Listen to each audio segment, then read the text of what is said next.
If you're enjoying this story and finding value in this content, using your hype points on this video truly helps the channel more than you could possibly know.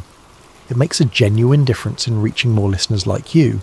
If you're tuning in on Spotify, leaving a review helps out so much and means the world to us. And if you feel like it, drop a comment letting us know what time it is where you are and where in the world you're listening from. We absolutely love seeing where everyone is tuning in from. It really connects us all. And if you enjoy this content and want more stories like this, consider subscribing. It keeps these stories coming. Now, let's begin. There are moments in history when everything hangs in the balance. Not because of armies marching or treaties being signed, but because one person, in one quiet moment, decides to do what is right. We remember the names of kings. We study the words of prophets. We build monuments to warriors and write songs about heroes. But there are others. People whose names we barely know, whose faces history never captured, whose courage was shown not on battlefields, but in small, deliberate acts of mercy. This is the story of one such person. A man with no power, no title, no protection. A foreigner in a land that was not his own, serving in a palace where he had no voice. And yet, when the moment came, when a life hung in the balance and everyone else turned away, he stepped forward. This is not a story of miracles or divine intervention arriving in thunder and light. This is a story about a choice made in fear, in uncertainty, with no guarantee of safety. A choice that would echo through generations, remembered not because it was grand, but because it was good. History is filled with dramatic turning points, battles that decided the fate of nations, treaties that redrew the maps of continents, speeches that inspired revolutions. These are the moments we teach in schools, the stories we tell our children, the events we commemorate with holidays and statues. But between those grand moments, in the spaces where history books grow quiet, there are other stories, smaller stories. Stories of individuals who faced impossible choices with no witnesses, no cameras, no guarantee that anyone would remember what they did. These are the stories that reveal who we really are. Anyone can be brave when the world is watching. Anyone can do the right thing when there are rewards waiting, when there is applause, when there is safety in numbers. But what about when no one is watching? What about when doing the right thing costs everything and gains nothing? What about when the choice is between your safety and someone else's life? That is when character is tested. That is when we discover what we truly believe. And that is exactly the kind of moment that defines this story. This is the story of Ebed-Melech, the man who saved a prophet. And it begins in a city on the edge of destruction. Chapter 1. Jerusalem on the Brink. Jerusalem in those days was a city suffocating under its own fear. The walls still stood, massive and ancient, built from limestone blocks that had withstood centuries of wind and rain. The temple still rose above the rooftops, its stones catching the morning light, its courts still filled with priests performing their rituals, its altars still receiving the sacrifices of a people who desperately hoped God was still listening. Markets still opened each morning, merchants still called out their wares, though the prices grew higher with each passing week. Children still played in the narrow streets between houses. From a distance, from the hills surrounding the city, you might think nothing had changed. But inside those walls, everyone knew the truth. Babylon was coming. No, Babylon was already here. The greatest empire the world had ever seen was camped outside the gates, their armies stretched across the landscape like a dark sea that had no end. Their siege engines stood ready, enormous wooden structures that towered over the walls, mechanisms of destruction built by engineers who had conquered city after city, who knew exactly how to break stone and shatter gates and reduce proud civilizations to rubble. Their soldiers waited with the patience of men who knew the outcome was already decided. They did not need to attack yet. They could simply wait. Wait for the food to run out. Wait for the water to run low. Wait for disease and hunger and despair to do their work. They had time. Jerusalem did not. It was not a question of if Jerusalem would fall, it was a question of when, and everyone inside those walls knew it. You could see it in the faces of the people, the way they moved through the streets with their eyes down, their voices quiet, their steps hurried, the way mothers held their children a little tighter, the way men gathered in doorways speaking in low tones, glancing over, their shoulders, afraid even their words might bring trouble. The city had become a pressure vessel, sealed tight, with no release. Fear had a way of building in enclosed spaces. It pressed down on people, made them desperate, made them turn on each other. When there is no external enemy you can reach, you find enemies within. Inside the city, the people were divided. Some believed they could negotiate. There were diplomats who thought if they could just get a message to the Babylonian king, if they could offer tribute, if they could make the right promises, perhaps the city could be spared. They remembered that Jerusalem had survived threats before. Surely God would not allow his holy city to fall. Some believed they could fight. There were soldiers, younger men mostly, who argued that the walls had never been breached, that they had supplies enough for months if they rationed carefully, that the Babylonians would eventually give up and move on to easier targets. They spoke of heroic last stands, of glory in battle, of dying with honour rather than surrendering to pagans. Some believed God would intervene at the last moment, as he had done before. They told stories of the night when the Assyrian army had camped outside these same walls more than a century earlier, and how an angel of the Lord had struck down thousands of enemy soldiers in a single night, and how the Assyrian king had fled back to his own land in terror and shame. If God had done it once, surely he would do it again. Surely he would not abandon his people. Surely deliverance was coming. But these were the desperate hopes of people who had run out of options. The rational voices, the ones who looked at the situation clearly and honestly, knew better. They knew that Babylon was not Assyria. They knew that this time was different. They knew that Jerusalem had brought this upon itself through years of rebellion, of ignoring warnings, of breaking covenants, of turning away from the very God. They now begged to save them. And then there was Jeremiah. The prophet had been warning them for years, not months, not weeks, years. His message had never changed. Not once. Not even when it made him hated. Not even when it made him a target. Not even when it would have been so much easier to tell the people what they wanted to hear. Repent. Turn back to God. Surrender to Babylon, because judgment has already been decided. If you surrender, you will live. If you resist, you will die. It was not a popular message. The officials hated him. They saw him as a traitor, a defeatist, a man who was actively working to undermine the city's defence. How could he tell people to surrender? How could he say that resistance was futile? How could he claim to speak for God while advocating for submission to a pagan empire? The priests dismissed him. They performed their rituals, they offered their sacrifices, they assured the people that God would protect his temple. They had their position, their authority, their comfortable certainty. Jeremiah threatened all of that with his message of judgment and destruction. The people called him a coward. They wanted a prophet who would promise victory, who would assure them that righteousness would triumph, who would tell them that their suffering had meaning and that rescue was coming. Jeremiah offered none of that. He offered only the hard truth. You are being destroyed because you have abandoned God, and your only hope now is to accept the consequences of your choices. But Jeremiah kept speaking. He had no choice. The word of the Lord burned inside him like a fire, and he could not hold it in.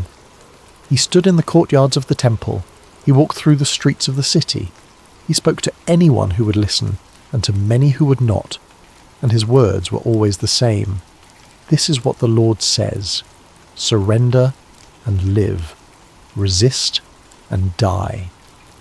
He did not soften the message. He did not try to make it more palatable. He simply delivered what he had been given to say, regardless of the cost. And the cost was high. People spat at him when he passed. Children threw stones. He was arrested repeatedly, beaten, imprisoned. His own family turned against him. His fellow priests sought to silence him. He was forbidden from entering the temple. He was isolated, despised, rejected by the very people he was trying to save. And still, he kept speaking. Because that is what prophets do. They speak the truth even when the truth is unbearable. They deliver the message even when the message is rejected. They stand in the gap between God and humanity and bear the weight of both. But there comes a point when patience runs out, when fear overrides reason, when desperate people do desperate things. The officials grew tired of Jeremiah's voice. In a time of war, words like his were dangerous. They weakened morale. They sowed doubt among the soldiers. They made people question whether the fight was worth it. They planted seeds of surrender in hearts that needed to remain strong. The city was already fragile, already divided, already terrified. The last thing they needed was a prophet of doom walking the streets, telling everyone that resistance was pointless.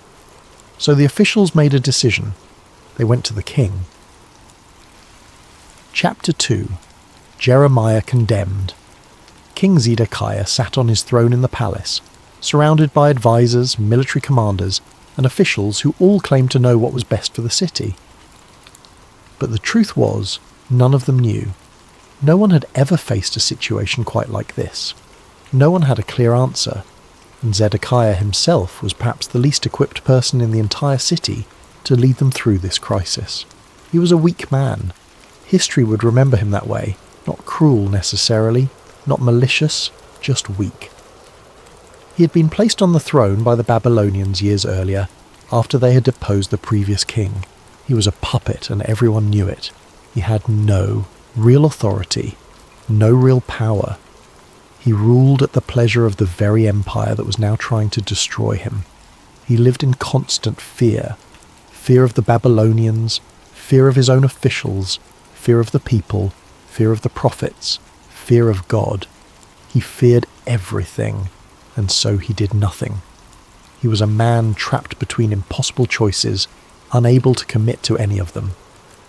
When Jeremiah had first begun prophesying surrender, Zedekiah had secretly consulted with him. Late at night, when no one else could see, the king would send for the prophet and ask him privately what God was saying, and Jeremiah would tell him the same thing he told everyone else. Surrender to Babylon, and you will live. Resist, and you will die. But Zedekiah could not bring himself to do it. To surrender would be to admit defeat, to humiliate himself before the very empire that had made him king. It would be to betray the trust of his officials, his soldiers, his people. It would be to guarantee that history would remember him as the king who gave up without a fight. So he did nothing. He allowed the officials to continue their plans for resistance. He allowed the priests to continue promising divine deliverance. He allowed the situation to deteriorate day by day, unable to make the hard choice that might have saved thousands of lives. And then the officials came to him with a proposal.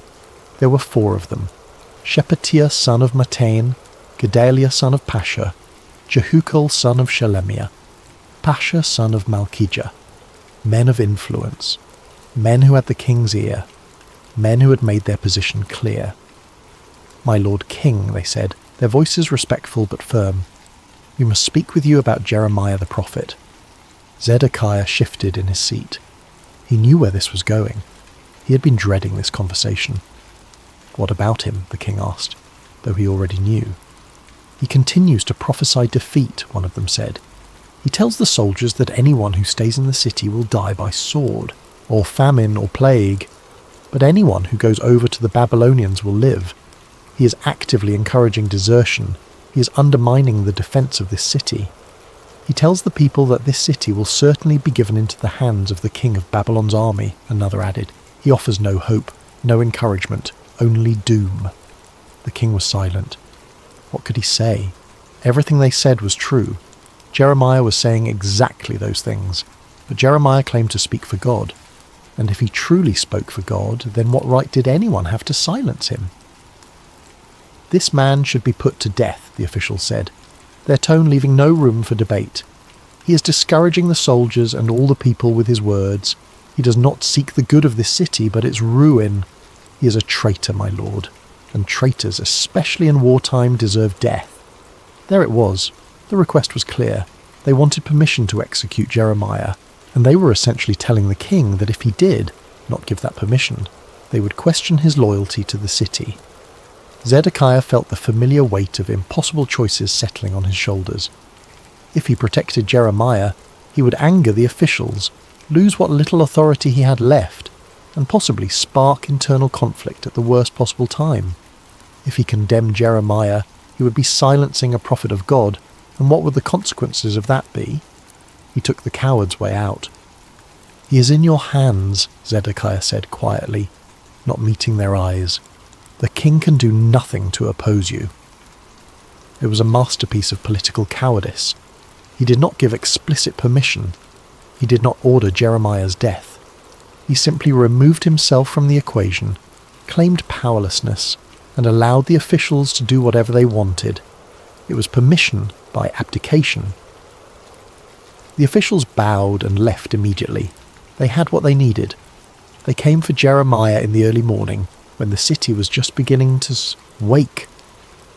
There was no public announcement, no formal charges, no opportunity for defence. This was not a trial. It was an execution. But they could not simply kill him outright. There were still people in the city who respected the prophet, who believed his words might be true. An obvious execution could spark unrest. So they chose a method that would be slower, quieter, more deniable. They would bury him alive. The guards surrounded Jeremiah where he had been confined in the courtyard of the guard. He did not resist. He had long ago accepted that his calling would likely cost him his life. He had made peace with that possibility years earlier. They led him through the streets, past people who watched from doorways but said nothing. Some pitied him, some hated him, some feared him. Most were simply too afraid to intervene, too worn down by their own suffering to care about anyone else's. They brought him to the courtyard of the guard, where a large cistern stood, a deep pit that had been carved into the rock to collect rainwater during the wet season. It was an old cistern, one that had been there for generations. During times of plenty it would fill with fresh water. But there had been no rain for months. The cistern was nearly empty. What remained at the bottom was not water. It was mud. Thick, black, clinging mud that had accumulated over years. The residue of countless rainstorms mixed with dirt and debris that had fallen in, fermented by time and heat into something foul and suffocating. The kind of mud that pulls at your legs when you step into it, that sucks at your feet and drags you down slowly inch by inch. The kind of mud that can swallow a man whole. They tied ropes around Jeremiah's arms and lowered him into the cistern. The opening was narrow, perhaps a metre across. The sides were slick limestone, impossible to climb. The depth was perhaps 10 metres, maybe more. Jeremiah went down slowly, spinning slightly as the ropes unwound. The circle of sky above him grew smaller and smaller. The sounds of the city faded, and then his feet touched the surface of the mud. It was cold, shockingly cold, and immediately he felt it pulling at him, clinging to his legs, resisting every attempt to move, and then they let go. The ropes were pulled back up, slithering against the stone walls. The sound of footsteps faded, voices grew distant, and Jeremiah was left alone in the pit, slowly sinking into the cold, suffocating earth. There was no food, no water, no light except the narrow circle of sky far above, so distant it might as well have been the moon. The walls were slick and impossible to climb. Even if he had the strength, there was nothing to grip, no way to ascend. The mud rose to his thighs, then his waist, holding him in place like a living tomb. He could not sit. The mud would engulf him. He could not lie down. He could only stand, muscles straining, fighting against the constant pull of the earth, and wait for the end. The cold seeped into his bones. His legs began to ache. Hours passed. The circle of sky above darkened as clouds moved across the sun, then brightened again. Time lost meaning. He prayed. What else could he do? He prayed not for rescue. He had learned long ago not to assume God would spare him from suffering, but for strength to endure, for peace in his final hours, for forgiveness for those who had done this to him. And above him, the city went on with its life. People bought bread in the markets, though it cost more each day. Soldiers stood watch on the walls, squinting at the Babylonian armies camped in the distance. Officials made plans, held meetings, argued about strategy. Priests performed sacrifices in the temple. assuring worshippers that God would protect them, and a prophet of God was buried alive beneath their feet, and no one did anything. The mud continued to pull at him. His legs trembled with exhaustion. The cold became unbearable, thirst began to claw at his throat, and still no one came. But someone noticed. Thus, Chapter 3. The outsider who notices his name was Ebed-Melech. The name itself is interesting. In Hebrew it means servant of the king. It might not have been his birth name at all, but rather a title, a designation of his role. We do not know his original name. We do not know when he came to Jerusalem or how he ended up in the king's service. What we do know is that he was not from Jerusalem. He was not from Judah. He was not even from anywhere nearby. He was from Cush, what we now call Ethiopia, though the ancient borders were different, encompassing regions that today include Sudan and parts of Egypt. It was a land far to the south, beyond the deserts and the great river Nile, a place most people in Jerusalem had only heard about in stories. His skin was darker than those around him. His features were different. His accent, when he spoke Hebrew, marked him immediately as foreign. He stood out in every crowd, not by choice, but by the simple fact of his existence in a place where he did not naturally belong. He was a servant in the king's household. The text specifies that he was a eunuch, which tells us several important things. First, it means he had been taken from his homeland, almost certainly as a young man, possibly even as a boy. This was common practice in ancient times. Conquered peoples, subject nations, and those seeking favour with powerful kingdoms would sometimes send young men to serve in foreign courts. These young men would be castrated to ensure they could be trusted around the royal household, particularly the king's wives and concubines, and then trained for service. It was a brutal practice, one that robbed these men not only of their bodily autonomy, but of any hope for a normal life. They would never have families, never have children, never have the future that most people took for granted. They existed in a strange liminal space, neither slave nor free, neither citizen nor foreigner, neither man nor something else. They were invisible in a sense. People looked through them rather than at them.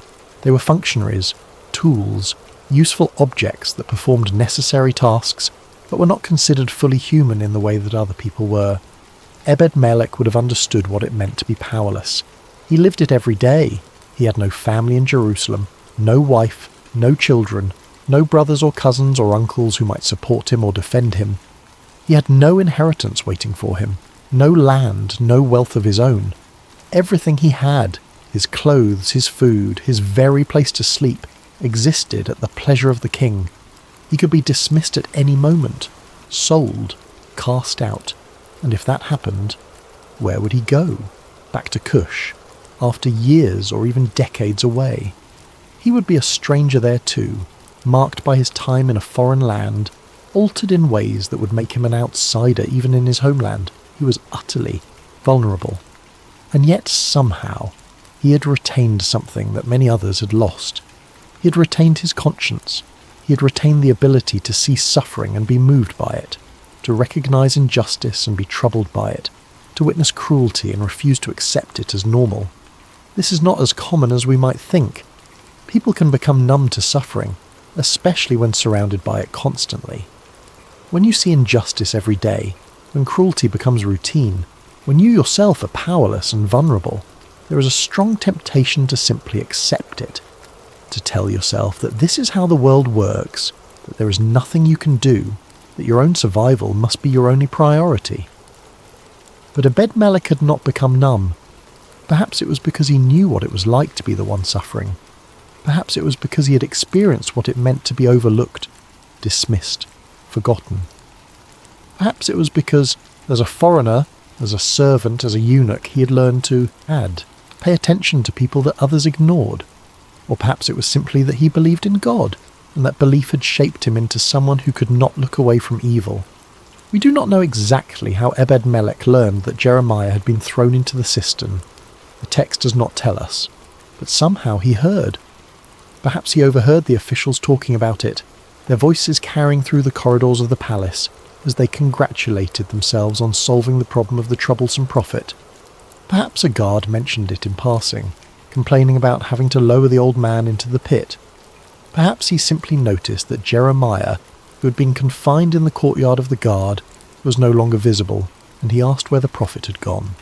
However it happened, Ebed-Melech learned the truth. Jeremiah had been thrown into the cistern, left to sink into the mud, left to die slowly of hunger and cold and exhaustion. And unlike everyone else in that city who knew what had happened, Ebed-Melech was disturbed by it. Not just concerned, not just uncomfortable, disturbed, because he recognized it for what it was. Murder. Slow, cruel, deniable murder. And he could not accept it. The easiest thing to do would have been to stay silent, to tell himself it was not his business, that Jeremiah had brought this on himself with his controversial prophecies, that the officials knew what they were doing, that a foreign servant had no right to question the decisions of Judean leaders. He could have reminded himself that he was powerless, that speaking up would only bring trouble, that he had no authority, no influence, no protection, that if he made himself a problem, he could easily end up in that cistern beside Jeremiah, or worse. He could have done what everyone else was doing, looked away, kept his head down, focused on his own survival, but he did not. Because knowing something is wrong is one thing, doing something about it is another thing, and Ebed-Melech made a choice. Chapter 4. A risky decision. The choice to act is never simple when acting puts you in danger. Ebed-Melech knew what he was risking. He understood the dynamics of power in the palace. He knew that the officials who had condemned Jeremiah were powerful men, men with connections, men who could make life very difficult for anyone who opposed them. He knew that speaking up meant making himself visible in a way that servants were never supposed to be visible. It meant drawing attention to himself, stepping out of his assigned role, asserting a moral authority that society said he did not have. He knew that questioning the officials' decision could be seen as questioning their wisdom, their judgment, even their loyalty to the city. And in a time of war, such questions could be interpreted as treason. But he also knew that if he did nothing, Jeremiah would die. Perhaps he had seen the prophet from a distance, heard him speaking in the courtyards, witnessed the courage it took to keep delivering an unpopular message day after day despite the hatred and violence it brought. Perhaps he admired that kind of integrity, that kind of commitment to truth regardless of cost. Or perhaps it was simpler than that. Perhaps he just could not bear the thought of a man dying slowly in the dark, alone, abandoned, while the world went on above him. So Ebed-Melech made his choice. He would go to the king. This was not a small decision. Approaching the king directly was something servants simply did not do. There were protocols, hierarchies, chains of command. You did not just walk up to the king and start talking. Especially not about a matter as sensitive as this. Especially not in contradiction to the official's decision. But Ebed-Melech knew that if he went through proper channels, his request would be blocked. The officials would ensure that the king never heard about it. Or they would frame it in a way that made Ebed-Melech seem presumptuous, disloyal, dangerous. No, if he was going to do this, he had to do it directly. He had to find a moment when the king was accessible, and he had to speak before anyone could stop him. That moment came when King Zedekiah was sitting in the Benjamin Gate. The Benjamin Gate was the main entrance to the city, located on the northern side. It was not just a gate, but a complex structure with rooms and chambers, where legal matters were conducted, where the king would sometimes hold court, where public business was transacted. Zedekiah was there that day, surrounded by advisors and officials conducting the routine business of a city under siege. There were disputes to settle, resources to allocate, reports to hear. Ebed-Melech walked toward the gate with his heart pounding. Every step felt weighted with consequence. He could turn back. No one would blame him. No one expected him to do this. But he kept walking. When he reached the gate, he saw the king seated with his counselors around him. The same officials who had condemned Jeremiah were there. Shephatiah, Gedaliah, Jehukal, Pashur. They stood near the king, speaking in low tones, their body language relaxed and confident. Ebed-Melech approached. Heads turned, conversations paused. Who was this servant, and why was he interrupting? But before anyone could stop him, Ebed-Melech spoke. "My lord the king." His voice was steady, despite the fear coursing through him. This was the moment. There was no going back now. Zedekiah looked up, surprised. "Yes? What is it?" Ebed-Melech did not hesitate. He knew that if he paused, if he showed any uncertainty, he would be dismissed immediately. So he spoke clearly, firmly, with the kind of moral authority that comes not from position, but from conviction. "My lord, these men have acted wickedly in all they have done to Jeremiah the prophet. They have thrown him into a cistern, where he will starve to death when there is no longer any bread in the city." The words hung in the air like an accusation, and they were an accusation. Direct, unambiguous. He called it what it was, wicked. He didn't say unfortunate. He did not say regrettable. He did not use diplomatic language or careful phrasing. He called it wickedness, and he pointed directly at the men responsible. The officials stared at him, their expression shifting from surprise to anger. Who was this foreign servant to call them wicked? Who was he to question their decisions? Who was he to speak to the king about matters of state? But Ebed-Melech did not back down. He stood there, meeting the king's eyes, waiting for a response. There was a moment of tense silence. The king could have dismissed him, could have had him arrested for speaking out of turn, could have sided with the officials and rebuked this servant for his presumption. But something in Ebed-Melech's words struck home. Perhaps it was the directness of the accusation. Perhaps it was the reminder that Jeremiah would starve to death, not die in battle, not be executed cleanly, but starve slowly in the dark. Perhaps it was simply that the king still felt guilty about his earlier cowardice, about telling the officials that he could do nothing to stop them. Whatever the reason, Zedekiah made a decision. "Take 30 men from here with you," the king said, his voice firm for once, "and lift Jeremiah the prophet out of the cistern before he dies." 30 men. That was a significant number, more than necessary for a simple rescue. But the king understood the dynamics at play. He was giving Ebed-Melech not just permission, but protection. 30 men meant that no one would interfere. It meant that the officials could not quietly stop the rescue. It meant that this was now a royal command, not a servant's request.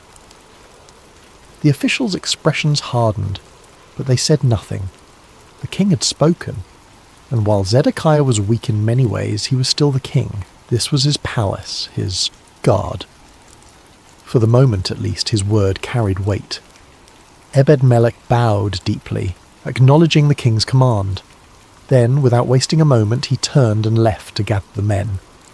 His heart was racing. He had done it. He had spoken truth to power, and somehow, miraculously, power had listened. But now came the hard part, the actual rescue. Chapter 5. The rescue Ebed-Melech moved quickly but deliberately. Time was critical. Jeremiah had already been in the cistern for at least a day, possibly longer. In the cold and the mud, without food or water, even a strong man would weaken rapidly. And Jeremiah was not a young man. He had endured years of persecution, imprisonment, beatings. His body had taken tremendous abuse. Every hour that passed was an hour closer to death. Ebed-Melech gathered the 30 men the king had assigned to him. They were soldiers from the king's guard, men accustomed to following orders. They did not question why they were being sent, to rescue a prophet whom most of the city considered a traitor. They simply followed. But before going to the cistern, Ebed-Melech made a stop that reveals something profound about his character. He went to the palace storeroom. He could have gone directly to the cistern. He had permission. He had the men. He had the authority of a royal command. Time was of the essence. The logical thing would be to rush to the courtyard, throw down some ropes, and pull Jeremiah out as quickly as possible. But Ebed-Melech did not do that. Instead, he went to the storeroom and began collecting items. Old rags, worn-out clothes, pieces of cloth that had been discarded, set aside, forgotten. The kind of materials that had no value, that no one wanted, that would normally be thrown away or used for the dirtiest of tasks. The soldiers watched, confused. What was he doing? Why was he wasting time collecting rags when a man was dying? But Ebed-Melech knew exactly what he was doing. He had thought about this carefully. He had imagined what it would be like to be in that cistern, standing in cold mud, weakened by hunger and thirst and exhaustion. He had thought about what it would be like to have ropes lowered down, to have your only chance of survival be to grip those ropes and be pulled up through 10 meters of darkness. And he had realized something that no one else had considered. The ropes would cut into Jeremiah's flesh. When you're being pulled upward by ropes tied around your arms, your entire body weight is suspended from those points of contact. If you are weak, if your skin is cold and fragile, if you have been standing in water and mud for hours, those ropes will tear into you like blades. They will cut through skin, damage muscle, possibly injure you so badly that even if you survive the rescue, you will carry the scars forever. Ebed-Melech could not prevent all of Jeremiah's suffering, but he could prevent this one unnecessary agony. So he gathered rags, soft, worn cloth, and he brought them, along with strong ropes, to the cistern. When they arrived at the courtyard of the guard, the cistern stood silent and ominous. Just a hole in the ground, really. But down in that darkness was a man who had spent his life trying to save his people, and who was now being killed for his efforts. Ebed-Melech approached the edge and called down, "Jeremiah!" His voice echoed against the stone walls. For a long moment there was no response. The soldiers exchanged glances. Were they too late? Then, faint and distant, a voice emerged from the depths. "I am here!" Relief flooded through Ebed-Melech. The prophet was still alive. But there was a weakness in that voice, a tremor that spoke of suffering and exhaustion. "Jeremiah, listen to me carefully," Ebed-Melech called down, his voice clear and calm despite the urgency he felt. "I am going to lower ropes to you. But first, I am lowering some old rags and worn-out clothes.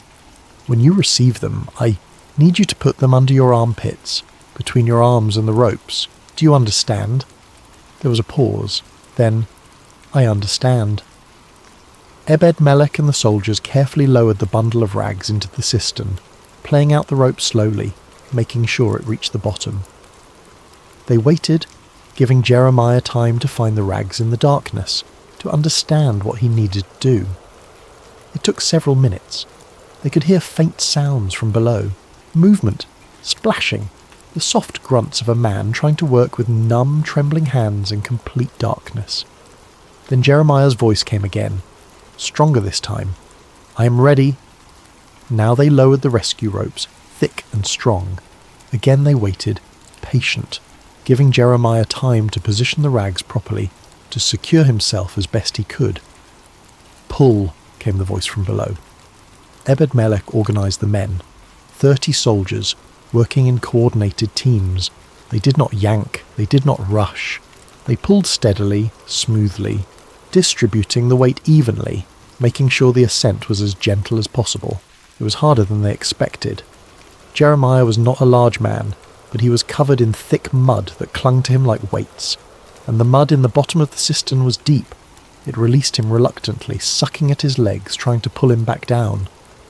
The soldiers strained. The ropes creaked. Slowly, inch by inch, Jeremiah rose through the darkness. It took time, much more time than a simple lift should take. But Ebed-Melech had insisted, slowly, carefully, no sudden movements. They could not risk the rope slipping or Jeremiah losing his grip. The circle of light at the top of the cistern must have seemed impossibly far away to Jeremiah as he spun slowly in the darkness, arms burning, body shaking with exhaustion. But that circle grew larger, closer, until finally his head emerged into the daylight. The soldiers reached down, gripping his arms, his shoulders, helping to lift him those final few feet. And then Jeremiah was out, lying on the ground beside the cistern, gasping for air, covered head to foot in black mud, trembling with cold and shock and relief. Ebed-Melech knelt beside him immediately. He did not recoil from the mud or the smell. He simply placed a hand on Jeremiah's shoulder, a gesture of comfort, of solidarity, of human connection. "You're safe now," he said quietly. "You're safe." Jeremiah looked up at him, his eyes, the only part of his face not covered in mud, filled with tears. Not tears of sadness, but of overwhelming gratitude. He tried to speak, but could not find words. Ebed-Melech understood. "Rest," he said. "Just rest." The soldiers stood around, some looking uncomfortable, others moved by what they had just witnessed. They had expected to simply follow orders, to perform a task. They had not expected this moment of raw humanity, of compassion cutting through the darkness of their circumstances. Ebed-Melech arranged for Jeremiah to be taken to a place where he could be cleaned, given water and food, allowed to recover.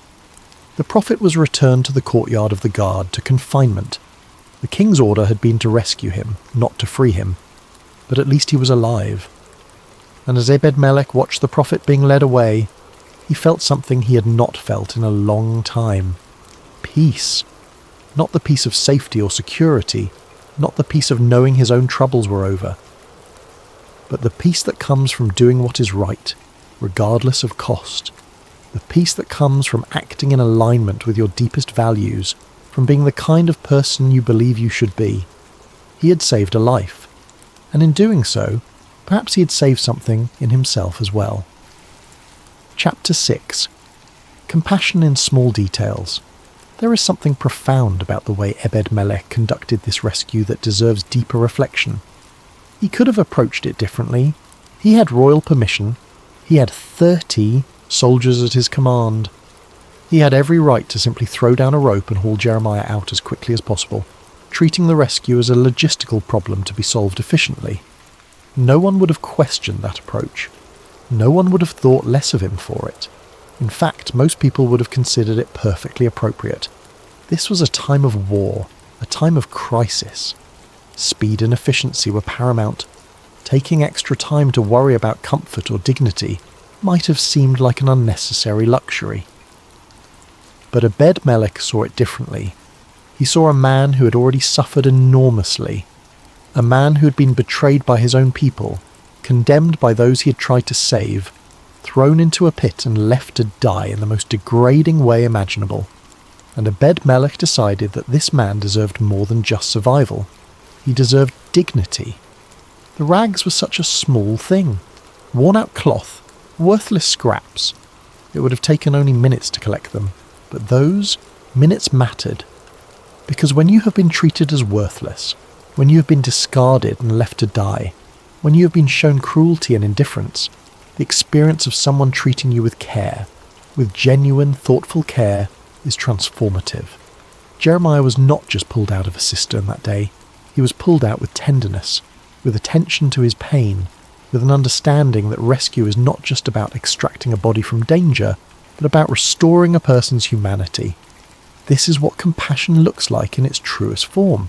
Compassion is not just feeling sorry for someone. It is not just wishing things were better. It is not just thinking kind thoughts or offering prayers from a distance. Compassion is active. It is practical. It is willing to get its hands dirty, to take extra time, to do things thoroughly rather than quickly. Compassion sees the person, not just the problem. Think about what Ebed-Melech could have done differently. He could have lowered ropes and shouted down, "Grab the ropes! We are pulling you up!" And Jeremiah would have grabbed them, because what choice did he have? And they would have pulled him up, and yes, the ropes would have cut into his flesh, and yes, it would have been agonizing, but he would have survived. Mission accomplished, right? But that approach treats Jeremiah as an object to be retrieved rather than a person to be cared for. It solves the immediate problem without considering the human being at the center of that problem. Ebed-Melech refused to do that. He thought about what Jeremiah would experience. He imagined being in that cistern, cold and weak and terrified. He anticipated the pain that rough ropes would cause on fragile skin, and he took steps to prevent it. This is empathy translated into action, and the instructions he gave: put the rags under your armpits, between your arms and the ropes. Show his attention to detail. He did not just throw down cloth and assume Jeremiah would figure it out. He explained exactly how to use the materials to maximize protection. He treated Jeremiah as someone worthy of clear communication, of patient guidance, of respect. Even the pace of the rescue reflects this compassion. They pulled slowly, steadily, no rushing, no jerking movements. They took their time, even though time was precious, because doing it right was more important than doing it quickly. There is a stark contrast here that is worth noting. The officials who threw Jeremiah into the cistern were cruel, but their cruelty was not exceptional. It was not dramatically different from the baseline cruelty that existed throughout the city. People were scared, desperate, cruel to each other in countless small ways. The officials just happened to be in a position where their cruelty had more dramatic consequences. Cruelty is often loud, obvious, easy to identify. We see it and we know it for what it is. We condemn it, or we should. But compassion, real compassion, is often quiet. It happens in small moments, in details that might go unnoticed. It does not announce itself with fanfare. It simply does what needs to be done, with care and attention and respect. Ebed-Melech could have rescued Jeremiah without compassion and still been considered a hero. He still would have saved a life. He still would have defied the officials. He still would have shown courage. But he went further. He rescued Jeremiah with compassion, and that additional element, that care for dignity, that attention to unnecessary suffering, that is what elevates this story from interesting to profound, because it reminds us that how we do things matters as much as what we do. It reminds us that there is a difference between solving a problem and caring for a person. It reminds us that even in the worst circumstances, even when time is short and resources are scarce and dangers are real, there is still room for gentleness. And perhaps most importantly, it reminds us that the people who need help are not just problems to be solved. They are human beings who deserve to be treated with dignity, even, especially, when they are at their most vulnerable. Chapter 7. Judgment Falls on the City. The rescue of Jeremiah did not change the trajectory of Jerusalem's fate. The city was still under siege. The Babylonian armies were still camped outside the walls. The food supplies were still dwindling. The internal divisions were still tearing the city apart from within. Jeremiah's rescue was a small act of mercy in a world careening toward disaster. It saved one life. It restored one man's dignity. But it did not stop what was coming, and what was coming was judgment. The siege continued for months. At first, people believed they could endure it. They rationed food carefully. They collected every drop of water. They encouraged each other with stories of past victories, past deliverances. But weeks turned into months, and months turned into something darker. Hunger became famine. Famine became starvation. People began to die, not from violence, but simply from having nothing left to sustain them.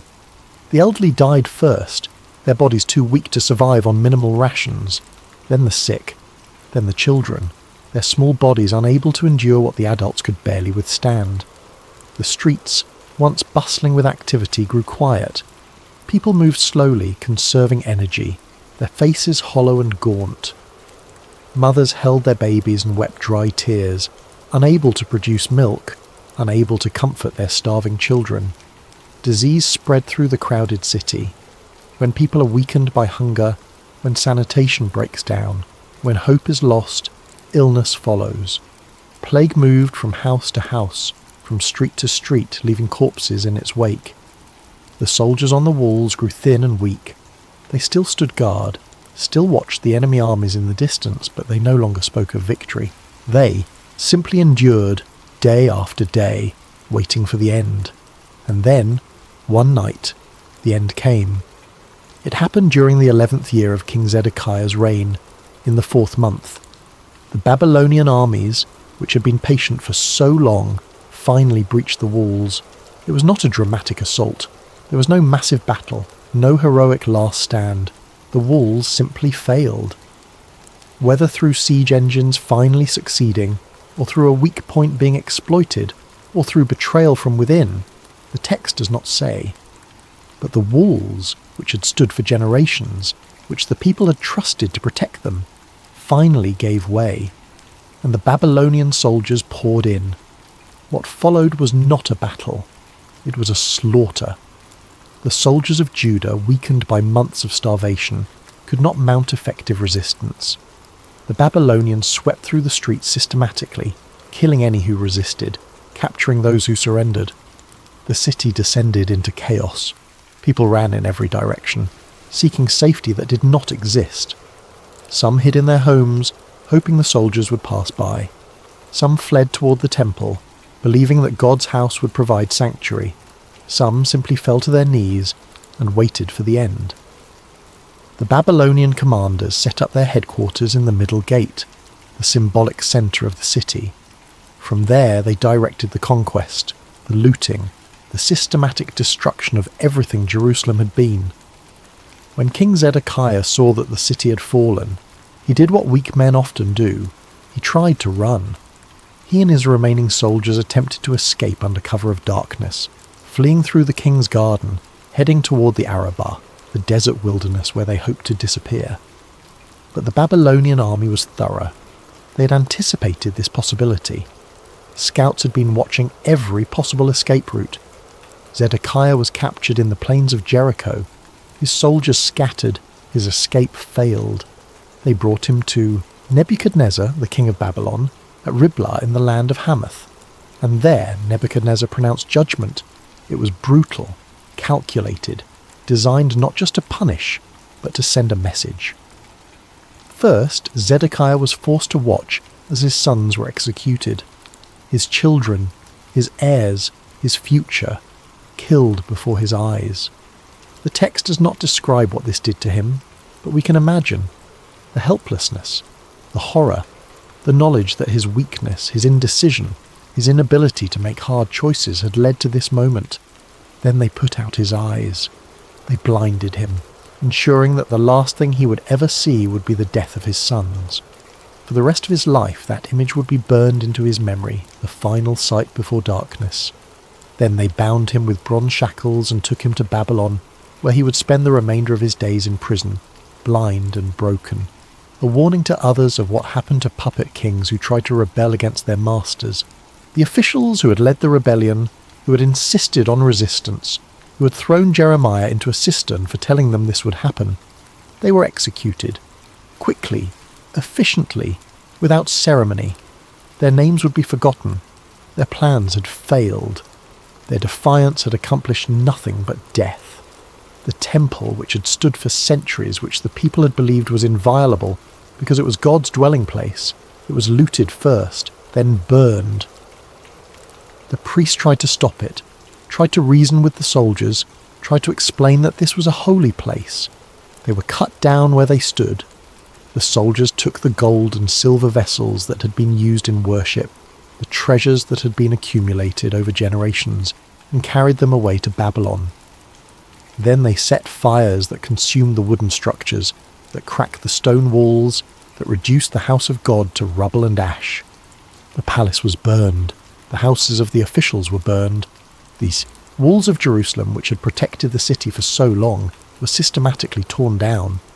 Stone by stone, block by block, the Babylonians demolished them, ensuring that Jerusalem would never again be a fortified city, never again be able to resist. And the people, those who had survived the siege, the disease, the conquest, were rounded up for exile. Thousands of them, tens of thousands, were marched out of the city in chains, beginning the long journey to Babylon. They would become servants, labourers, displaced persons in a foreign land, far from everything they had known.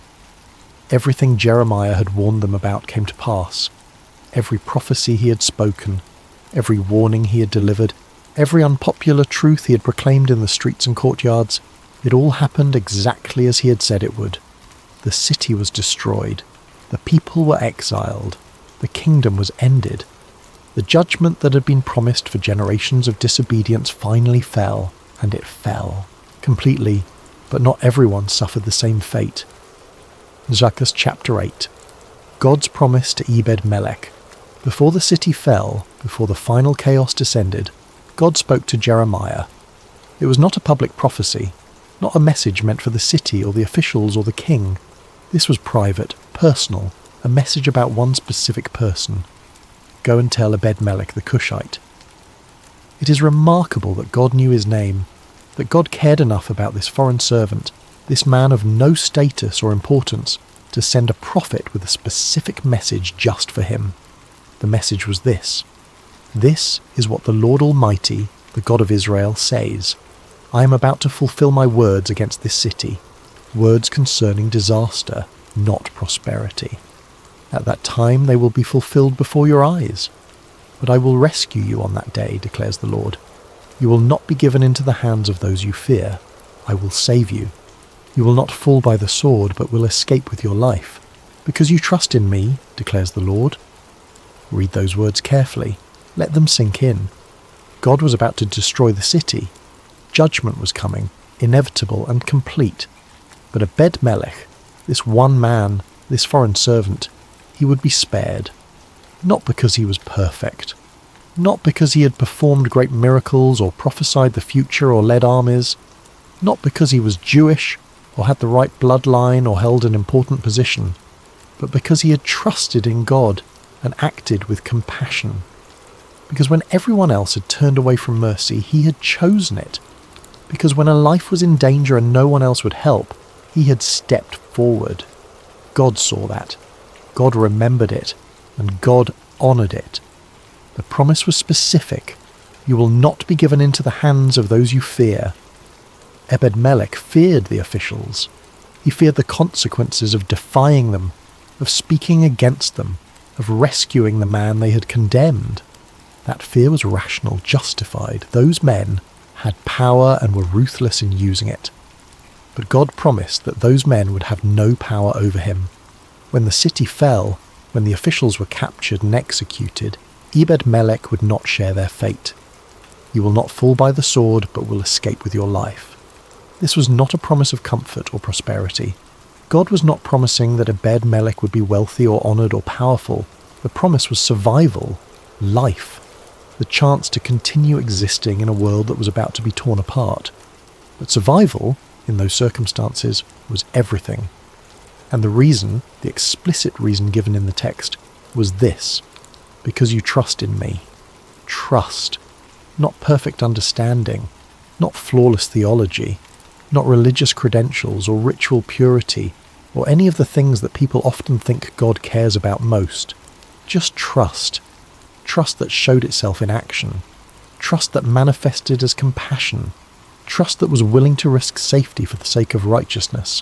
When the city fell, when the Babylonian soldiers swept through Jerusalem, when officials were arrested and executed, when people were rounded up for exile, Ebed-Melech walked away unharmed.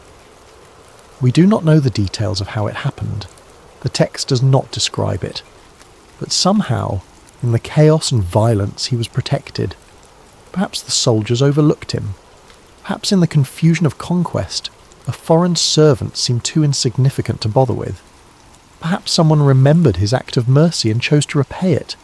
Or perhaps God simply made sure he slipped through the cracks. However it happened, the promise was fulfilled. Ebed-Melech survived. He escaped with his life.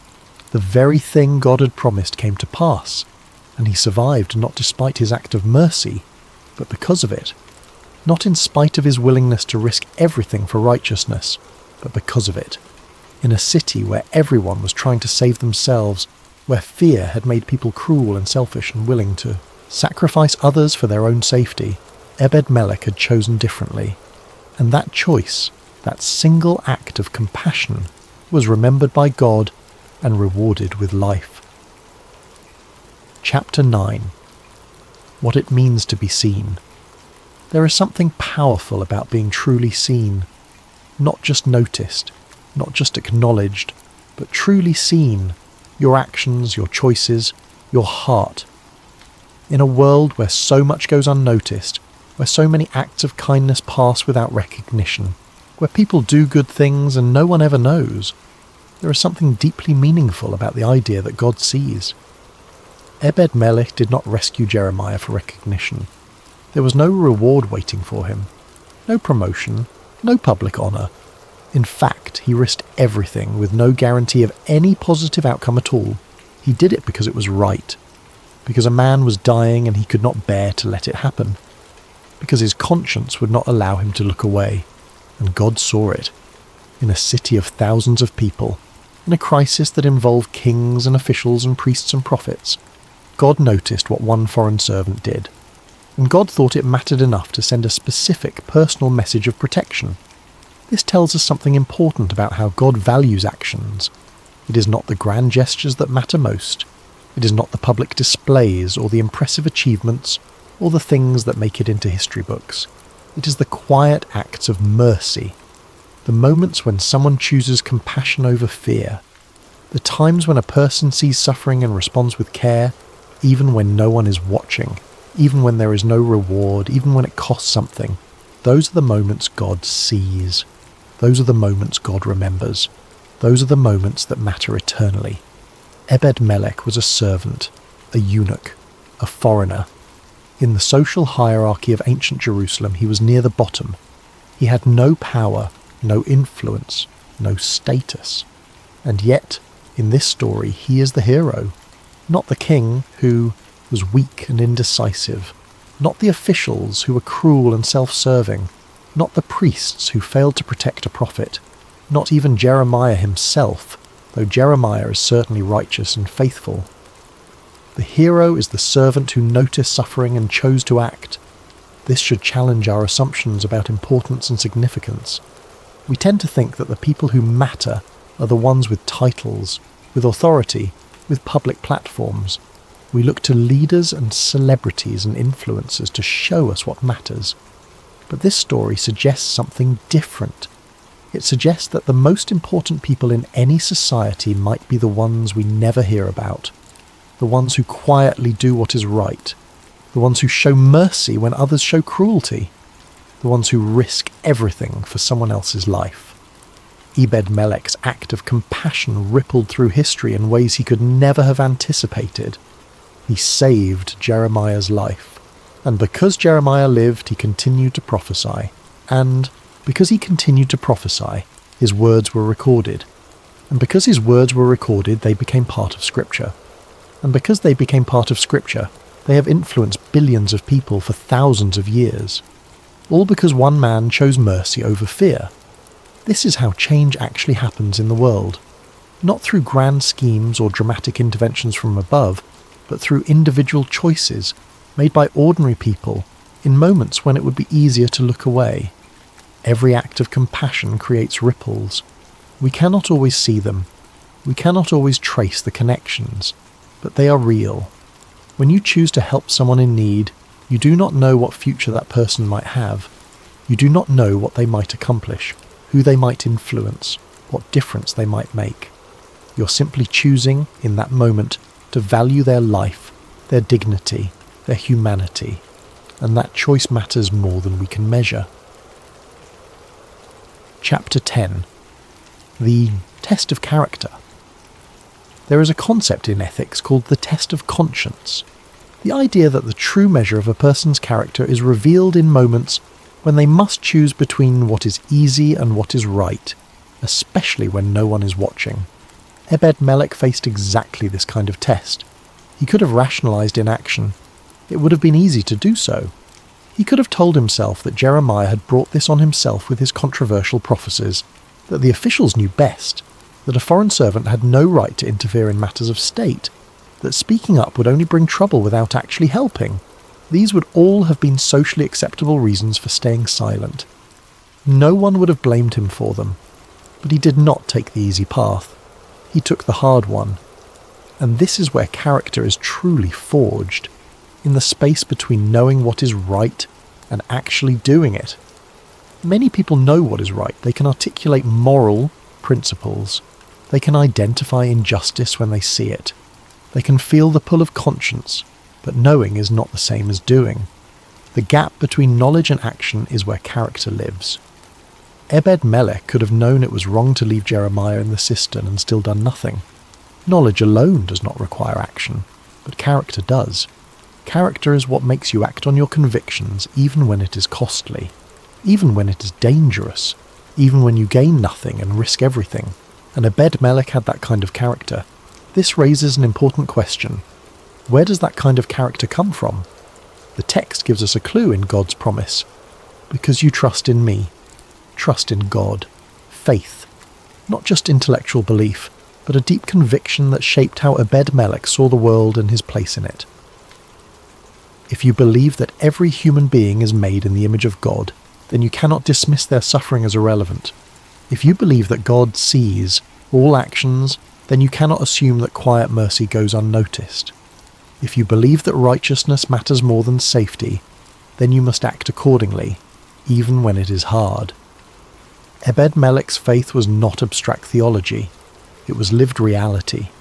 It shaped his choices in concrete, practical ways. This is what authentic faith looks like, not just attending religious services or reciting prayers or following rituals. Those things may be part of faith, but they are not the essence of it. The essence of faith is trust that transforms action, belief that changes behaviour, conviction that manifests as compassion. Ebed-Melech trusted that doing right mattered more than staying safe. He trusted that God cared about mercy. He trusted that one person's actions could make a difference, even if that person was a foreign servant with no power or status. And that trust made him brave. Chapter 11. The courage to stand alone. One of the most difficult aspects of Ebed-Melech's choice was that he stood alone. He was not part of a movement. There was no group of people rallying to Jeremiah's defence. There was no public outcry against the injustice. There was no one to stand beside him and share the risk. He was alone in his conviction that this was wrong and something needed to be done. Standing alone requires a different kind of courage than standing with others. When you are part of a group, there is safety in numbers. There is mutual support. There is the comfort of knowing that if you fall, others will catch you. But when you stand alone, you bear the full weight of consequence yourself. Ebed-Melech could not look to others for validation. He could not wait for someone else to act first. He could not hide in the crowd. He had to make the choice by himself, accept the risk by himself, face the potential consequences by himself. This is one of the most challenging tests a person can face, doing what is right when no one else will. History is filled with stories of lone individuals who stood against injustice when everyone else stayed silent, who spoke truth when everyone else went along with lies, who showed mercy when everyone else showed cruelty. These stories inspire us because we recognize how difficult it is, how much courage it requires, how much easier it would be to simply conform, to go along with the crowd, to tell ourselves that if everyone else is doing it, it must be acceptable. But Ebed-Melech did not need others to validate his conviction. He knew what was right, and that knowledge was enough. This is a crucial lesson for us, because there will be times in our lives when we see something wrong, and we look around and no one else seems to care. No one else is speaking up, no one else is taking action. In those moments, it is easy to doubt ourselves, to think, maybe I am overreacting, maybe it is not as bad as I think, maybe I am missing something that everyone else understands. But sometimes the crowd is wrong. Sometimes silence is complicity. Sometimes waiting for others to act first means that no one ever acts at all. Ebed-Melech teaches us that one person can make a difference, not because they are special or powerful or uniquely qualified, but simply because they choose to act when action is needed. Chapter 12. The power of individual choice. We live in a world that often feels overwhelming. The problems are so large, the systems so entrenched, the suffering so widespread. It is easy to feel powerless, to believe that individual actions do not matter in the face of such massive challenges. But this story contradicts that belief. Ebed-Melech was one person. He had no political power, no social influence, no resources beyond what he could gather from a storeroom. He was as powerless as a person could be in that society. And yet, his choice to act saved a life. More than that, it saved the prophecies that would become part of Scripture. It preserved words that would influence the course of human history. One person's choice rippled through time in ways he could never have imagined. This is the power of individual choice. We may not be able to solve every problem or fix every injustice. We may not be able to change entire systems with a single action. but we can change individual circumstances. We can help individual people. We can make choices that honour human dignity and value human life. And those choices matter. They matter to the people we help. They matter in the eyes of God, and they matter in ways we cannot always see or measure. Every time someone chooses compassion over indifference, they change the world a little. Every time someone risks safety for righteousness, they push back against the darkness. Every time someone stands up for what is right, they make it easier for the next person to do the same. Ebed-Melech did not overthrow the system that condemned Jeremiah. He did not change the politics of Jerusalem. He did not stop the siege or prevent the fall of the city. But he saved one man. He showed one act of mercy. He made one choice that honoured life over death, compassion over cruelty, courage over fear. And that was enough. It was enough to be remembered by God. It was enough to change the course of events. It was enough to become a story that would be told for thousands of years. It was enough. Epilogue. The faith that saves. Quietly. The story of Ebed-Melech is not one of the famous stories from the Bible. It does not appear in children's picture books. It is not preached from pulpits every Sunday. It does not have the dramatic flair of David and Goliath, or the epic scope of Moses and the Exodus. Most people have never heard his name, and yet his story is there, preserved in the book of Jeremiah, recorded for all time. Why?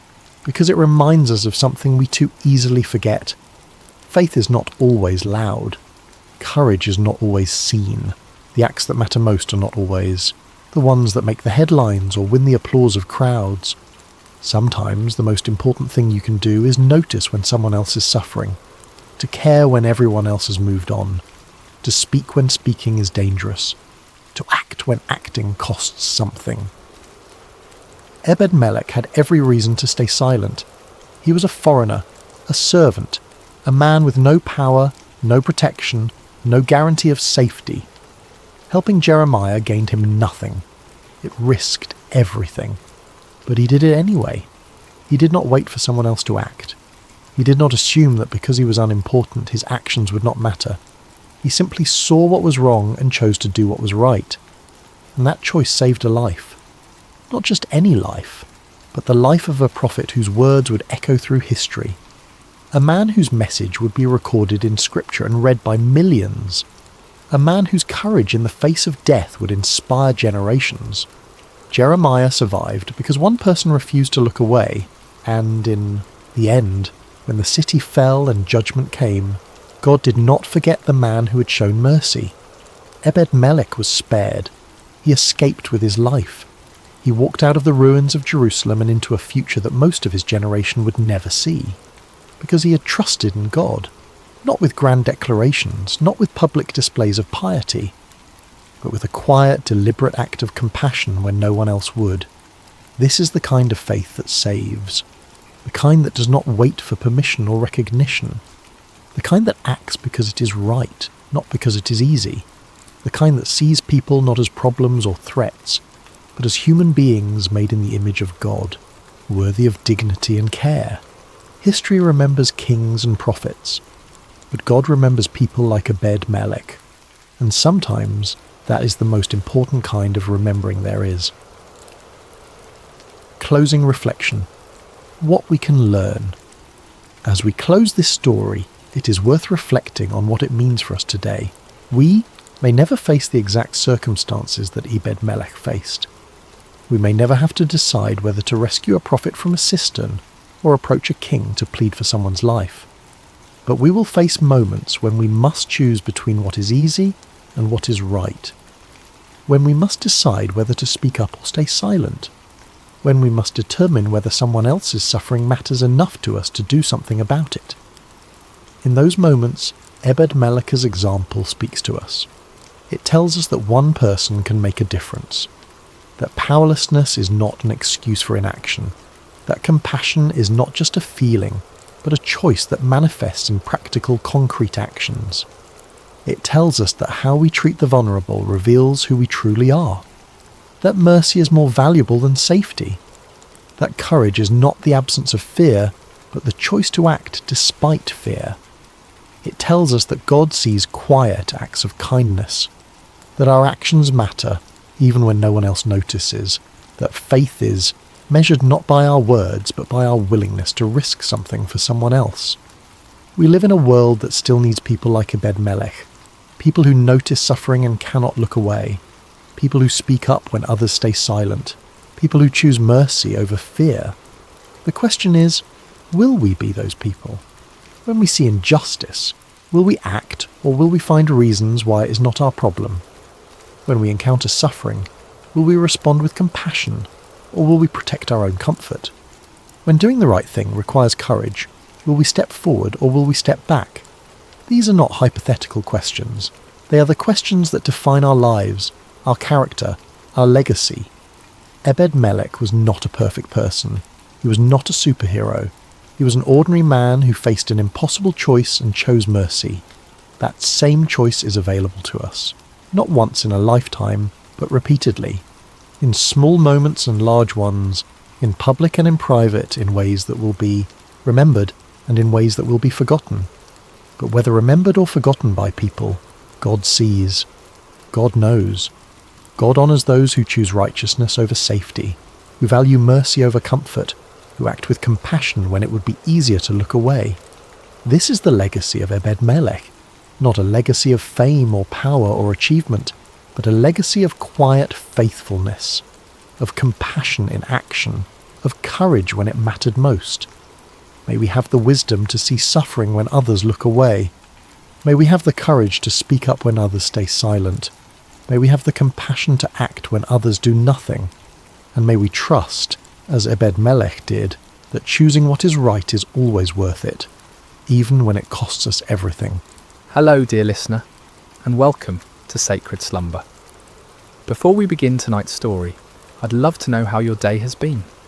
Whatever time it is where you are in the world, whether you're settling in for the evening or finding a quiet moment during your day, you're exactly where you need to be. We have listeners joining us from every corner of the globe, and it's beautiful to think that we're all connected through these ancient stories that continue to speak to our hearts today. If this story brings you peace and you'd like to hear more like it, please consider subscribing to Sacred Slumber. Now let us journey back over 3,000 years to a time when the hills of ancient Israel echoed with the cries of an oppressed people, and discover how God chose the most unlikely hero to deliver them. The sun blazed mercilessly over the barren hills of ancient Israel, its heat seeming to mock the suffering people below. For 7 long years, the shadow of oppression had fallen across the promised land, like a plague that would not lift. The Midianites, fierce nomadic warriors from the desert, had swept down upon Israel like locusts, devouring everything in their path.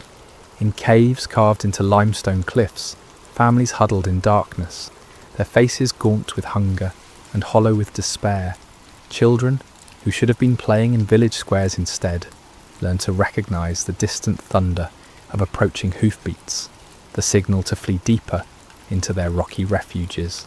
The once fertile valleys that had flowed with milk and honey now lay trampled and barren, stripped clean by the endless raids of their oppressors. The Israelites had forgotten what it meant to harvest their own crops. Each year they would plant in hope, tending their fields with trembling hands, always listening for the sound that would send them running. And each year, just as the grain began to ripen, the Midianites would come. They arrived like a sandstorm, their camels innumerable as the sand by the sea, their warriors dark silhouettes against the burning sky.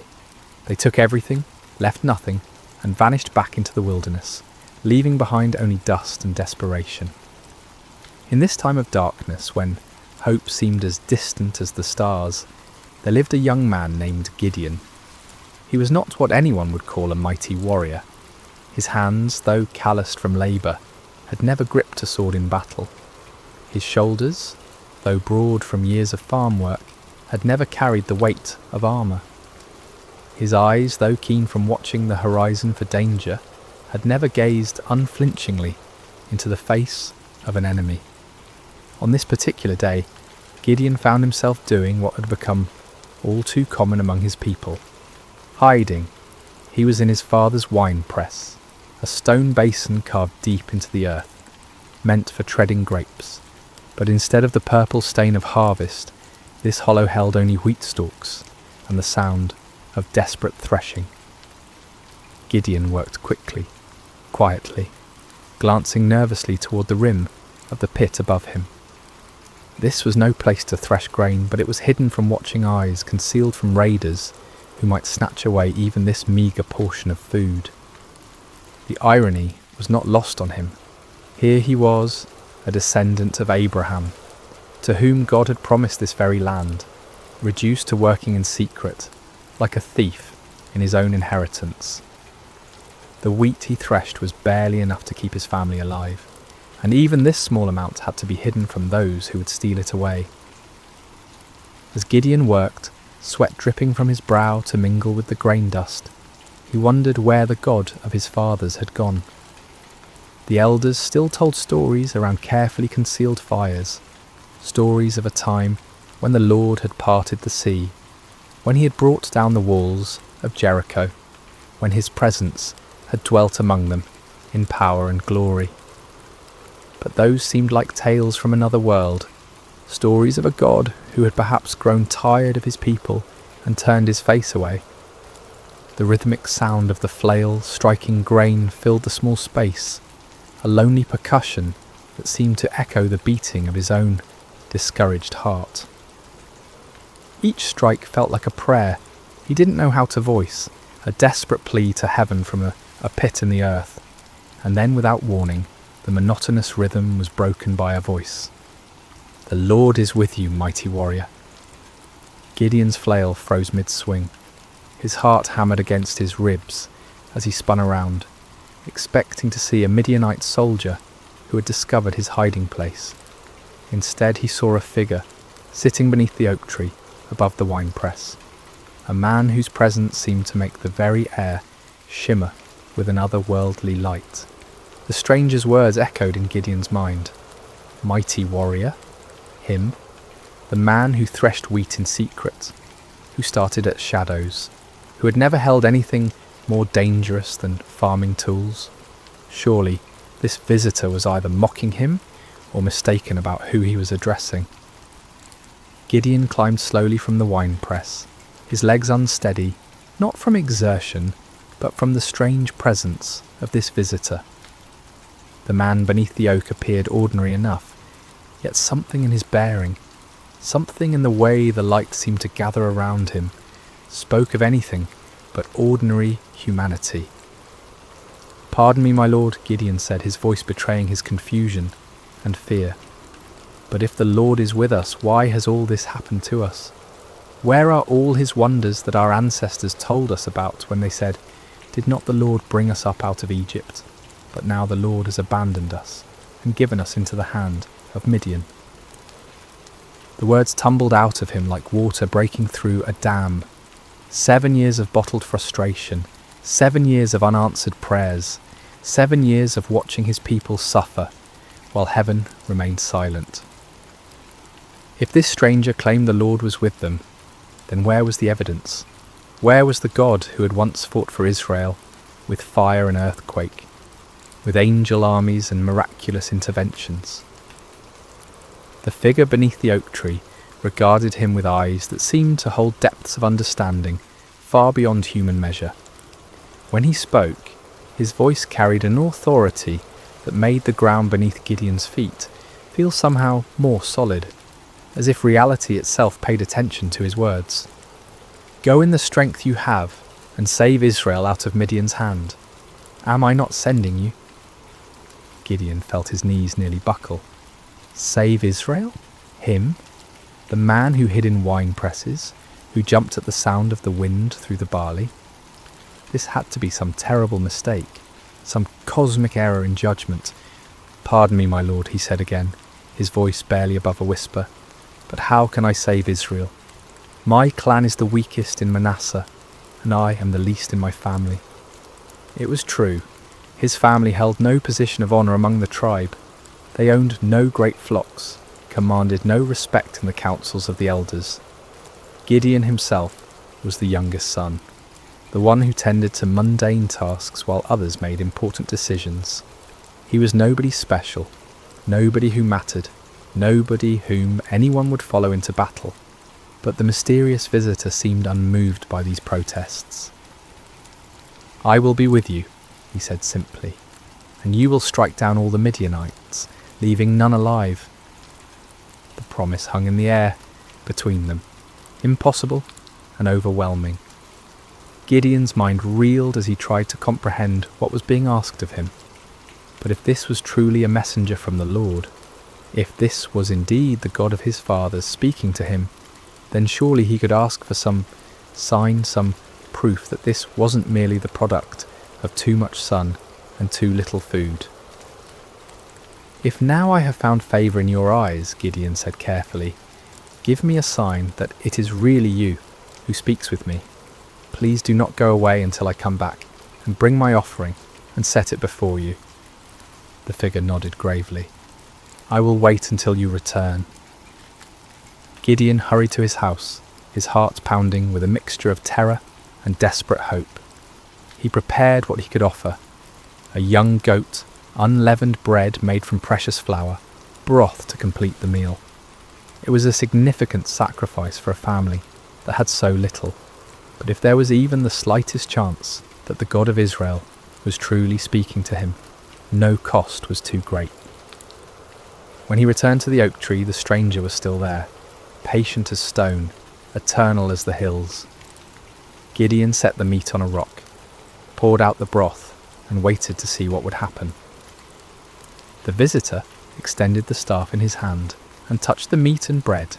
Instantly, fire flared up from the rock, consuming the offering completely. In the same moment, the figure vanished from sight, leaving Gideon alone with the blackened stone and the certain terrifying knowledge that he had been speaking with an angel of the Lord. "Alas, sovereign Lord," Gideon cried out, falling to his knees, "I have seen the angel of the Lord face to face." But even as fear overwhelmed him, a voice spoke from heaven itself. "Peace, do not be afraid, you are not going to die." Gideon built an altar there and called it "The Lord is Peace," but peace was far from what he felt in his heart. That very night, the Lord spoke to him again, commanding him to tear down his father's altar to Baal and cut down the Asherah pole beside it. It was to be his first act of obedience, his first step toward the impossible task that lay ahead. Under cover of darkness, accompanied by 10 servants, Gideon did as he was commanded. They worked quietly, dismantling the stone altar and chopping down the wooden symbol of false worship. In their place, Gideon built an altar to the Lord and offered a bull as a sacrifice, using the wood from the Asherah pole as fuel for the fire. When morning came, the men of the town discovered what had been done. Their rage was immediate and fierce.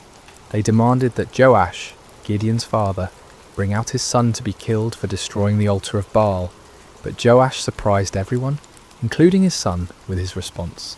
"Are you going to plead Baal's cause?" he asked the angry crowd. "If Baal really is a god, he can defend himself when someone breaks down his altar."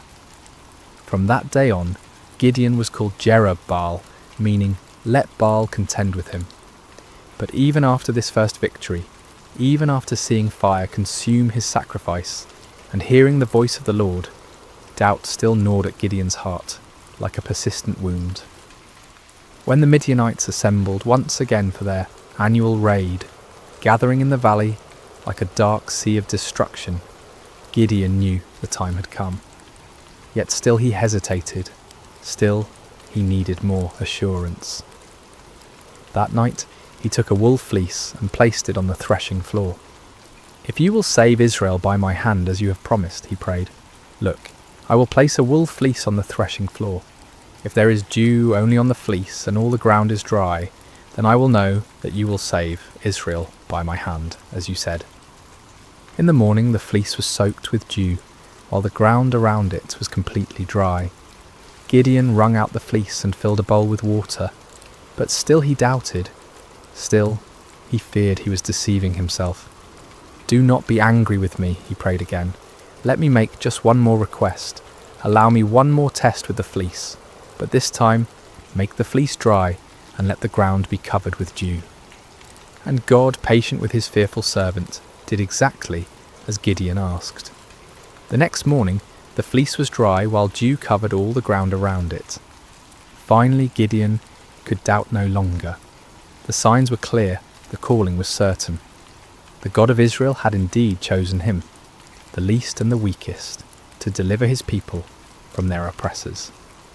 But as Gideon would soon discover, God's ways of winning battles were as unexpected as his choice of champions. Word spread quickly through the hill country of Israel. Gideon, son of Joash, had called for warriors to gather at the spring of Harod. The response was overwhelming. Men came from every tribe, every village, every cave where families had been hiding. They came carrying whatever weapons they could find. Old swords passed down from fathers, farming implements that could serve as spears, slings and stones gathered from riverbeds. 32,000 men answered the call. It was a significant force, larger than any army Israel had mustered in years. As Gideon looked out over the sea of faces, weathered by years of oppression, but now bright with hope, he felt a stirring of confidence. Perhaps this task wouldn't be as impossible as it had seemed. But even as he counted his forces, Gideon knew they were still vastly outnumbered. In the valley below, the Midianites and their allies spread across the landscape like a plague of locusts. Their camels were indeed as numerous as the sand on the seashore. Their warriors a dark tide that seemed to stretch to the horizon. Conservative estimates put their numbers at over 100,000 fighting men, but some said there were twice that many. Gideon was contemplating these daunting odds when the Lord spoke to him once again, and the words he heard made his blood run cold. "You have too many men," the Lord said. "I cannot deliver Midian into their hands, or Israel would boast against me. My own strength has saved me. Now announce to the army, anyone who trembles with fear may turn back and leave Mount Gilead." Too many men? Gideon stared out at his army, then down at the vast enemy host in the valley. How could 32,000 be too many when facing such overwhelming odds? But the Lord's reasoning became clear. If Israel won this battle with such numbers, they would attribute the victory to their own military might, rather than to God's power. With a heavy heart, Gideon stood before his assembled forces. These men had left their families, their hiding places, their small measures of safety to answer his call. Now he had to tell some of them to go home. "Men of Israel," he called out, his voice carrying across the gathered warriors. "The Lord has spoken to me. Anyone among you who is afraid, anyone who trembles with fear, may return to his home. There is no shame in this. Go in peace." A murmur rippled through the crowd. Some men looked relieved, others confused, still others ashamed. But slowly, surely, men began to step forward, to gather their belongings, to turn away from the camp. What started as a trickle became a stream, then a flood. By evening, 22,000 men had departed for their homes, leaving only 10,000 behind. Gideon watched them go with a mixture of understanding and dread. He couldn't blame them for their fear, not after 7 years of running and hiding, but now his army was less than a third of its original size, facing an enemy that seemed to grow larger with every passing hour. Surely now the Lord would be satisfied with the numbers. Surely now they could plan their attack, develop their strategy, prepare for battle. But as the sun set over the camp, painting the sky the colour of blood, the voice of the Lord came to Gideon once more. "There are still too many men," the Lord said. "Take them down to the water, and I will thin them out for you there." Gideon felt as if the ground was shifting beneath his feet. Still too many? 10,000 men were still too many to face 100,000? What kind of battle was the Lord planning? The next morning Gideon led his remaining men down to the spring of Harod. The water was clear and cold, bubbling up from underground sources that had never failed, even in the driest years. The men were thirsty from the march and eager to drink. Separate those who lap the water with their tongues, as a dog laps from those who kneel down to drink, the Lord instructed. Gideon watched carefully as his men approached the water. Most of them, weary and relieved to finally rest, knelt down and put their faces directly to the stream, drinking deeply. But a few, perhaps more cautious or alert, cupped water in their hands and lapped it quickly while keeping their eyes up, watching for danger. When the test was complete, Gideon counted with growing amazement and terror. Only 300 men had lapped the water like dogs. 300 out of 10,000. 300 to face the multitudes of Midian. With the 300 men that lapped I will save you and give the Midianites into your hands, the Lord said. Let all the others return home. The dismissal of the remaining 9,700 men was even more painful than the first reduction. These were the men who had stayed when others fled, who had shown courage and commitment. Yet now they too had to be sent away, carrying with them the supplies and provisions that would have sustained a larger force. As evening fell over the camp, Gideon found himself staring at his tiny army. 300 men sat around small fires, their faces illuminated by flickering flames. Some sharpened weapons, others mended gear, still others simply stared into the darkness where their enemies waited. They were farmers and shepherds, craftsmen and traders. None of them were professional soldiers. None of them had trained for this kind of warfare. Gideon walked among them, listening to their quiet conversations. Some spoke of their families, wondering if they would ever see their wives and children again. Others talked about the enemy, speculating about Midianite tactics and weapons. A few prayed quietly, their voices barely audible above the crackling of the fires. "Do you think we can win?" one young man asked his companion, his voice carrying the weight of doubt that Gideon felt in his own heart. "With God's help," came the reply, but even that voice held uncertainty. As Gideon continued his circuit of the camp, he felt the familiar weight of fear settling on his shoulders like a heavy cloak. 300 men. It was impossible. It was madness. It was a recipe for massacre, not victory. But even as doubt assailed him, Gideon remembered the fire that had consumed his sacrifice, the signs with the fleece, the voice that had called him mighty warrior when he was anything but mighty.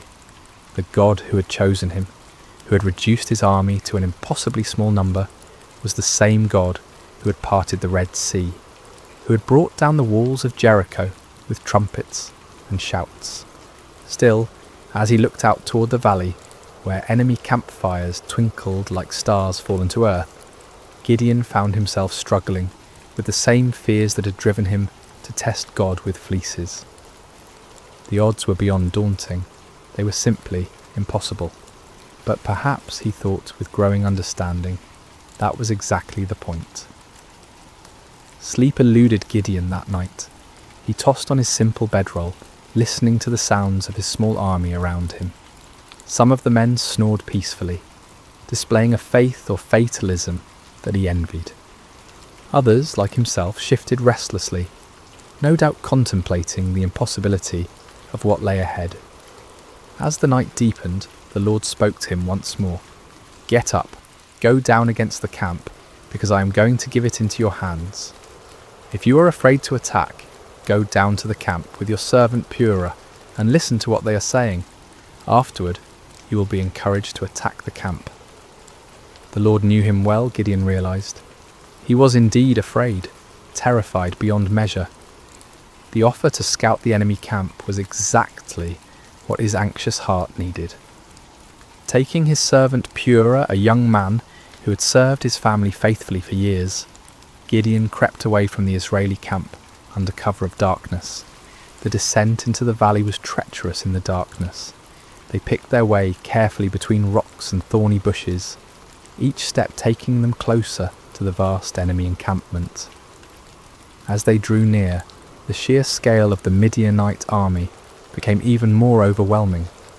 Their campfires stretched as far as the eye could see in every direction, creating a galaxy of light in the darkness of the valley floor. The smell hit them first, thousands of camels, horses and men, creating a pungent mixture that hung heavy in the still night air. Then came the sounds, snoring, quiet conversations, the shuffling of animals, the occasional clank of weapons or armour. It was like approaching a vast, slumbering beast that could wake at any moment and devour them. Gideon and Purah crept to the edge of the camp, staying low among the rocks and scrub brush that dotted the valley floor. The nearest tents were only a few dozen yards away, their dark silhouettes outlined against the glow of dying fires. Guards moved slowly through the camp, but their attention was focused inward, watching for disturbances among their own people rather than looking outward for threats. As they settled into their hiding place, Gideon heard voices from a nearby tent. Two men were talking in low tones, their conversation carrying clearly in the still night air. "I had the most disturbing dream," one man was saying. "I dreamed that a round loaf of barley bread came tumbling into the Midianite camp. It struck the tent with such force that the tent overturned and collapsed." His companion was quiet for a moment before responding, and when he did, his voice was heavy with foreboding. "This can be nothing other than the sword of Gideon, son of Joash, the Israelite. God has given the Midianites and the whole camp into his hands." Gideon felt as if lightning had struck him. Here in the heart of the enemy camp, these soldiers were talking about him, about his victory, about their own defeat. The dream was clearly a sign from God. A simple barley loaf, representing humble Israel, would overturn the mighty tent of Midian. He grasped Purah's arm, and together they crept back through the darkness, toward their own camp. But now the impossible seemed possible. Now the 300 seemed not like a pitifully small force, but like the perfect instrument of God's power. The enemy was already defeated in their hearts. All that remained was to make that defeat a reality. Back in the camp, Gideon woke his sleeping warriors. "Get up," he whispered urgently. "The Lord has given the Midianite camp into your hands." The men rose quickly, gathering around their commander in the darkness. Gideon's voice was transformed, no longer tentative and fearful, but filled with supernatural confidence. "Listen carefully," he said. "We will divide into 3 companies of 100 men each. I will give each of you a trumpet and an empty jar with a torch inside it. Watch me and do exactly what I do. When I and all who are with me blow our trumpets, then you blow your trumpets all around the camp and shout, 'For the Lord and for Gideon.'" The plan was unlike anything any of them had ever heard of. No swords, no spears, no conventional weapons at all. Just trumpets, empty pottery jars and torches. It seemed almost like madness, but there was something in Gideon's voice, something in his bearing, that convinced them this was indeed the Lord's strategy. The men moved quickly and quietly to gather the supplies they would need. Clay jars were found and emptied. Torches were prepared and placed carefully inside, so that their light was completely hidden. Each man took a trumpet, though few of them had any experience with such instruments. The plan didn't require musical skill, however, only the ability to make noise. As the first company prepared to move out, Gideon looked at his men one final time. These farmers and shepherds, these ordinary men who had answered an extraordinary call, were about to attempt something that would be remembered for generations to come. They were terrified. He could see it in their faces, but they were also determined. They'd come too far to turn back now. "Remember," Gideon said quietly, "we are not fighting this battle alone. The Lord goes before us. Trust in him, follow my lead, and we will see the salvation of Israel this very night." The 3 companies spread out in the darkness, moving carefully around the perimeter of the enormous enemy camp. It took time to get into position, with each group having to navigate difficult terrain while carrying their unusual equipment. But finally, just as the middle watch began, just as the guards were changing and the camp was at its most vulnerable, Gideon's company reached their position on one side of the valley. He looked across the vast sea of tents and fires, knowing that his other 2 companies were in position on the other sides. Somewhere out there in the darkness, 200 other men were waiting for his signal, trusting him to lead them in this impossible venture. Gideon raised his trumpet to his lips, lifted his jar with its hidden torch, and prepared to find out whether the God of Israel would indeed fight for his people. The moment had come. 300 men were about to challenge an army of over 100,000, armed with nothing but faith and the most unusual weapons in the history of warfare. The fate of Israel hung in the balance, suspended in the darkness between doubt and faith, between human impossibility and divine power. The signal came like thunder splitting the night sky. Gideon's trumpet blast echoed off the hills surrounding the valley, a piercing note that seemed to come from heaven itself. In the same instant, he smashed his clay jar against a rock, releasing the torch inside to blaze forth like a star suddenly born in the darkness. "A sword for the Lord and for Gideon," he shouted at the top of his lungs. The response was immediate and devastating. All around the perimeter of the vast Midianite camp, 299 other men followed their commander's example. The sound was indescribable. 300 trumpets blowing at once, creating a wall of noise that seemed to shake the very foundations of the earth. 300 clay jars smashed simultaneously, the sound like thunder crashing over and over again. 300 torches suddenly blazed to life, creating a ring of fire around the sleeping army. And 300 voices roared out the battle cry, "A sword for the Lord and for Gideon." The effect on the Midianite camp was catastrophic. Men who had been sleeping peacefully moments before were jolted awake by the tremendous noise, their minds struggling to comprehend what was happening.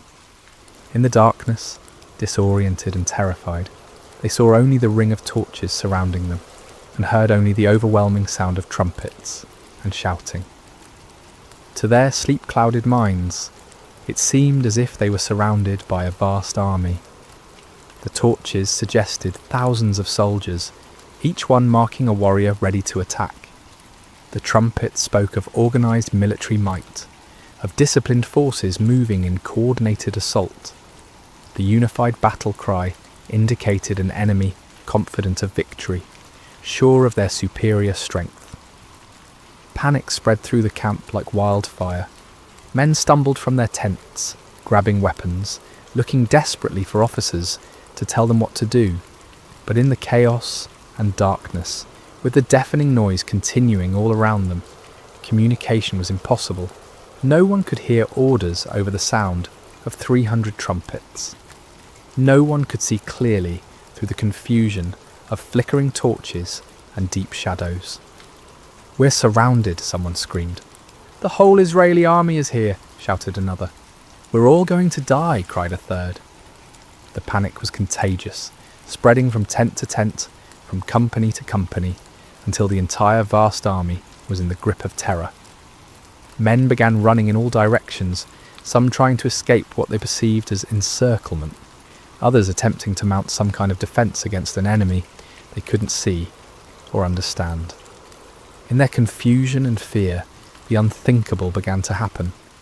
Midianite soldiers, unable to distinguish friend from foe in the chaos, began attacking each other. A man running through the darkness looked like an enemy soldier. A voice shouting commands in the confusion sounded like the voice of an Israeli warrior. Every shadow could be hiding an attacker. Swords were drawn not against the 300 Israelites on the perimeter, but against fellow Midianites. Spears were thrust not at the enemy, but at allies who had become indistinguishable from foes in the panic and darkness. The great army that had terrorized Israel for 7 years was turning on itself, destroying itself in its fear and confusion. Gideon and his men maintained their positions around the camp, continuing to blow their trumpets and brandish their torches, watching in amazement as their enemies did the work of destruction for them. It was the most extraordinary battle any of them had ever witnessed, a battle won without striking a single blow, a victory achieved through terror rather than traditional warfare. As the chaos in the camp intensified, the Midianites began a massive retreat. Those who could find their camels or horses fled toward the Jordan River and beyond.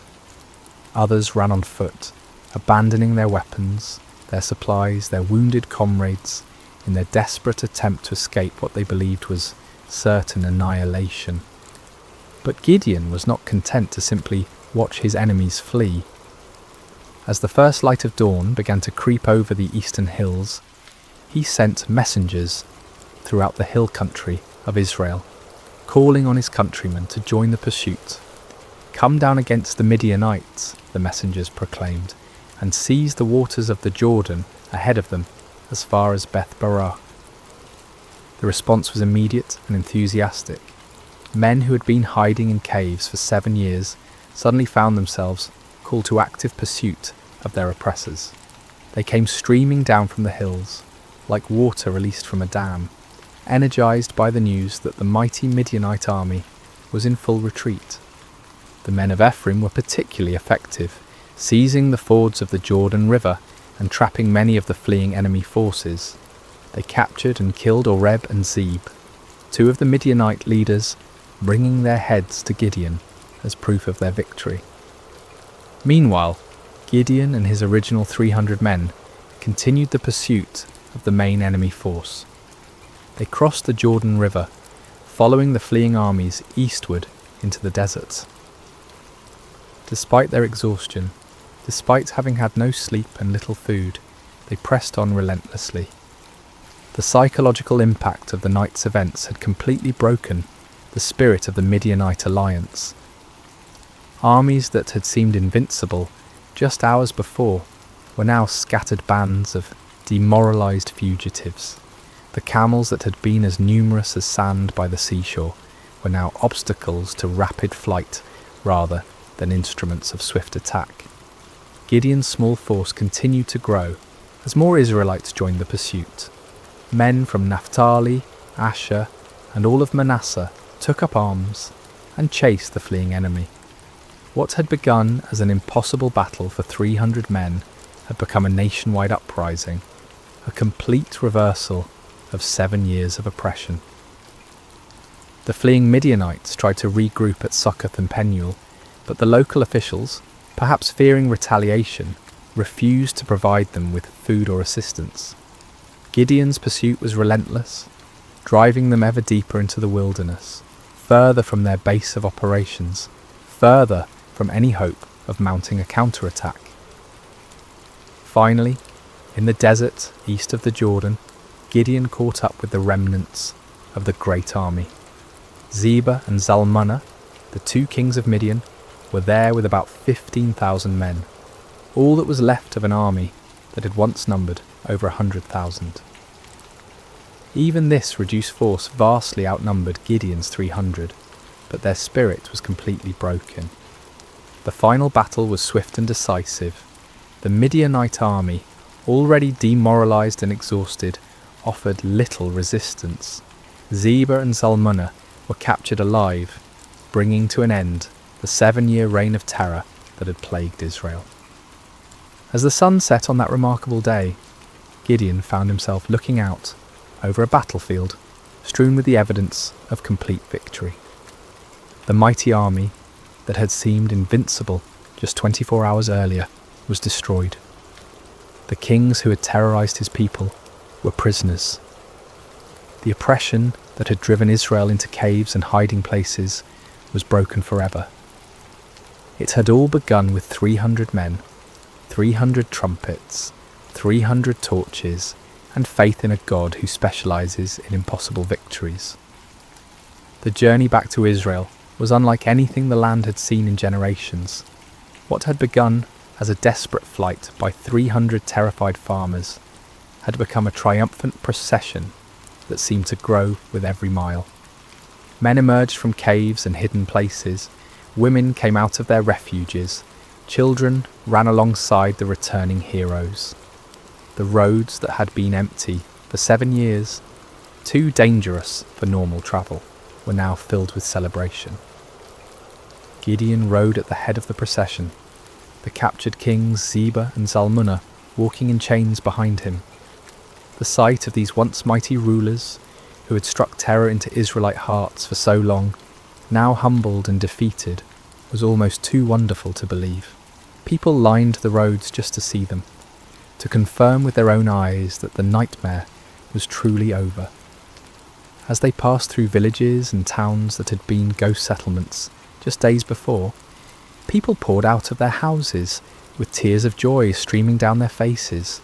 Children, who had never known anything but hiding and fear, looked with wonder at the defeated enemy kings. Elderly men and women who remembered the time before the oppression began whispered prayers of thanksgiving to the God who had delivered them. The celebration that erupted across Israel was spontaneous and overwhelming. In every settlement, people brought out whatever food they had hidden away and shared it freely. Wine that had been buried for safekeeping was uncorked and passed around. Songs that had been silenced for 7 years rang out again from hilltops and valleys. But perhaps the most remarkable aspect of the victory was how complete it had been. The Midianite power was not just temporarily broken, but utterly destroyed. Their military organisation was shattered, their leadership eliminated, their will to fight completely crushed. Never again would they be able to mount the kind of massive raids that had devastated Israel year after year. The psychological impact was equally profound. For 7 years, the Israelites had seen themselves as victims, as weak and helpless prey for stronger predators. Now they had witnessed their God fighting for them in the most dramatic way imaginable. The story of the 300 and their trumpets would be told and retold around campfires for generations to come.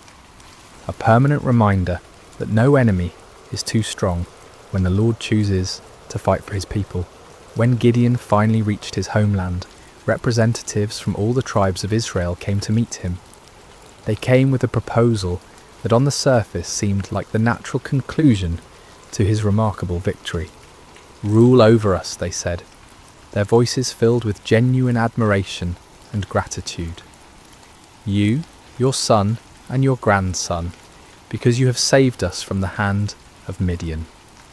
It was an offer of kingship, of dynastic rule that would establish Gideon's family as the permanent rulers of Israel. After centuries of loose tribal confederation, of judges who arose in times of crisis only to fade from prominence when the emergency passed, the people were ready for something more permanent, more stable, and who better to serve as their king than the man who had delivered them from their greatest enemy? The offer was tempting beyond measure. Gideon had gone from threshing wheat in secret to being offered the crown of all Israel. The boy who had hidden in wine presses was being invited to sit on a throne. The man who had doubted his own worth was being told that he was worthy to found a royal dynasty. But Gideon's response revealed the depth of his spiritual growth during this incredible journey. The fearful farmer, who had needed multiple signs and confirmations, had become a man who understood something fundamental about the nature of God's kingdom. "I will not rule over you," he declared firmly, "nor will my son rule over you. The Lord will rule over you." It was a profound statement of faith and wisdom. Gideon recognized that Israel's true king was the Lord himself, and that any human ruler would be merely a steward of God's authority. He had learned through his own experience that victory came not through human strength or wisdom, but through complete dependence on divine power. To accept a crown now would be to claim credit for what God alone had accomplished. The people were disappointed but not surprised. They had seen enough of Gideon's character to understand that he was not motivated by personal ambition. Still, they wanted to honour him in some way, to create some lasting memorial to his remarkable victory. Gideon did make one request of the people, though it would prove to be a fateful one. "I do ask one thing of you," he said. "Each of you give me an earring from your share of the plunder." The Midianites, like many desert peoples, wore gold earrings, and the spoils of victory included a considerable amount of such jewellery. The Israelites were happy to comply with this modest request. They spread out a garment, and each man threw a gold earring onto it. When all the contributions were gathered, the weight of the gold was 1,700 shekels, an enormous fortune by the standards of the time. In addition to the earrings, there were ornaments, pendants, and purple garments worn by the Midianite kings, as well as chains from their camels' necks. With this gold, Gideon made an ephod, a ceremonial garment similar to what the high priest wore. His intentions may have been pure, perhaps wanting to create a memorial to God's victory, or a way for the people to seek divine guidance. But the results were tragic. All Israel prostituted themselves by worshipping it there, and it became a snare to Gideon and his family.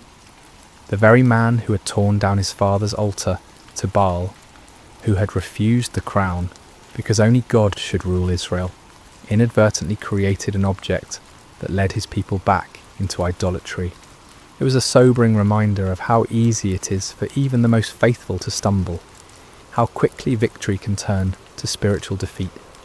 The golden ephod, created from the spoils of a battle won by faith alone, became a false god that drew the people's hearts away from the true God who had delivered them. Yet despite this failing, the primary result of Gideon's victory endured. The land had peace for 40 years during his lifetime. The Midianites never recovered from their devastating defeat. Other potential enemies, seeing what had happened to the mighty Desert Confederation, thought twice before threatening Israel. Gideon himself lived quietly on his estate, enjoying the respect of his people, but never again taking up the sword. He married and had many children, 70 sons from his various wives. One son, born to a concubine in Shechem, was named Abimelech, and he would later bring great trouble to Israel in his quest for the power his father had refused. When Gideon died at a good old age, he was buried in the tomb of his father Joash in Ophrah of the Abiezrites. His death marked the end of an era, the passing of a man who had embodied both the highest faith and the deepest human frailty. As we reach the end of this ancient story, told now across thousands of years and countless retellings, the lessons of Gideon's life continue to resonate with profound relevance. His journey, from fearful farmer to victorious leader, speaks to truths that transcend time and culture, offering wisdom for anyone who has ever felt inadequate for the tasks before them. The first and most striking lesson is how God chooses his instruments. When the angel called Gideon a mighty warrior while he hid in a wine press, it seemed like either a mistake or a cruel joke. Gideon was none of the things we typically associate with great leaders. He wasn't brave, wasn't confident, wasn't from an important family, wasn't trained in warfare or politics. By every human measure, he was spectacularly unqualified for the task ahead. Yet this was precisely why God chose him. The Lord deliberately selects the weak to confound the strong, the foolish to shame the wise, the lowly to humble the proud. Gideon's weakness became the perfect vessel for divine strength because there could be no question about who deserved the credit for the victory. This principle was reinforced by the reduction of Gideon's army from 32,000 to 300. With overwhelming numbers, Israel might have attributed their victory to superior military strategy or exceptional courage. With just 300 men, there could be no doubt that the victory belonged to God alone. The method of the victory itself drove this point home with unmistakable clarity. No swords were swung, no arrows were shot, no conventional battle was fought. Instead, the enemy was defeated by trumpets, torches, and shouting. It was a victory that made no sense according to human wisdom, but perfect sense according to divine strategy. Gideon's story also illustrates the patient grace of God toward human weakness. When Gideon asked for signs, when he tested God with fleeces, when he needed encouragement through overhearing the enemy's dream, the Lord did not respond with anger or impatience. Instead, he provided exactly what his frightened servant needed to move forward in faith. This divine patience extends to our failures as well as our fears. Even when Gideon created the golden ephod that led Israel into idolatry, even when his victory was tainted by this spiritual stumble, God's larger purposes were not thwarted. The peace that came to Israel lasted for 40 years, and the story of Gideon's faith continued to inspire future generations. Yet Gideon's failure with the ephod serves as a sobering warning about the subtle nature of spiritual pride. The man who had refused a crown could still fall into the trap of creating an object that drew worship away from God. Victory can be more spiritually dangerous than defeat, success more corrupting than failure. Even those who have experienced God's power in extraordinary ways must remain vigilant against the pride that can grow from their very victories. The story also reveals the importance of recognizing God's sovereignty in our circumstances. When Gideon questioned why God had allowed the Midianite oppression, he was struggling with one of humanity's oldest questions: why does a good God permit suffering? The answer that emerges from his story is not a theological explanation, but a practical demonstration. God had not abandoned his people. He was preparing to deliver them in a way that would reveal his power and restore their faith. Sometimes what looks like divine absence is actually divine preparation.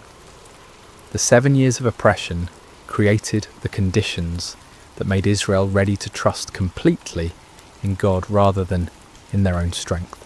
Without that desperation, they might never have been willing to follow 300 men with trumpets against an army of over 100,000. Gideon's reluctance to accept the crown offers another crucial lesson about the nature of true leadership. The people wanted to make him king because he had saved them, but Gideon understood that salvation belongs to God alone.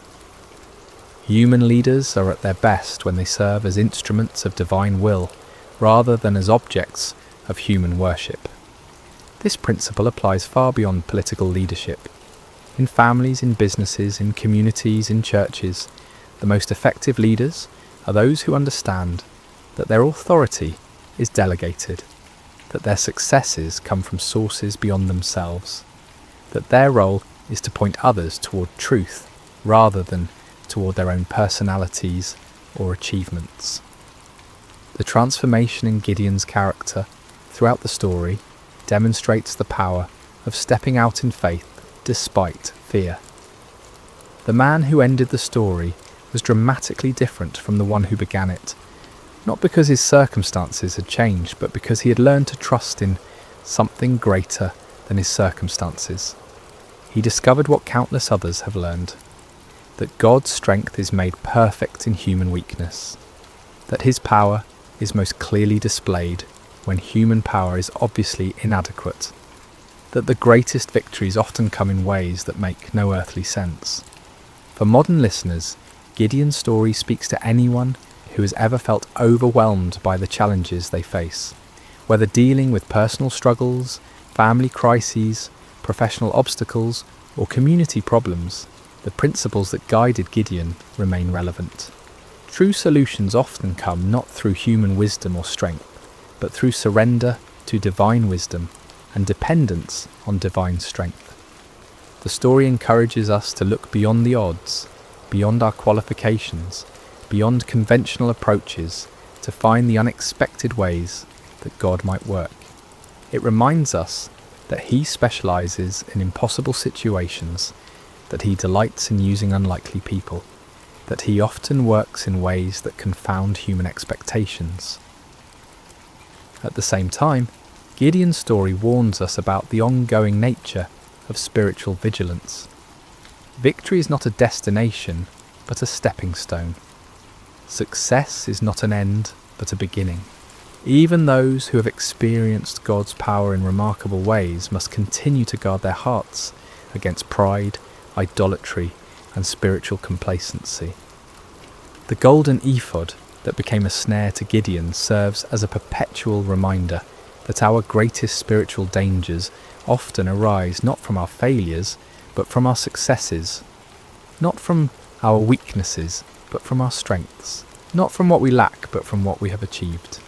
As we close this ancient tale, we're reminded that Gideon's story is ultimately not about Gideon at all.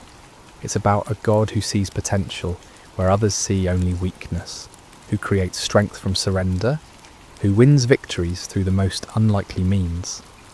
It's about divine love that persists through human doubt, divine patience that endures human testing, divine power that works through human frailty. The trumpets that shattered the midnight silence in that valley so long ago continue to echo through the centuries, calling each generation to trust in something greater than themselves, to step forward in faith despite their fears, to discover that the God who delivered Israel through 300 men with torches is still in the business of impossible victories. In our own valleys of challenge and oppression, surrounded by enemies that seem too numerous to count, facing odds that appear insurmountable, Gideon's story whispers the same truth that changed a fearful farmer into a mighty warrior. The Lord is with you, and in Him even the weakest can become strong. Even the smallest can achieve great things. Even the most unlikely can be used for extraordinary purposes. The battle belongs to the Lord, and in Him, victory is always possible. And so we end where we began, with a simple truth that transcends time and circumstance. When God chooses to fight for His people, no enemy can stand, no odds are too great, and no victory is impossible. The story of Gideon continues to unfold in every generation, in every heart that learns to trust, not in human strength, but in divine power, not in earthly wisdom, but in heavenly guidance, not in what we can see, but in what God can do. May this ancient story find new life in modern hearts. May its lessons take root in contemporary soil, and may its timeless truths continue to inspire faith, courage, and hope in all who hear it.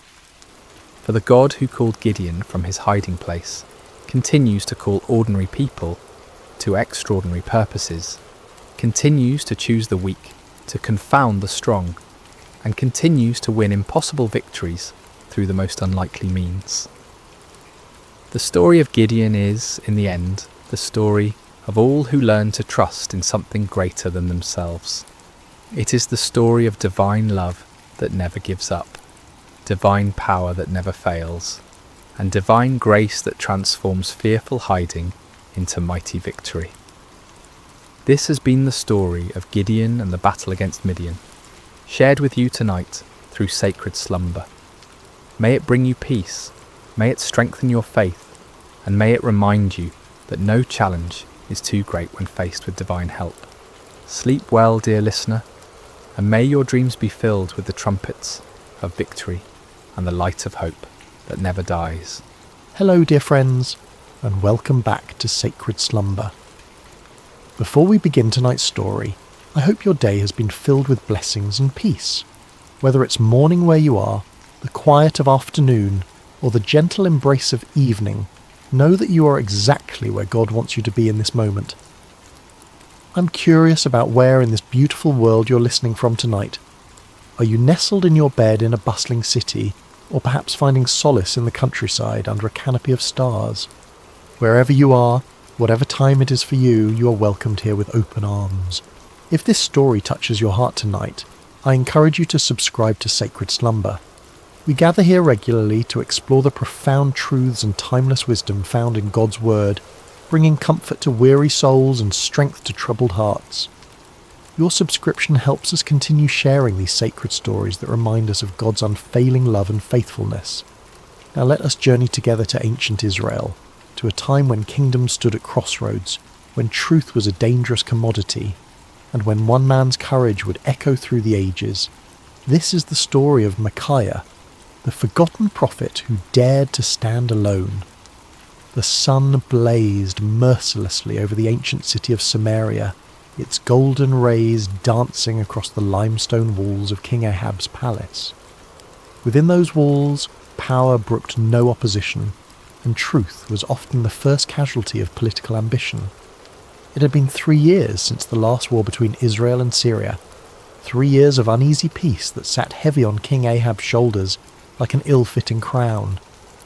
Ahab paced the marble floors of his throne room, his royal robes rustling with each agitated step. The king of Israel was a man consumed by his desires, a ruler who had long ago traded his soul to the altar of self-interest.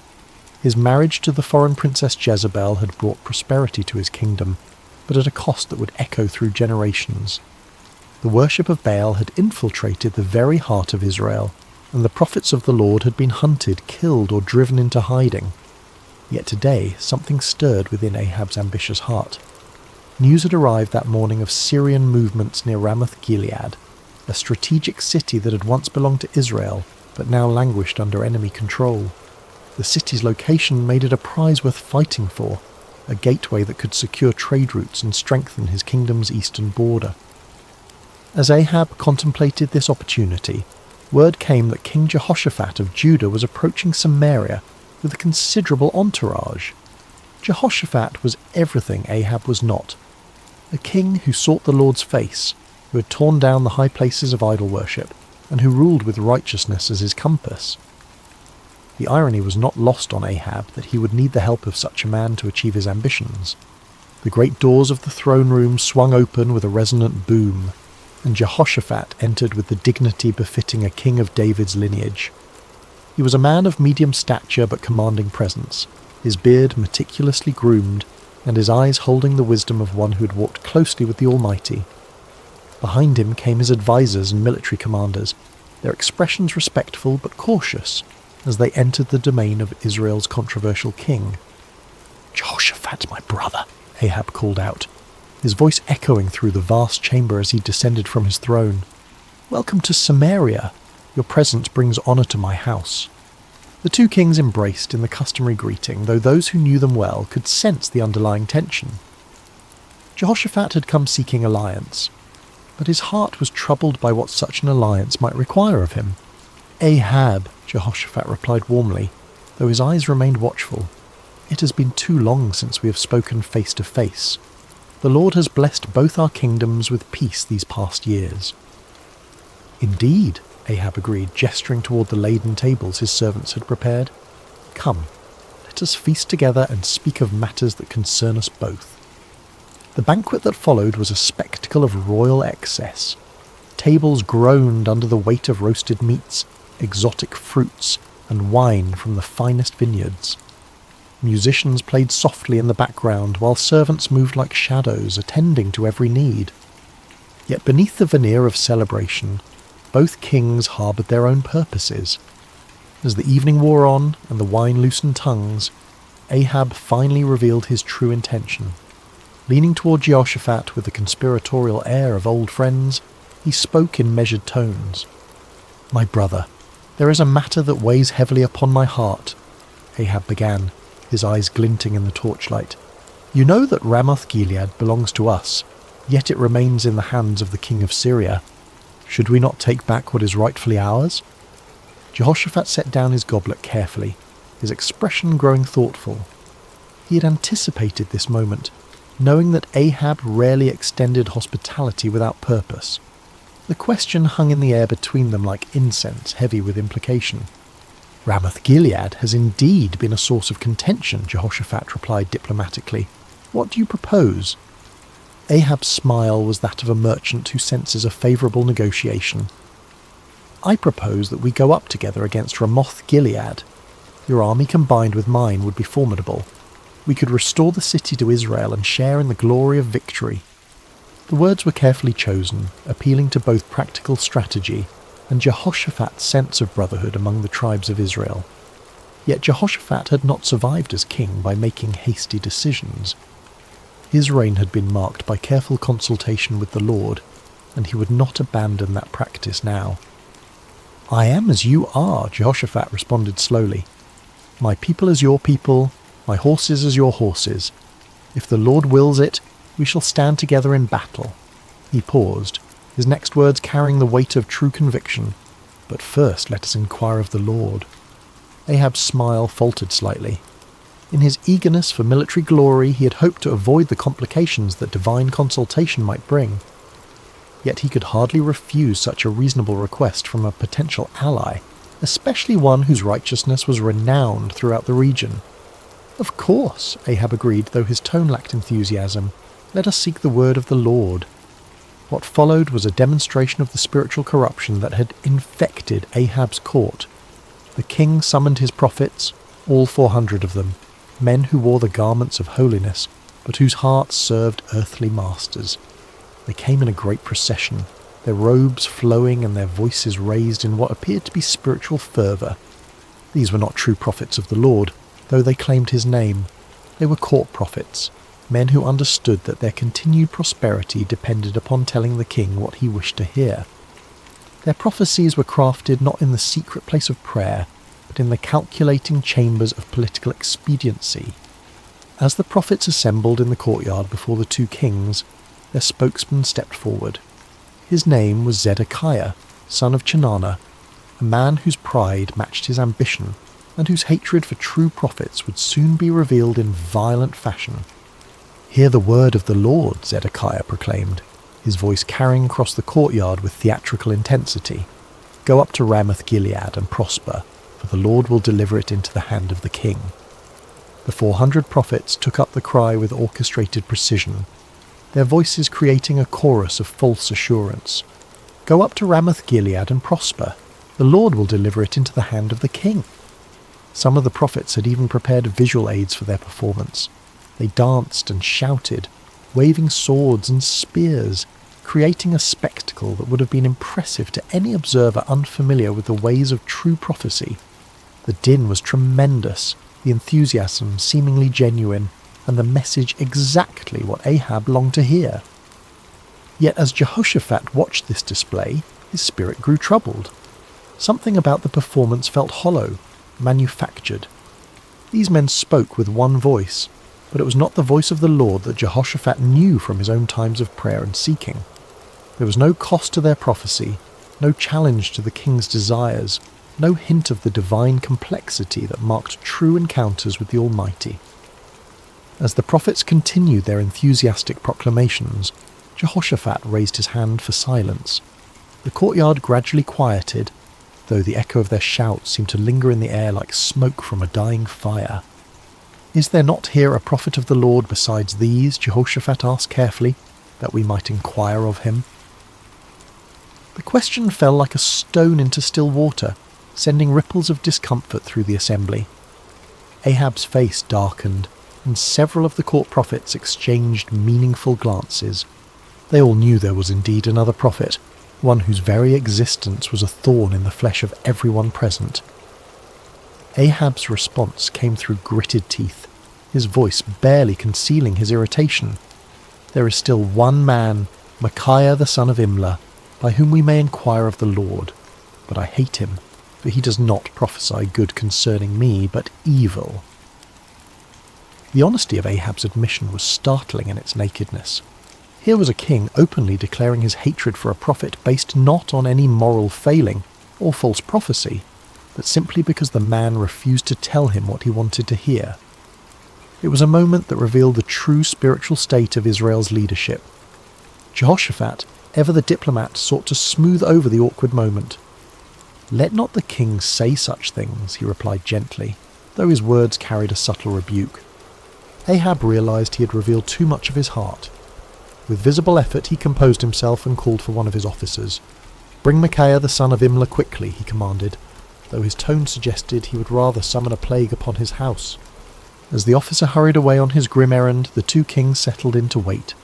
The 400 prophets remained in the courtyard, their earlier enthusiasm now tempered by the knowledge that their unanimous voice was about to be challenged by a single man they both feared and despised. The sun continued its relentless journey across the sky, and in the distance the sound of the officer's horse could be heard galloping toward the place where truth dwelt in isolation, where a forgotten prophet waited in the shadows of his integrity. The horse's hooves struck the dusty road with rhythmic precision as the king's officer rode toward the humble dwelling where Micaiah made his home. The prophet lived simply, far from the luxury of the royal court, in a stone house that spoke of function rather than ostentation. Here, away from the corrupting influence of political power, dwelt a man who had chosen faithfulness over favour, truth over comfort. Micaiah son of Imlah was not an imposing figure by earthly standards. Of average height and lean build, he bore the weathered appearance of one who had walked through many storms. His beard was streaked with silver, and his eyes held the deep weariness of a man who had spoken unpopular truths for too many years. Yet there was something unbreakable in his demeanour, a quality that suggested he had found his anchor in something far stronger than human approval. When the king's messenger arrived, Micaiah was in his garden, tending to the vegetables that provided much of his sustenance. The prophet lived modestly, supported by the occasional gifts of those few souls who still valued truth above comfort. He had long ago learned to find contentment in simple things, the satisfaction of honest work, the peace of prayer, and the quiet joy of communion with the Almighty. "Micaiah," the officer called out as he dismounted, "the king commands your presence immediately." The prophet looked up from his work, unsurprised. He had sensed in recent days that the Lord was preparing him for something significant. His prayers had been marked by an unusual intensity, and his dreams had been filled with visions he did not yet fully understand.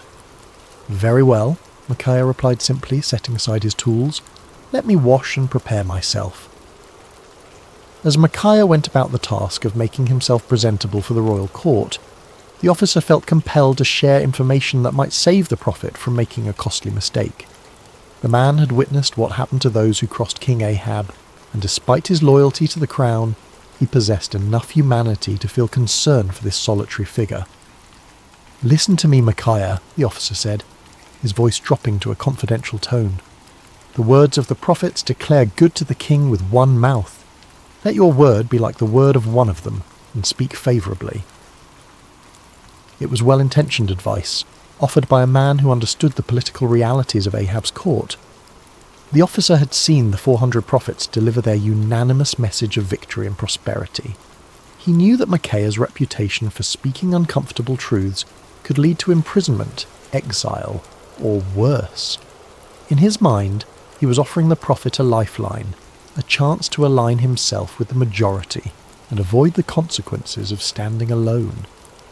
Micaiah paused in his preparations, considering the messenger's words. The offer was clear: conform, agree with the crowd, tell the king what he wants to hear, and enjoy the benefits of royal favour. It would be so easy, so practical, so utterly reasonable by every human measure. But as Micaiah looked into the officer's earnest face, he felt the familiar stirring of the spirit within him, that unmistakable presence that had guided him through decades of faithful service. The Lord had not called him to an easy path, but he had never failed to provide strength for the journey. "As the Lord lives," Micaiah replied with quiet dignity, "whatever the Lord says to me, that I will speak." The words hung in the air between them, a declaration of absolute commitment that left no room for compromise. The officer's face showed his disappointment and concern, but he knew better than to argue further. He had delivered his warning. What the prophet did with it was beyond his control. The journey back to Samaria was made in relative silence, the officer pondering the stubborn integrity of his passenger, while Micaiah prayed and prepared his heart for whatever lay ahead. As they approached the city, the prophet could see the banners of both Israel and Judah flying from the palace walls, confirming his suspicion that this summons involved more than a routine consultation. The palace courtyard was a scene of controlled chaos when they arrived. Servants scurried about preparing for what appeared to be an important gathering, while guards stood at attention in their finest armour. The 400 prophets were still present, clustered in small groups and speaking in hushed tones. Their earlier enthusiasm had given way to a more subdued attitude, though their confidence in their message remained unshaken. As Micaiah dismounted and followed the officer toward the throne room, he could feel the weight of many eyes upon him. Some looks were curious, others hostile, and a few held the barely concealed contempt of those who viewed his independence as a personal affront. He had grown accustomed to such reactions over the years, understanding that his very presence served as an uncomfortable reminder of the spiritual compromise that permeated the court. The great doors opened before them, revealing the opulent throne room where Kings Ahab and Jehoshaphat waited. The contrast between the two rulers was immediately apparent even to a casual observer. Ahab sat upon his throne with the restless energy of a man driven by ambition, his fingers drumming impatiently on the armrest. Jehoshaphat, seated in a chair of equal honour nearby, maintained the composed dignity of one accustomed to seeking divine guidance before making important decisions. "Ah, Micaiah," Ahab said as the prophet entered, his tone carrying forced joviality that fooled no one. "At last, our final consultant arrives." Micaiah approached the throne with measured steps, neither hurrying to show deference nor dawdling to display defiance. He had learned long ago that in the presence of earthly power, his allegiance belonged to a higher authority. When he reached the appropriate distance, he bowed respectfully but not obsequiously, acknowledging the king's position without compromising his own integrity. "You summoned me, your majesty," Micaiah said simply, his voice carrying clearly through the chamber. King Jehoshaphat studied the prophet with interest. He had heard reports of Micaiah's reputation for uncompromising honesty, and after witnessing the theatrical performance of the 400 prophets, he was eager to hear from someone who might offer a different perspective. Ahab leaned forward on his throne, his eyes fixed on the solitary figure before him. "Micaiah, shall we go to war against Ramoth-Gilead, or shall we refrain?" It was the same question that had been posed to the 400 prophets, the same inquiry that had produced such enthusiastic unanimity. Now it fell upon the shoulders of one man who stood alone, without allies or supporters, facing the combined expectation of two kings and their assembled courts. The moment stretched taut with anticipation. Everyone present understood that they were witnessing something significant, though few could have predicted the drama that was about to unfold. In the silence, Micaiah felt the familiar stirring of the spirit, but what came first was not the word of the Lord, but something altogether unexpected. What happened next would be remembered and debated for generations to come. Micaiah, the prophet known for his uncompromising honesty, looked directly at King Ahab and delivered exactly the message the king wanted to hear. "Go up and prosper," Micaiah declared, his voice carrying throughout the throne room, "for the Lord will deliver it into the hand of the king." A murmur of surprise rippled through the assembled court. The 400 prophets exchanged glances of confusion and perhaps a touch of irritation.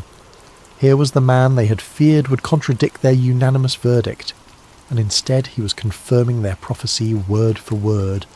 Some of them smiled with what they imagined was vindication, while others seemed puzzled by this unexpected development. But King Ahab was no fool. Despite his many moral failings, he had known Micaiah for years, had heard his prophecies of judgment and warning countless times. Never once had the prophet told him what he wanted to hear. Never once had Micaiah's words aligned so perfectly with royal desires. The king's eyes narrowed as he studied the prophet's face, searching for the truth behind this suspicious compliance. There was something in Micaiah's tone, a subtle quality that suggested layers beneath the surface of his words. It was the same tone a parent might use when agreeing with a child's obviously foolish plan, allowing them to proceed while knowing full well what the consequences would be. King Jehoshaphat, too, sensed that something was amiss, though he remained silent, observing the interaction with keen interest. "How many times shall I make you swear?" Ahab said slowly, his voice carrying a warning. that you tell me nothing but the truth in the name of the Lord." It was a remarkable moment. Here was a king who had just received exactly the prophecy he desired, yet his own conscience convicted him that it could not be genuine. Ahab understood Micaiah well enough to know that such easy agreement was completely out of character. In demanding the truth, the king was inadvertently acknowledging that he recognized the difference between authentic prophecy and the comfortable lies he typically preferred. Micaiah stood silent for a moment, and those watching could see a visible change come over him. The sardonic expression faded from his face, replaced by the solemn countenance of one who was about to deliver a message from the throne room of heaven. When he spoke again, his voice carried a different quality altogether, the unmistakable authority of divine revelation. "I saw all Israel scattered on the hills like sheep that have no shepherd," Micaiah began, his words falling like stones into the sudden silence. "And the Lord said, 'These have no master. Let each return to his house in peace.'" The impact of these words was immediate and devastating. The vision was clear to everyone present. Israel would be defeated, their army scattered, and their king would not return from battle. It was a prophecy of military disaster and royal death, delivered with the calm certainty of one who had seen beyond the veil of earthly circumstances. King Ahab's face flushed with anger, but beneath the rage was something that looked remarkably like fear. He turned to Jehoshaphat with the bitter satisfaction of one whose worst expectations have been confirmed. "Did I not tell you," Ahab said, his voice heavy with frustration, "that he would not prophesy good concerning me, but evil?" But Micaiah was not finished. The Spirit of the Lord had opened his eyes to see into the very council chambers of heaven, and what he had witnessed there needed to be shared, regardless of the consequences. The prophet's voice took on an even more solemn tone as he continued. "Therefore hear the word of the Lord," Micaiah declared, his words cutting through the tension in the room like a sword. "I saw the Lord sitting on his throne, and all the host of heaven standing by, on his right hand and on his left." The court fell absolutely silent. Even the most worldly and cynical among them recognized that they were hearing something extraordinary. This was not the political maneuvering they were accustomed to, nor the comfortable reassurances of the court prophets. This was a glimpse into eternal realities, a revelation of divine purpose that transcended human understanding.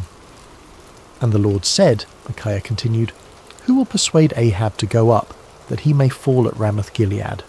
So one spoke in this manner, and another spoke in that manner. Then a spirit came forward and stood before the Lord and said, "I will persuade him." The Lord said to him, "In what way?" And he said, "I will go out and be a lying spirit in the mouth of all his prophets." And the Lord said, "You shall persuade him and also prevail. Go out and do so." The revelation was staggering in its implications. Micaiah was claiming that the Lord himself had allowed, indeed, had orchestrated, the deception that had been proclaimed by the 400 prophets. It was a divine judgment in the form of false prophecy, a spiritual trap set for a king who had repeatedly chosen lies over truth. "Therefore," Micaiah concluded with inexorable logic, "look, the Lord has put a lying spirit in the mouth of all these prophets of yours, and the Lord has declared disaster concerning you." The silence that followed was deafening. Every person present was forced to grapple with the implications of what they had heard. The 400 prophets found themselves accused not merely of error, but of being unwitting instruments of divine deception. The kings faced the terrifying possibility that their carefully planned military campaign was actually a trap set by the Almighty himself. But the silence was short-lived. Zedekiah, the spokesman for the 400 prophets, was a man of considerable pride and ambition. He had built his reputation on his supposed connection to the divine, and Micaiah's words threatened not only his credibility but his entire worldview. The accusation that he had been deceived by a lying spirit was more than he could bear. With a roar of rage, Zedekiah strode across the throne room until he stood face to face with Micaiah. The contrast between them was striking. Zedekiah in his fine robes and carefully groomed appearance, representing the comfortable religiosity of the court, facing Micaiah in his simple garments, embodying the uncompromising voice of authentic prophecy. "Which way did the Spirit from the Lord go from me to speak to you?" Zedekiah demanded, his voice shaking with fury. It was a desperate attempt to challenge Micaiah's authority, to suggest that if anyone possessed a connection to the divine, it was surely the spokesman for 400 prophets rather than this isolated troublemaker. But before Micaiah could respond, Zedekiah's anger overwhelmed his judgment entirely. The sound of the slap echoed through the throne room like a thunderclap. Zedekiah had struck Micaiah across the face with sufficient force to stagger the prophet, leaving a red mark on his cheek that would serve as a visible reminder of what it cost to speak truth in the face of comfortable lies. The act of violence hung in the air like a poisonous cloud. No one moved or spoke, shocked by the sudden transition from theological debate to physical assault. Micaiah slowly straightened, touching his cheek where Zedekiah's hand had left its mark. When he looked up, there was no anger in his eyes, no desire for retaliation. Instead, there was a sadness that seemed to encompass not only his immediate situation, but the entire spiritual state of the nation. Indeed, Micaiah said quietly, his voice carrying despite its gentle tone, "You shall see on that day when you go into an inner chamber to hide." It was both prophecy and promise. The day would come when Zedekiah's false confidence would crumble, when the reality of divine judgment would force him to seek shelter from the consequences of his deception. The words carried the weight of inevitable fulfillment, spoken not in anger, but with the sorrowful certainty of one who had seen the future and found it tragic. King Ahab had heard enough. The prophet's words had struck too close to uncomfortable truths, had challenged too directly the comfortable illusions upon which he had built his reign. The vision of divine deception, the prophecy of military disaster, the humiliating suggestion that his 400 prophets were unwitting instruments of judgment, all of it combined to create a rage that demanded immediate action. "Take Micaiah," the king commanded, his voice sharp with fury, "and return him to Ammon, the governor of the city, and to Joash the king's son, and say, 'Thus says the king, put this fellow in prison, and feed him with bread of affliction and water of affliction until I come in peace.'"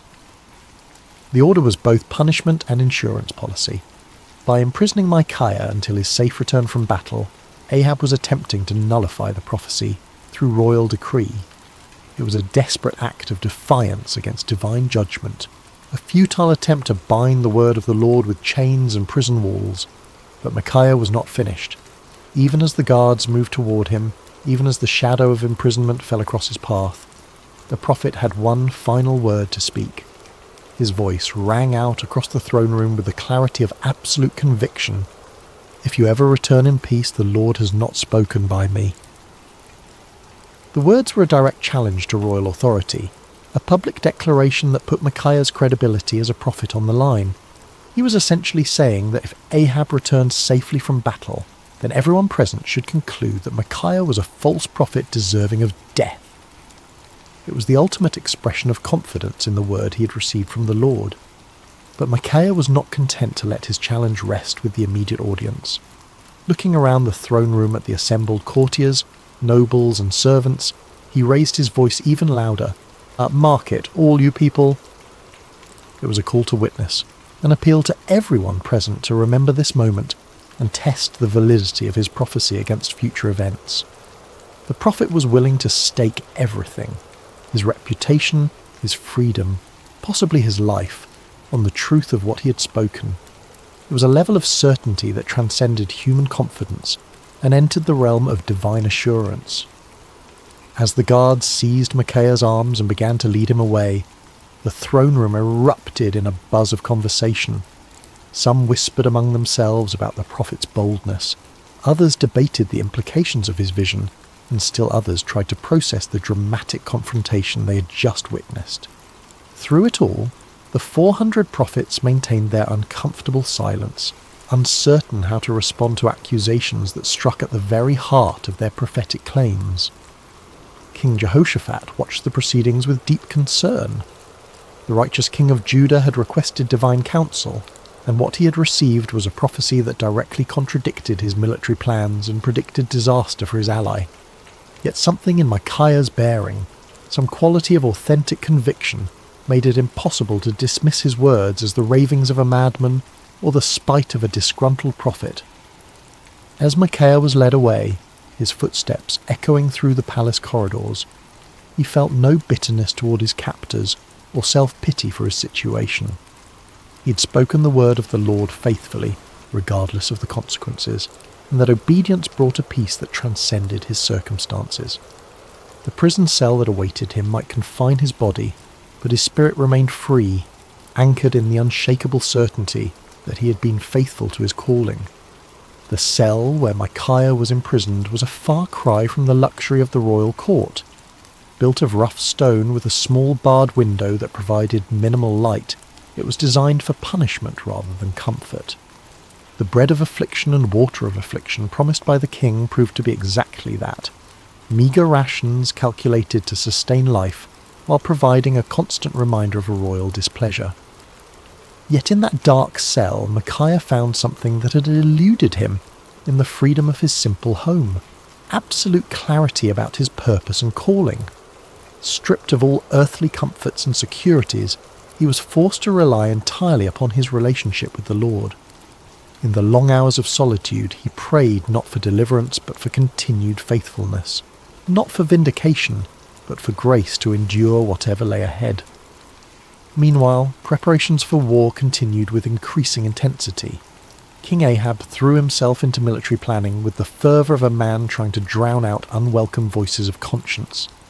He consulted with his generals, inspected his troops, and made elaborate arrangements for what he was determined would be a glorious victory. The prophecy of the 400 court prophets was repeated frequently, as if constant repetition could somehow make it more reliable. King Jehoshaphat, however, found himself deeply troubled by the day's events. The contrast between the theatrical unanimity of the 400 prophets and Micaiah's stark authenticity had left him with serious doubts about the wisdom of the planned campaign. Yet he had given his word to stand with Ahab, and the political implications of backing out now were significant. As the day of departure approached, Ahab made one final attempt to circumvent the prophecy that haunted his thoughts. If the word of the Lord through Micaiah was true, then King Ahab was destined to die in battle. But perhaps, the king reasoned, he could outwit divine judgment through human cleverness. "I will disguise myself and go into battle," Ahab announced to his commanders, "but you put on your robes." It was a cunning plan. By dressing as an ordinary soldier while Jehoshaphat wore royal garments, Ahab hoped to deceive the enemy about his identity and location. If the Syrians could not identify him as the king of Israel, perhaps he could survive the battle and prove Micaiah wrong. It was the kind of tactical thinking that had served Ahab well in political manoeuvring, but he was about to discover that divine judgment operates by different rules than human conflict. The morning of battle dawned clear and bright, with a gentle breeze that carried the scent of wildflowers across the plains surrounding Ramoth Gilead. It seemed an unlikely day for the fulfillment of prophecy, too beautiful for the tragic events that were about to unfold. The armies of Israel and Judah had assembled in impressive formation, their banners flying proudly in the morning air, their weapons gleaming in the sunlight. King Ahab, disguised as a common soldier, moved among his troops with nervous energy. His royal armour had been replaced with the simple leather and bronze of an ordinary warrior, and his distinctive crown was nowhere to be seen. To any casual observer, he appeared to be merely another commander preparing for battle, yet those closest to him could sense his underlying anxiety, the tension of a man who was trying to outrun a divine decree. King Jehoshaphat, meanwhile, wore his royal robes with obvious reluctance. The righteous king of Judah had agreed to this deception as part of their military strategy, but his conscience troubled him.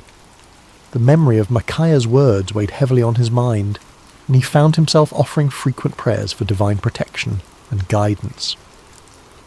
The Syrian army was formidable, well-trained and confident in their ability to defend their territory.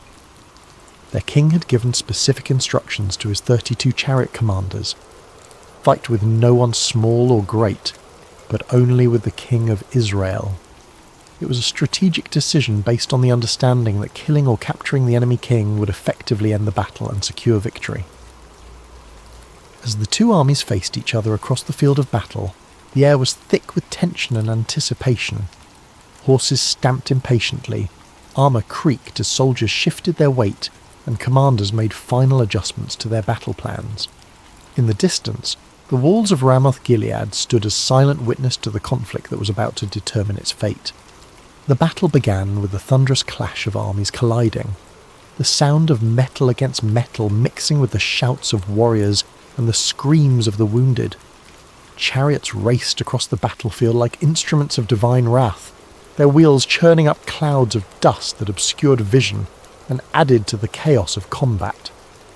For a time, it seemed as though Ahab's strategy might succeed. Hidden among his soldiers, the disguised king fought with the desperation of a man who believed his life depended on remaining unrecognized. His years of military experience served him well as he wielded sword and spear with deadly efficiency, contributing to the initial success of the Israelite forces. But the Syrian chariot commanders were not easily deceived. When they spotted King Jehoshaphat in his royal robes, they immediately assumed they had found their primary target. A group of them converged on the king of Judah with deadly intent, their chariots cutting through the battle lines like ships through stormy seas. "Surely it is the king of Israel," they shouted to one another as they closed in on Jehoshaphat. The king of Judah found himself surrounded by enemy chariots, their occupants preparing to capture or kill what they believed to be their primary objective.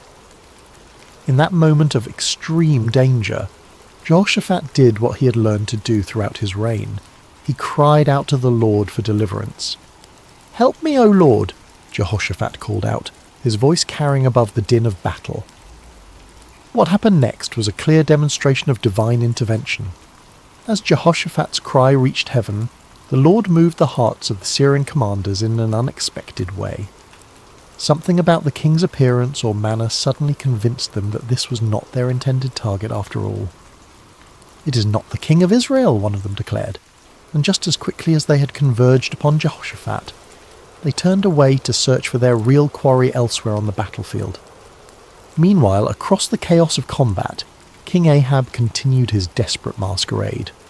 His disguise had served him well throughout the morning, allowing him to participate in the battle without attracting the special attention of enemy forces. For a brief moment, it seemed as though human cunning might indeed triumph over divine decree. But the Lord's purposes are not thwarted by earthly schemes, no matter how cleverly conceived. As the battle raged on, a Syrian soldier drew his bow at random, not aiming at any particular target, but simply shooting into the mass of enemy forces.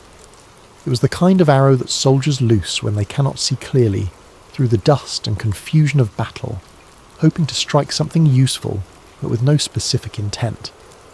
The arrow flew through the air with the invisible guidance of divine providence. It passed over the heads of common soldiers, sailed between the wheels of racing chariots, and found its mark with the precision of perfect justice. The bronze point struck King Ahab between the joints of his armour, penetrating the one gap in his defences that his disguise could not protect. The king felt the arrow's impact like a thunderbolt, the sudden sharp pain followed by the warm spread of blood across his chest. He looked down in shock to see the Syrian arrow protruding from his body, its shaft trembling with the force of impact. In that instant, Ahab understood with perfect clarity that no amount of human cleverness could circumvent the word of the Lord. "I am wounded," the king cried out to his chariot driver, his voice tight with pain and the dawning realization of his doom. "Turn around and carry me out of the battle." The chariot driver, a loyal servant who had recognized his disguised king despite the common soldier's garb, immediately began maneuvering toward the edge of the battlefield. But extricating themselves from the chaos of combat proved more difficult than anticipated. The battle had intensified throughout the day, and enemy forces blocked many of the potential escape routes. As they struggled to retreat, King Ahab's condition continued to deteriorate. The arrow had found a vital spot and blood flowed freely from the wound despite his attempts to stanch it. Yet with grim determination, the king remained propped up in his chariot, unwilling to let his army see him fall. His presence, even in his wounded state, served to encourage the Israelite forces and maintain their fighting spirit. The battle raged from morning until evening, the outcome hanging in the balance as both sides fought with desperate intensity. But But as the sun began to set, painting the sky in shades of red that seemed to mirror the blood spilled on the battlefield below, King Ahab's strength finally gave out. The disguised king who had tried to outwit divine judgment slumped forward in his chariot, his life ebbing away with each laboured breath. As word of the king's condition spread through the ranks, the cry went up that would fulfill Micaiah's prophecy with devastating accuracy. Every man to his city, and every man to his own country. The army of Israel, leaderless and demoralised, began to scatter across the hills just as the prophet had foreseen. Like sheep without a shepherd, they abandoned their positions and fled toward home, their dreams of victory dissolving into the nightmare of defeat. King Ahab died as the sun set over Ramoth-Gilead, his blood pooling in the bottom of his chariot. The man who had spent his reign choosing comfortable lies over uncomfortable truths had finally encountered a reality that no amount of deception could alter. The word of the Lord, spoken through his faithful prophet, had been fulfilled to the letter. News of King Ahab's death spread quickly through the land, carried by the scattered remnants of his army and the merchants who followed military campaigns. In the palace at Samaria, the reaction was one of stunned disbelief. The 400 prophets who had proclaimed certain victory found themselves facing a crisis of credibility that would haunt them for the rest of their lives. In his prison cell, Micaiah heard the news with a mixture of sadness and vindication. He had taken no pleasure in prophesying disaster, had felt no joy in predicting the death of his king. Yet the fulfillment of his prophecy served as a powerful reminder that the word of the Lord does not return void, regardless of how unwelcome it might be to human ears. When the guards came to release him from prison, Micaiah emerged into the daylight a changed man. His body bore the marks of his confinement. He was thinner, paler, and bore the lines of one who had endured hardship.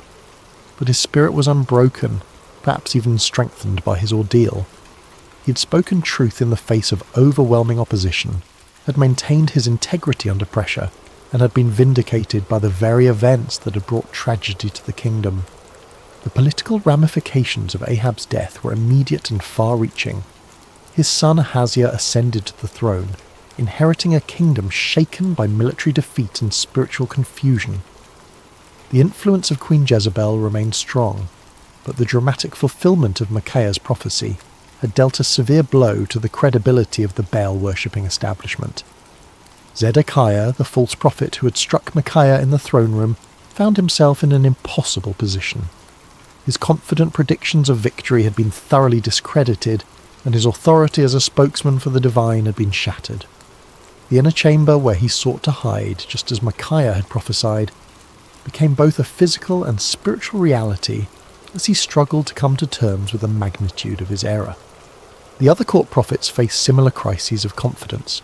Their unanimous declaration of victory had been revealed as the lying spirit Micaiah had warned about, and their reputations lay in ruins.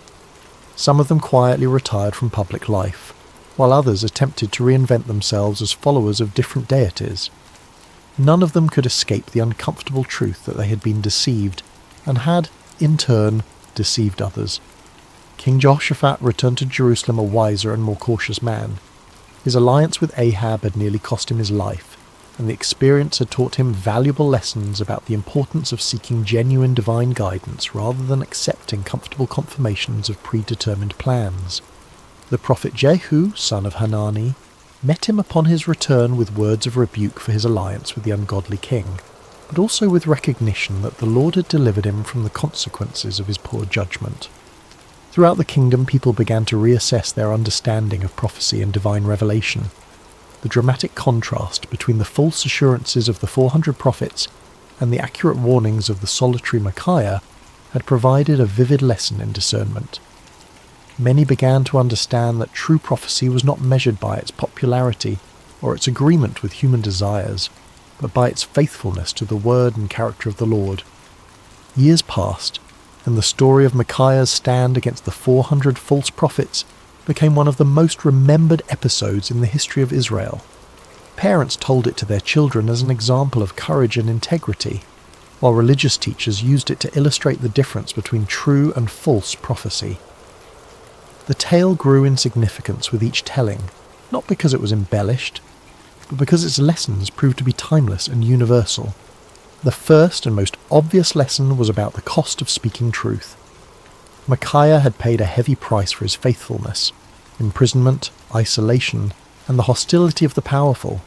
Yet his willingness to endure these hardships had ultimately served a greater purpose, preserving the integrity of prophetic ministry and providing a clear example of what it meant to fear God rather than man. His story became a source of encouragement for future generations of prophets and faithful believers who found themselves standing alone against popular opinion. The second lesson concerned the danger of groupthink and manufactured consensus. The 400 prophets had created an impressive display of unanimity, but their agreement had been based on political expediency rather than divine revelation. Their story served as a warning about the seductive power of majority opinion and the importance of seeking truth, even when it contradicted popular sentiment. The comfort of belonging to the crowd, they learned, was no substitute for the sometimes lonely path of authentic faith. The third lesson was perhaps the most theologically complex: the reality that God sometimes allows deception as a form of judgment. The lying spirit that had influenced the false prophets was not an independent force, but an instrument of divine justice, permitted by the Lord as part of his sovereign plan.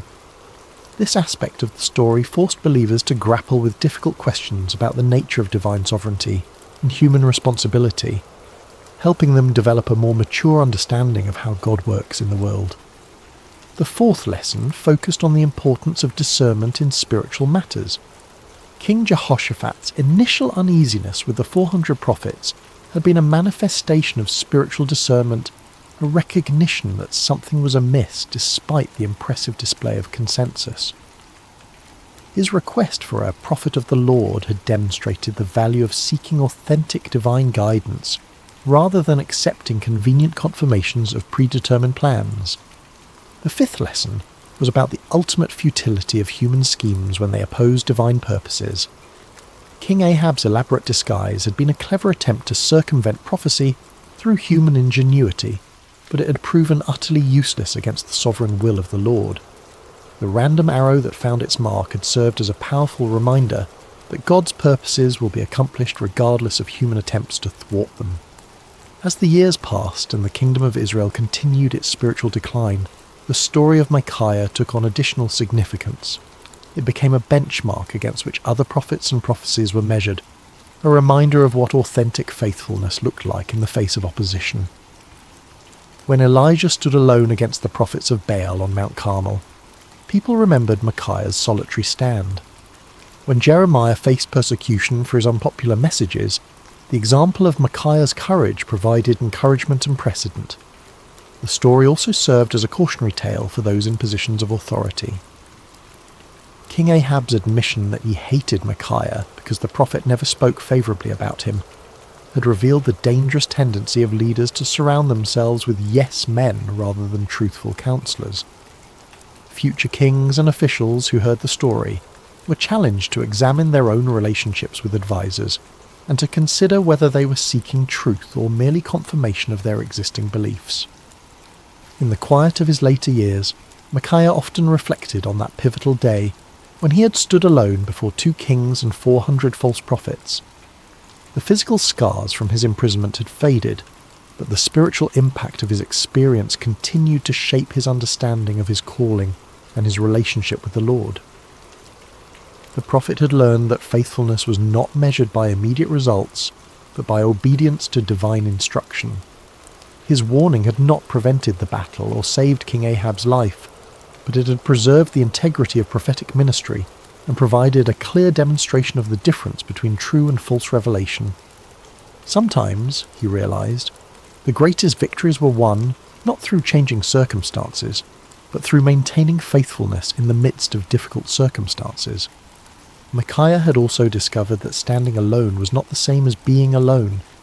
In his prison cell, deprived of human companionship and comfort, he had experienced a deeper intimacy with the Lord than he had ever known before.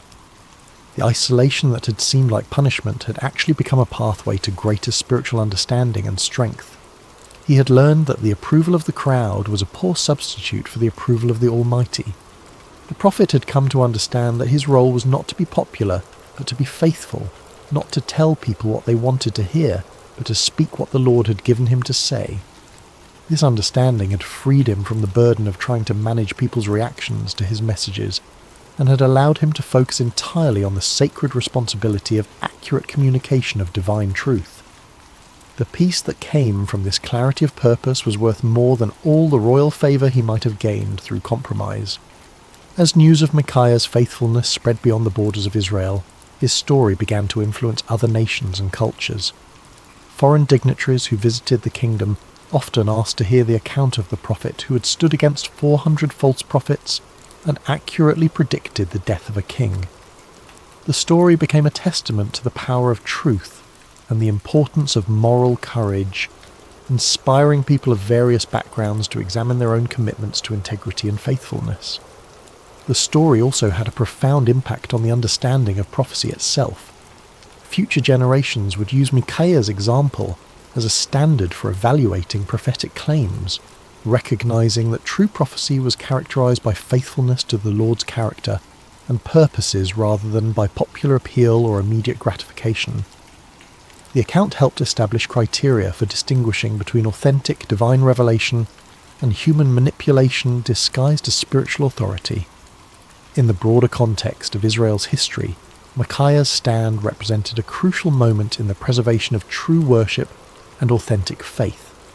At a time when the kingdom was sliding towards spiritual apostasy, his unwavering commitment to truth served as a beacon of hope for those who still sought to follow the Lord with integrity. His example encouraged other faithful believers to maintain their convictions even when they seemed to be in the minority. The story of Micaiah also served as a bridge between the ministries of the earlier prophets like Elijah and later ones like Jeremiah and Ezekiel. His experience of standing alone against popular opinion and suffering for his faithfulness would be echoed in the lives of many subsequent prophets who faced similar challenges. The patterns of persecution, vindication, and ultimate triumph that characterized his story became recurring themes in the ongoing narrative of God's relationship with his people. As we reach the end of Micaiah's story, we find ourselves confronted with questions that transcend the ancient world and speak directly to our modern hearts. In an age of social media echo chambers and manufactured consensus, the prophet's example challenges us to examine our own commitment to truth and our willingness to stand alone when necessary. The 400 false prophets of Micaiah's day have their counterparts in every generation. Those who tell us what we want to hear rather than what we need to hear, who offer comfortable lies instead of challenging truths. The temptation to join the crowd, to find safety in numbers, to seek approval rather than accuracy, remains as strong today as it was in ancient Israel. Micaiah's courage reminds us that faithfulness is not a group activity, but an individual responsibility. Each of us must decide whether we will speak truth or remain silent, whether we will stand for what is right or compromise for what is convenient. The prophet's example shows us that the path of integrity is often lonely, but it is never walked alone by those who trust in the Lord. The story also challenges us to examine our own relationship with authority and our tendency to surround ourselves with people who confirm our existing beliefs rather than challenging us to grow. Like King Ahab, we may find ourselves preferring the comfort of familiar lies to the discomfort of unfamiliar truths. Micaiah's example calls us to seek out voices that speak with authenticity, rather than those that merely echo our own opinions.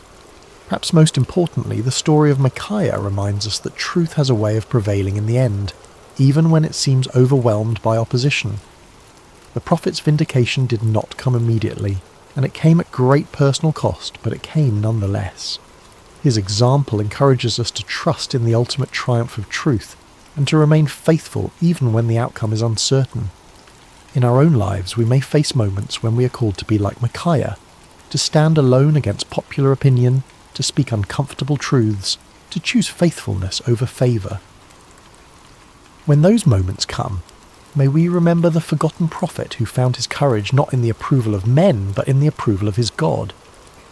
The story of Micaiah teaches us that true strength is not found in numbers, but in conviction, that real courage is not the absence of fear, but the willingness to do what is right despite our fears, and that lasting victory comes not from avoiding conflict, but from maintaining integrity in the midst of it. As you close your eyes tonight and drift towards sleep, may you carry with you the quiet courage of Micaiah, the man who dared to stand alone because he knew he was not truly alone. May his example inspire you to speak truth with love, to stand for what is right with humility, and to trust in the ultimate triumph of God's purposes even when the immediate circumstances seem overwhelming. In a world that often rewards conformity and punishes authenticity, may you find the strength to be like Micaiah, faithful, courageous, and true. For in the end, it is not the approval of the crowd that matters, but the approval of the one who sees all hearts and knows all truths. The forgotten prophet's story ends, but its echo continues in every heart that chooses truth over comfort, courage over convenience, and faithfulness over favour.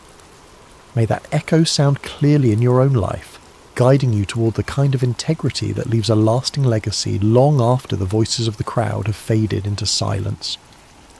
Rest well, dear friends, and may your dreams be filled with the peace that comes from knowing you serve a God who honours faithfulness, rewards courage, and never abandons those who trust in him. The story of Micaiah reminds us that in God's kingdom, standing alone with truth is always better than standing with the crowd in deception. Sleep peacefully, knowing that, like Micaiah, you're never truly alone when you walk in the light of divine truth. Hey everyone, welcome back to Sacred Slumber. Before we dive into tonight's story, I want to ask you something that would genuinely help us out. If you're enjoying this content, please consider using your hype points on this video. It really helps the channel more than you possibly know. Seriously, it makes a massive difference in getting these stories out to more people who love this kind of content. Also, if you want to, drop a comment telling us what time it is for you right now and where in the world you're listening from. We absolutely love seeing where everyone is tuning in from. No pressure though, only if you feel like it. And of course, if you haven't already, hit that subscribe button. It keeps us going. Alright, let's get into it. A whisper in the darkness. Imagine a night so quiet you can hear the oil lamps flickering. Picture a massive stone sanctuary in the ancient city of Shiloh, where shadows dance across walls that have witnessed centuries of worship. The air is thick with the scent of incense and burning oil, that peculiar combination of cedar smoke and olive essence that clings to sacred spaces. Outside, the wind moves through the hills of Israel like a whispered prayer, carrying with it the distant bleating of sheep settling for the night and the occasional call of a desert owl. Inside, in the sacred chambers near the Ark of the Covenant, a young boy lies sleeping on a simple mat. The stones beneath him still hold the warmth of the day's sun, though the night air has begun to cool. His breathing is steady, deep, the kind of sleep that comes from honest physical labour and a clear conscience. His name is Samuel. This is not a story about miracles that shake mountains or angels descending in blinding light. This is a story about something quieter, something more intimate, something that happens in the space between waking and dreaming, where the boundaries of reality become permeable. It is about a voice in the darkness, a child who learned to listen when the entire world had gone deaf, and a moment that would alter the spiritual trajectory of an entire nation. Because sometimes the most profound truths do not arrive with thunder and earthquake. Sometimes they do not announce themselves with burning bushes or pillars of fire. Sometimes they arrive in whispers, in the stillness between breaths, in the gentle calling of a name spoken 3 times before it is finally understood. What you're about to hear is one of the most mysterious and beautiful moments in ancient scripture. A moment when heaven reached down to touch earth, not through spectacular signs, but through the simple act of calling a child's name in the night. But it is also a story about silence broken, about the end of a spiritual drought, about what happens when the divine decides to speak again after generations of absence. This is the story of Samuel, the boy who heard God speak when the rest of the world had forgotten how to listen. And perhaps, hidden within this ancient narrative, there are questions we have forgotten to ask. Questions about why heaven goes silent. Questions about who gets chosen to break that silence. Questions about whether the voice that called to Samuel in that darkened sanctuary is still calling, still speaking, still searching for those rare individuals who know how to say, "I am listening." Chapter 1. Hannah's Promise. To understand Samuel's calling, we must first understand how he came to be sleeping in that sanctuary. His story begins not with him, but with his mother, a woman named Hannah, who knew the bitter taste of desperation and the hollow ache of prayers that seemed to vanish into an empty sky. In the hill country of Ephraim, in a small village whose name has been lost to history, there lived a man named Elkanah who had 2 wives, as was common in that era. His first wife, Peninnah, had given him several children, sons to carry his name, daughters to arrange in marriage, a legacy written in flesh and blood. His second wife, Hannah, had given him only heartache and unanswered prayers. Year after year, Hannah remained childless, and in a culture where a woman's worth was often measured by her ability to bear children, this was not just a personal grief. It was a social death sentence, a daily humiliation, a question mark hanging over her entire existence. Neighbours would whisper, extended family would exchange knowing glances, even well-meaning friends would offer useless advice, or suggest that perhaps she had offended God in some way, that her barrenness was divine punishment for some unknown sin. Elkanah loved Hannah. The text makes this clear. He would give her double portions at feasts, trying to compensate with material generosity for what biology had denied her. He would ask her with genuine confusion, "Am I not better to you than 10 sons?" It was a question born of love but blind to understanding. He could not fathom that the issue went deeper than his affection, that Hannah's grief was not about him at all, but about her own sense of purpose, of completion, of being seen as fully human by the society around her. Peninnah, with the cruelty that can only come from insecurity dressed as triumph, would taunt Hannah relentlessly. Every time the family made their annual pilgrimage to the sanctuary at Shiloh to worship and offer sacrifices, Peninnah would remind Hannah of her barrenness. The taunts were not subtle. They were designed to cut deep, to remind Hannah that in the eyes of the world she was incomplete, cursed, forgotten by the very God she came to worship. Peninnah would parade her children before Hannah, would make comments about how blessed she was, would turn every moment of worship into a reminder of Hannah's failure. And Hannah would weep. She would refuse to eat. The pain went beyond physical longing for a child. It touched something deeper, the existential question that haunts anyone who feels overlooked by the divine. Does God see me? Does he hear my prayers? Am I worthy of his attention? Or am I simply background noise in a universe too vast to care about one woman's grief? The pilgrimage to Shiloh was supposed to be a time of joy, of celebration, of renewal. But for Hannah, it became an annual reminder of everything she lacked. Year after year she would go through the motions of worship, while her heart broke quietly in places no one could see. One year, during their pilgrimage to Shiloh, Hannah could bear it no longer. The weight of accumulated grief, the years of disappointment, the constant humiliation, all of it reached a breaking point. While the rest of the family feasted after the sacrifice, celebrating with wine and roasted meat, Hannah slipped away to the entrance of the sanctuary. She stood there, in the place where earth met heaven, in the threshold between the mundane and the sacred, and she prayed with an intensity that went beyond words. Her lips moved, but no sound emerged. Her whole body shook with the force of her grief and desperation. Tears streamed down her face. Her hands trembled. This was not the polite ritualized prayer of public worship. This was raw, unfiltered communion with the divine. This was a woman pouring out her soul, holding nothing back, demanding to be heard by a God who had seemed deaf to her pleas for years. She made a vow that day, one that would echo through generations. If God would grant her a son, she would give him back to God. Not for a season, not for a few years, but for his entire life. The child would be dedicated to divine service from the moment he was weaned. It was the prayer of a woman who understood that sometimes the greatest gift we can receive is not something to hold on to, but something to offer back to its source. She was not bargaining with God so much as she was declaring her willingness to participate in something larger than her own desires. Eli, the high priest, sat by the doorpost of the sanctuary and watched this strange woman swaying and muttering. In his aging, perhaps cynical view of human nature shaped by years of dealing with corrupt worshippers and his own corrupt sons, he assumed she was drunk.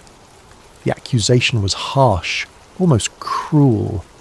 "What are you doing here, intoxicated in the house of the Lord? How dare you bring your drunkenness into this sacred space?"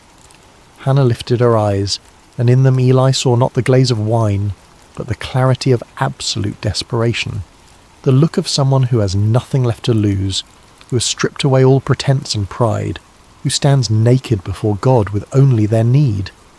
She explained that she was not drunk but deeply troubled, pouring out her soul before God. She had been praying out of her great anguish and grief. Something in her words, or perhaps in her eyes, or perhaps in the raw authenticity of her pain, convinced Eli. His response was both blessing and prophecy. "Go in peace, and may the God of Israel grant what you have asked of him." It is unclear whether Eli knew what he was saying, whether he was simply offering the standard priestly blessing, or whether something moved through him in that moment. Some whisper of the divine speaking through a man who had grown complacent in his religious duties. But the words landed on Hannah like rain on parched earth. Hannah left the sanctuary that day transformed. Her face was no longer downcast. She ate. The grief lifted from her countenance like a fog dispersing under the morning sun. She had been heard, if not by man, then by something infinitely greater. She did not yet have the child she longed for, but she had something perhaps more precious. The certainty that her prayers had reached their destination, that her voice had penetrated the silence, that she mattered to the God she served. Within the year, Hannah conceived. When she gave birth to a son, she named him Samuel, which in Hebrew carries the meaning heard by God, or asked of God, or some translations suggest name of God. The name itself was a testimony, a permanent reminder that this child was an answer to prayer, a gift that came from somewhere beyond the ordinary workings of the world. Every time someone spoke his name, they were acknowledging that this boy represented the moment when heaven responded to earth, when silence gave way to acknowledgement. For the first few years of his life, Samuel remained with Hannah. She nursed him, taught him his first words, held him close during thunderstorms, watched him take his first steps, knowing that each day brought them closer to the moment of separation. She must have memorized the sound of his laugh, the feel of his small hand in hers, the weight of him sleeping against her chest. She was not raising a son to keep, but a son to give away, and that knowledge must have coloured every moment with a bittersweet intensity. When he was old enough to be weaned, somewhere around 3 years old by the customs of that time, Hannah kept her vow. She could have rationalised her way out of it. She could have argued that God understood, that the vow was made in a moment of emotional extremity, that surely keeping her son would be acceptable. But Hannah was a woman who understood that integrity means keeping promises even when they cost you everything. She took Samuel to Shiloh. She brought him before Eli, the same priest who had blessed her years earlier, and she said words that must have torn her heart even as she spoke them. "I am the woman who stood here praying. I prayed for this child, and the Lord has granted me what I asked. So now I give him to the Lord. For his whole life he will be given over to the Lord." Then Hannah sang, not a lament, but a song of triumph and praise. She sang of God overturning the proud and lifting up the humble. She sang of barren women bearing children and the powerful being brought low. She sang of the Lord bringing death and giving life, bringing down to the grave and raising up. She sang of God judging the ends of the earth, giving strength to his king and exalting his anointed. Her song was radical, revolutionary, a declaration that the God she served delighted in reversing the expectations of the world, in using the weak to shame the strong, in lifting up those the world had written off as irrelevant, And then she left her son in that sanctuary and went home. Imagine being that child, too young to fully understand why your mother brought you to this vast, echoing building filled with strange smells and unfamiliar faces and then walked away. Too young to grasp that you had become the physical embodiment of a promise, a living prayer offered back to its source. You watch her figure receding, growing smaller, disappearing down the road back to the only home you have ever known, and you are left in the care of an old man whose eyes can barely see you, whose own sons are corrupt, in a place that will become your entire world. Samuel's childhood was unlike any other in Israel. While other boys played in fields and learned their father's trades, running through olive groves and swimming in streams, Samuel grew up in the sacred space of the tabernacle. His world was one of ritual and reverence, of ancient objects and whispered prayers, of shadows and lamplight, and the constant awareness that this place was different from all other places. He opened the doors of the sanctuary each morning, flooding the holy space with light. It was his job to unlock the heavy wooden doors that seal the sacred from the profane, to let in the dawn and with it the worshippers who would come seeking connection with the divine. He assisted Eli in the daily tasks of worship, learning the intricate patterns of sacrifice and ceremony, memorizing which offerings required which procedures, understanding the difference between sin offerings and burnt offerings and peace offerings, learning to read the subtleties of ritual purity. He tended the lamps that burned through the night, ensuring their wicks were trimmed and their oil replenished. This was not glamorous work. It required attention to detail, a willingness to wake in the darkness to check that the flames had not guttered out, an understanding that these small acts of maintenance were what kept the sacred space functioning. The lamps represented the presence of God, and Samuel learned that presence requires constant tending, constant attention, constant care. He cleaned the sacred vessels, swept the courts, washed the linens used in ceremonies, helped prepare the incense, carried water, ran errands. He memorized scriptures, learning to recite the stories of Abraham and Isaac and Jacob, the tales of Moses and the Exodus, the laws given at Sinai. His education was entirely religious, entirely focused on service, entirely oriented towards something beyond himself. By all accounts, Samuel was a good child, humble, obedient, faithful in small things. The text tells us he grew in favour with both the Lord and with people. He was not resentful of his circumstances. He did not seem to chafe against the boundaries of his unusual childhood. Perhaps he had accepted that this was simply who he was, the boy who belonged to God, the boy who lived in the house of the Lord. But what must it have been like psychologically? To have no mother to comfort you when you woke from nightmares, to have no siblings to quarrel and play with, to grow up watching Eli's corrupt sons come and go, seeing the way they abused their position, hearing the whispers of their misconduct, to be surrounded by holiness and yet witness its corruption, to serve faithfully while those who should have been models of righteousness displayed only greed and lust and contempt for the sacred. Did Samuel wonder why he had been left here? Did he feel abandoned by the mother who had kissed him goodbye and walked away? Did he question whether the God he served even noticed his small acts of service? The text does not tell us.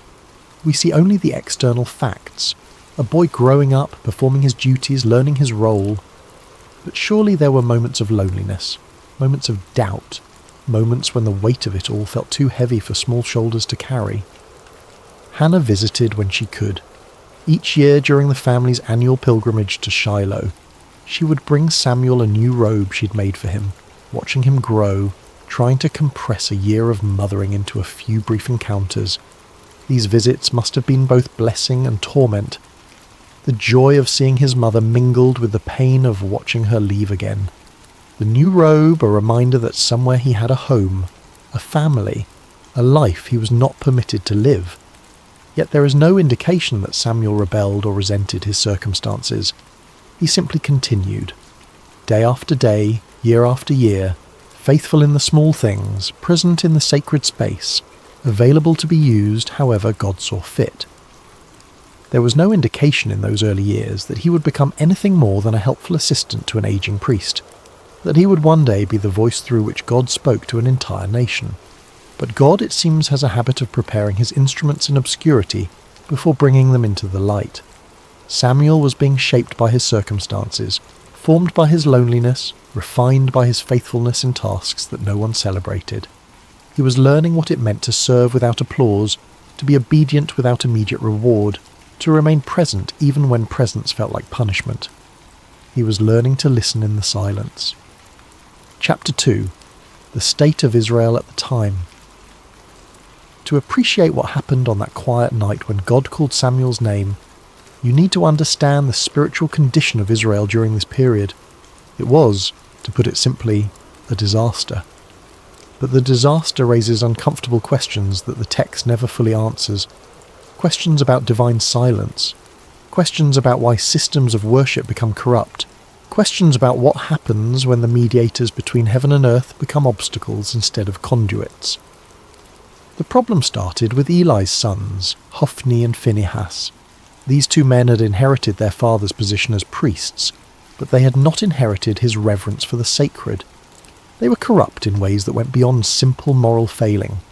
They actively perverted the worship of God, treating the sacrifices and offerings as opportunities for personal gain, turning the sacred into the profane with a systematic cruelty that suggests something darker than mere greed. When people brought animals to sacrifice at Shiloh, the priests were entitled to a specific portion of the meat according to the law of Moses. But Hophni and Phinehas were not content with their allotted share, with what had been designated as rightfully theirs. They wanted more. They wanted the best. They wanted what belonged to God.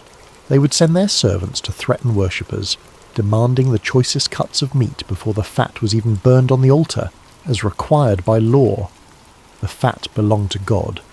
That was non-negotiable in the sacrificial system. The burning of the fat was the moment when the sacrifice became truly sacred, when the offering transitioned from human gift to divine acceptance. But Hophni and Phinehas did not care about divine acceptance. They cared about their appetites. If people objected, if they tried to follow the proper procedures and insist that the fat be burned first, the servants would respond with threats of violence. We will take it by force if necessary. The priests were literally stealing from God, taking what belonged to the altar and consuming it themselves. They were turning worship into extortion, using their position of spiritual authority to exploit the vulnerable and the faithful. But their corruption went even darker, into territories that the text only hints at with uncomfortable brevity.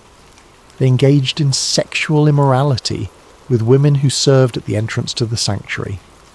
These were women who had dedicated themselves to service at the tabernacle, who came to worship and serve with sincere devotion, and Hophni and Phinehas exploited them, used their authority and position to prey upon those who should have been under their protection.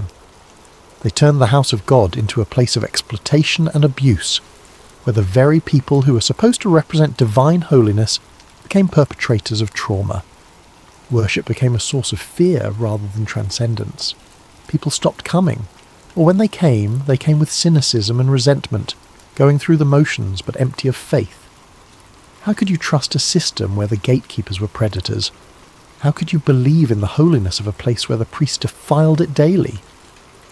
The sanctuary at Shiloh, which was meant to be the central hub of Israel's spiritual life, became instead a monument to religious corruption.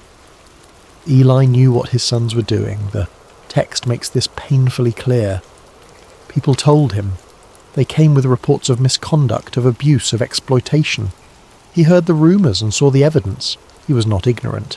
He was not blind to their crimes. And to his credit, he confronted them. But his rebukes were weak, almost apologetic, carrying no weight and no consequence. Why do you do such things? I hear reports from the people about your wicked deeds. If someone sins against another person, God may mediate. But if someone sins against the Lord, who will intercede? The words acknowledge the problem but offer no solution. There is no threat of removal from office, no stripping of authority, no punishment that might actually deter the behaviour.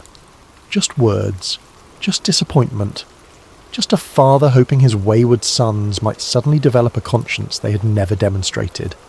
Hophni and Phinehas ignored their father and continued their corruption. Why wouldn't they? There were no consequences. Eli's position as high priest gave him the authority to remove them, to appoint others, to enforce standards. But he did nothing, and his inaction was itself a form of action, a choice that enabled the continued degradation of worship. The impact on Israel's spiritual life was catastrophic. The text records it with devastating simplicity. The people came to despise the offerings to the Lord. Think about what that means. The sacrificial system was the heart of Israel's covenant relationship with God. It was how sins were atoned for, how gratitude was expressed, how the community maintained its connection with the divine. And people were learning to despise it, to see it as corrupt and meaningless, to associate worship with exploitation rather than with holiness. Faith withered. Cynicism spread. A generation was growing up believing that God either did not care about corruption in his own house, or that he was powerless to stop it, or worse, that he did not exist at all, and the whole system was simply a mechanism for priestly power and exploitation. But perhaps the most devastating aspect of this era, the detail that haunts the narrative with its implications, was not the corruption of the priests. It was the silence of heaven. The scripture records it with haunting simplicity. In those days, the word of the Lord was rare. There were not many visions. Think about what that means. In a culture where prophets and priests were meant to be the conduits between God and humanity, the channel had gone quiet. God was not speaking, or if he was, no one was hearing. Prophecies were scarce to the point of being legendary. Divine visions were so uncommon that when someone claimed to have received one, it was met with skepticism rather than expectation. But why? The text does not explain. It simply records the fact of divine silence as if it were weather, as if the absence of God's voice was as natural and unremarkable as a drought. But this raises uncomfortable questions. Had God withdrawn because of the corruption? Was the silence a form of judgment, a divine turning away from a people who had corrupted worship? Or had the people simply stopped listening? Had they become so cynical and so wounded by a religious hypocrisy that they could no longer hear what was being said? Or was there another possibility, one that the text does not explore but that hangs in the air like smoke? Perhaps the priests, who were supposed to be the mediators between God and people, had become such effective blockers of communication that divine messages simply could not get through. Perhaps Hophni and Phinehas were not just corrupt individuals, but symptoms of a systemic failure, a spiritual infrastructure that had collapsed under the weight of its own contradictions. Israel was spiritually adrift, navigating by dead reckoning through waters where the stars had gone dark. There were no prophets to consult, no clear word from God about how to proceed, no divine guidance about which way to turn, just the daily grind of existence, the hollow rituals performed without meaning, the slow death of a people's faith in the face of institutional betrayal. This was the world into which Samuel was growing up, a world where the representatives of God were corrupt, where worship had become hollow, where heaven seemed distant and disinterested. If you were a young person in that era, what would you believe about the divine? Would you expect God to speak? Would you even know what his voice sounded like? Would you be able to distinguish a divine call from your own imagination or from the voice of a very human priest? Samuel cleaned the lamps each evening, ensuring the light would burn through the night. It was a practical task, a maintenance duty, nothing spiritual about it. He trimmed the wicks, refilled the oil reservoirs, ensured the flames were steady. But in that small act, there was a symbol that perhaps Samuel himself did not fully understand. The lamp of God had not yet gone out. Somewhere in the darkness a light still burned, and into that darkness, cutting through the silence that had lasted for generations, a voice was about to break through. Chapter 3. The night God spoke. The night began like any other. Samuel had completed his duties for the day, working through the familiar routines that structured his life. The sanctuary was clean, the floors swept, the vessels washed and arranged in their proper places. The lamps were lit, their flames steady, casting dancing shadows across the ancient stones. The sacred space was prepared for the silence of the evening hours, for the long watch through darkness toward dawn. Eli, now elderly and nearly blind, his eyes grown dim from age and perhaps from seeing too much corruption without acting, had retired to his usual place. He moved slowly now, carefully, feeling his way along walls he had walked beside for decades. His sleeping area was separate but nearby, close enough that Samuel could hear him if he called, out in the night. Samuel lay down in his customary sleeping spot somewhere near the chamber where the Ark of the Covenant rested. The exact location is not specified in the text, but the implication is clear. He slept in proximity to the most sacred object in all of Israel, closer to the physical representation of God's presence than anyone else in the nation that night. The Ark was the most sacred object in Israel, a gold-covered chest containing the tablets of the law, a jar of manna, and Aaron's staff that had budded. But more than its contents, the Ark represented the very presence of God among his people. It was the throne of the invisible King, the place where heaven touched earth, the point of contact between the divine and the mortal. To sleep near it was to sleep in the shadow of holiness, though Samuel likely thought nothing of it. This was simply where he slept, as ordinary to him as any bedroom, as familiar as his own breathing. The lamp of God was still burning, casting flickering shadows across the stone walls. This detail matters more than it might initially seem. In the Jewish tradition, the lamp in the sanctuary, the menorah that burned with consecrated oil, was not allowed to go out until morning light made it unnecessary. It represented the presence of God, the light that persisted even in darkness, the hope that had not yet been extinguished. The phrase, "the lamp of God had not yet gone out," carries within it both promise and warning. Not yet, but it could. The light was still burning, but barely. The presence was still there, but fading. As long as the lamp burned, there was hope. As long as the light persisted against the encroaching darkness, God had not abandoned his dwelling place entirely. Samuel drifted into sleep, a boy exhausted from the honest labour of serving in the house of God. His breathing slowed, his muscles relaxed. He sank into that deep, dreamless sleep that comes from physical work and a clear conscience. The sanctuary around him settled into its nighttime sounds. The creak of cooling stone, the whisper of wind through high windows, the distant cry of a night bird, the soft flutter of the lamp flames, and then, in the darkness, cutting through the silence like a knife through cloth, he heard his name, Samuel. The voice was clear, distinct, personal. Not a shout that would echo through the halls, but not a whisper that could be mistaken for imagination either. It had the quality of someone standing nearby, speaking with intention and purpose, with the certainty that they would be heard. It was a voice that expected a response. Samuel's eyes snapped open. His heart leaped in his chest. There was no confusion, no moment of disorientation. He knew immediately that someone had called him. The voice had been too clear, too deliberate, too unmistakably directed at him. In the darkness, with the lamp casting its uncertain light, Samuel did what made perfect sense to a boy who had grown up serving under an elderly priest. Eli must need something. The old priest was nearly blind now, stumbling in the darkness. Perhaps he had dropped something. Perhaps he needed water. Perhaps he was unwell and required assistance.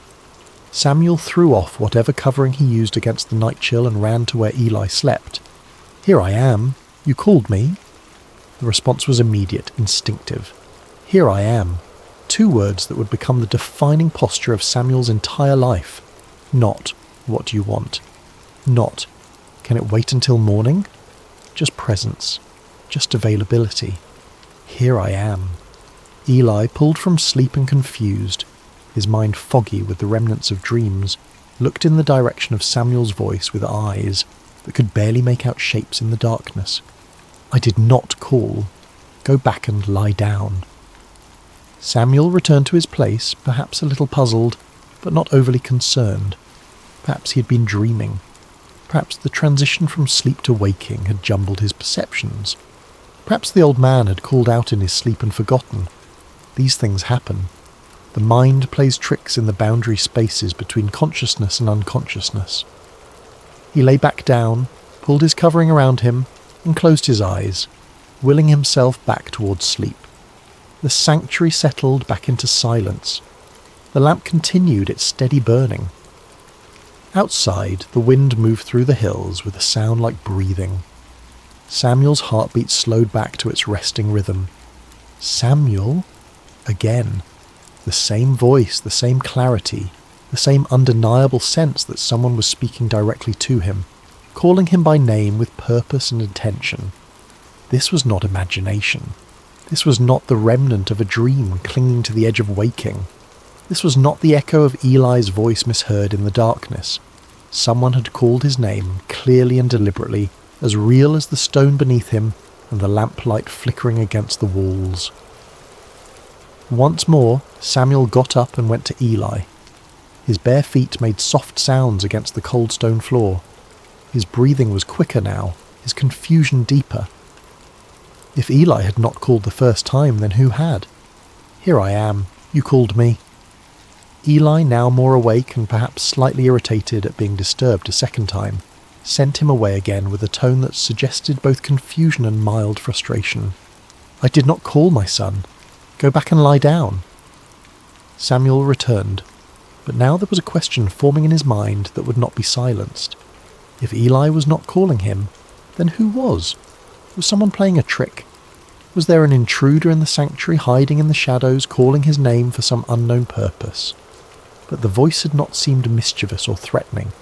It had been steady, certain, intimate. The kind of voice that knows you, that has the right to call your name. He lay back down, but this time sleep did not come easily. His eyes stayed open, staring into the darkness above him. His ears strained for any sound, any indication of who or what had spoken to him. The lamp flickered. A moth circled near its flame.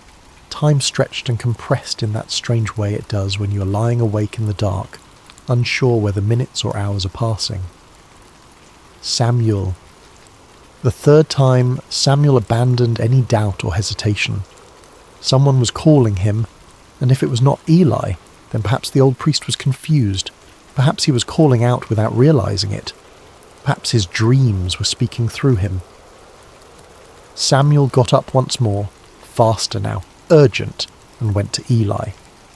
He stood at the foot of the old priest's sleeping mat, his young face barely visible in the dim light that filtered in from the main chamber. "Here I am. You called me." And finally, after decades of serving in the sanctuary, after years of watching the word of the Lord become rare and vision scarce, after witnessing the corruption of his sons and the slow death of Israel's faith, Eli understood. The realization must have hit him like a physical blow. God was calling the boy, not the high priest, not the experienced religious leader, not the man who had served in this place for decades. The boy who cleaned the floors and tended the lamps and slept near the ark without fully comprehending what that meant. Eli's response is one of the most beautiful moments in the entire narrative.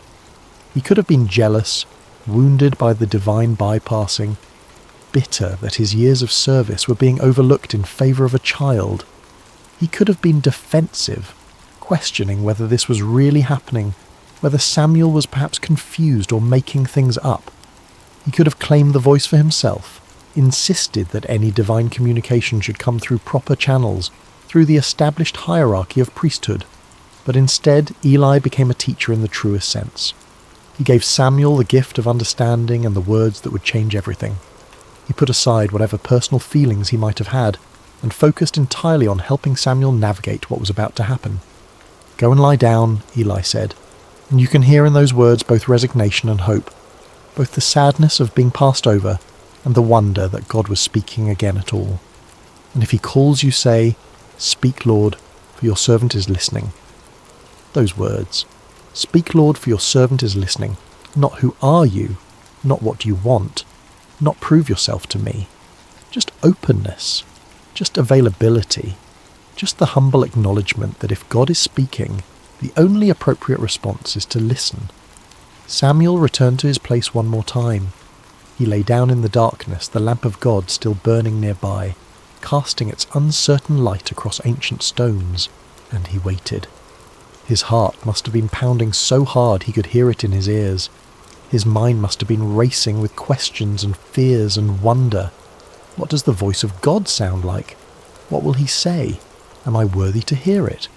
What if I do not understand? What if I get it wrong? The silence stretched.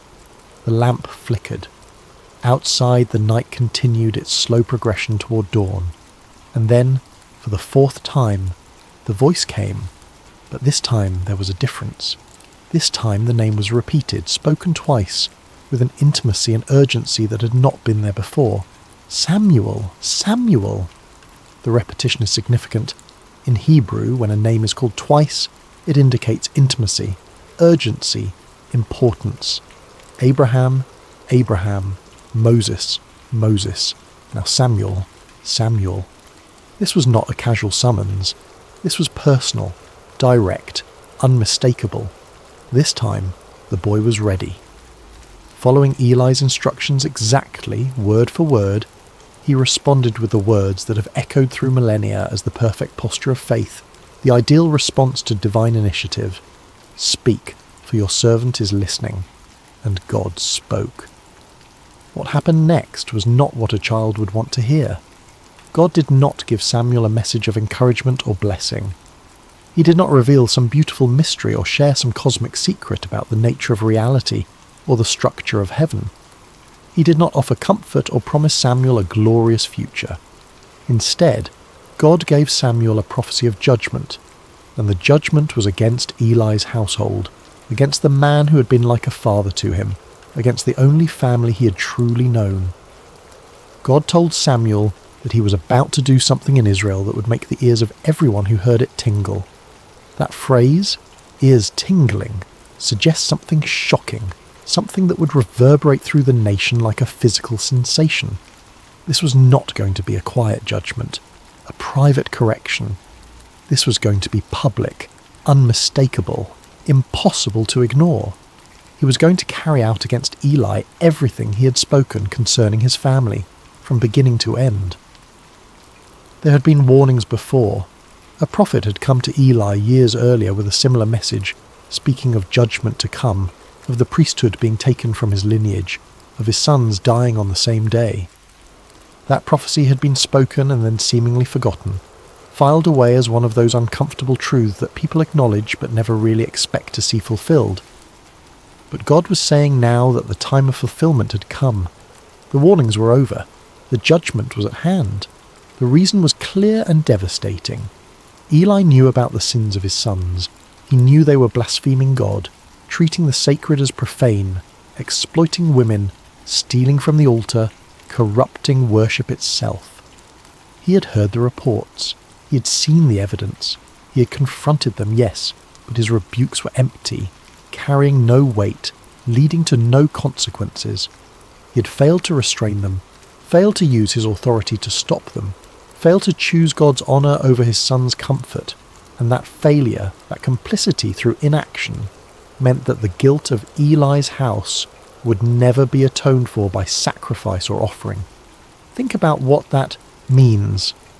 In a religious system built entirely around sacrifice and atonement, where every sin could theoretically be covered by the blood of animals and the proper rituals, God was declaring that some corruption runs too deep for ritual to reach. Some betrayals are so fundamental that the system itself cannot address them. Eli's family would carry their guilt to the grave and beyond, marked forever by their choice to prioritize family loyalty over divine justice. Imagine being Samuel in that moment.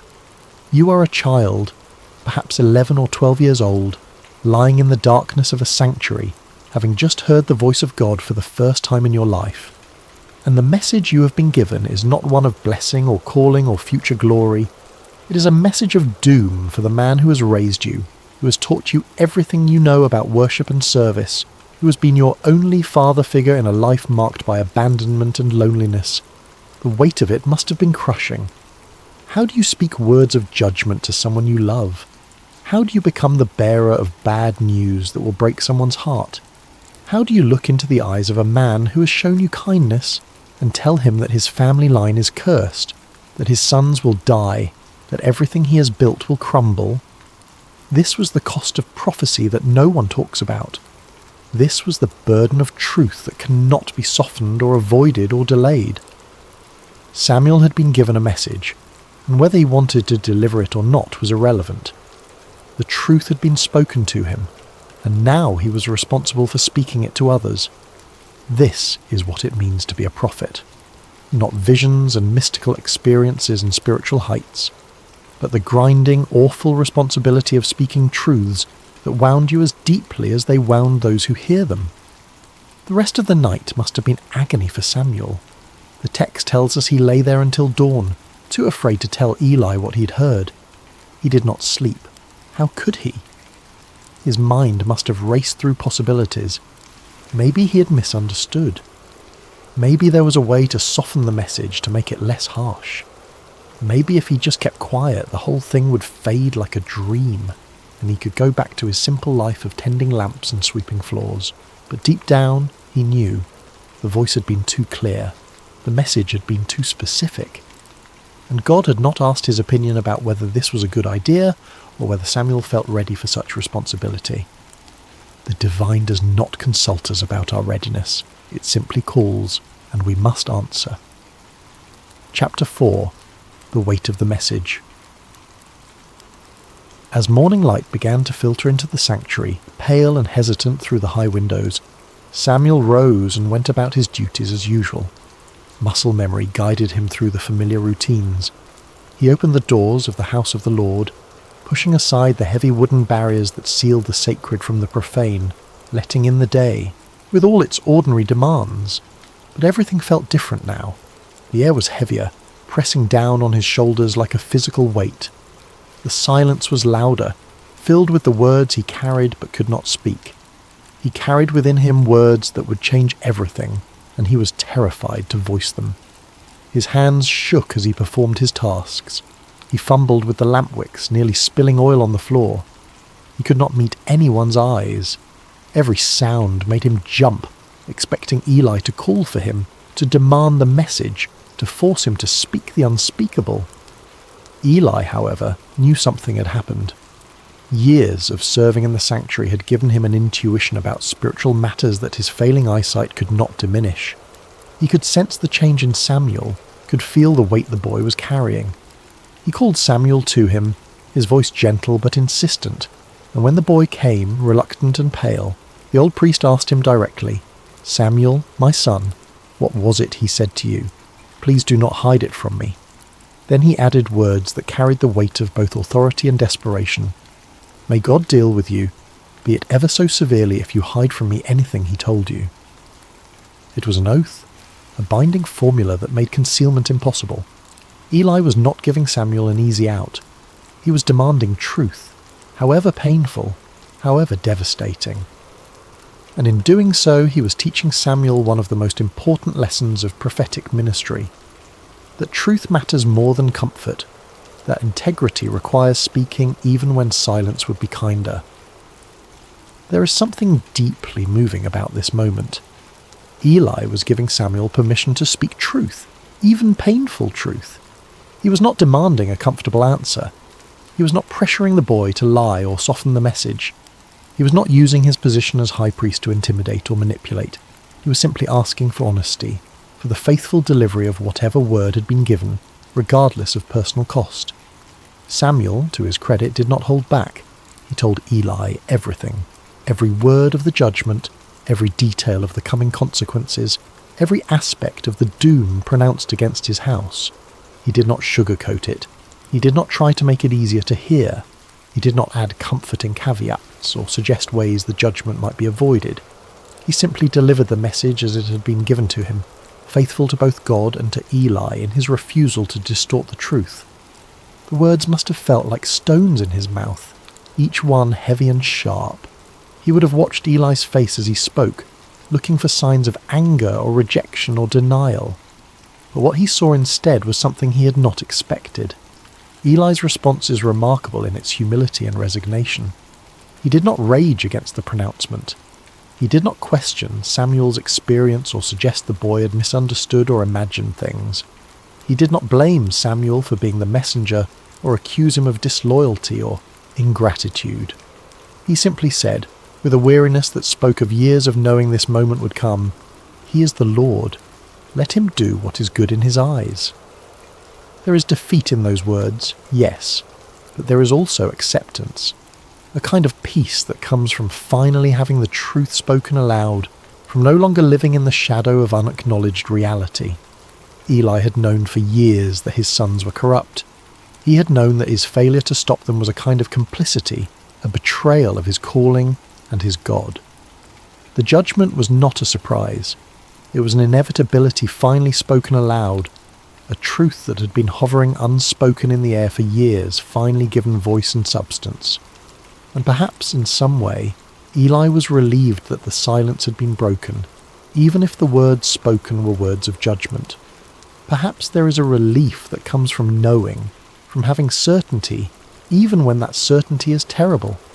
Perhaps after years of wondering when the hammer would fall, there was a strange comfort in finally hearing it fall, in knowing the shape of the future even when that future was dark. What Samuel learned that night and that morning was something most of us spend a lifetime avoiding. That truth is not always comfortable, that faithfulness sometimes means delivering hard words, and that love does not require us to hide reality from those we care about. Samuel could have lied to Eli. He could have softened the message or claimed he did not remember the details, or suggested that perhaps he had misunderstood what God was saying, but he chose honesty, and in doing so he established the pattern that would define his entire ministry. He would be a prophet who spoke the word of the Lord without compromise, without concern for how it would be received, without fear of the consequences. Not because he was harsh or unfeeling, but because he understood that truth, however painful, is ultimately an act of respect. To lie to someone, even to spare their feelings, is to treat them as less than fully human, as incapable of bearing reality. Samuel gave Eli the dignity of truth, and Eli received it with the dignity of acceptance. Chapter 5. Samuel becomes a prophet. After that night, everything changed for Samuel. The text tells us that he grew, and the Lord was with him, letting none of his words fall to the ground. That phrase, letting none of his words fall to the ground, is the ancient way of saying that everything Samuel prophesied came true.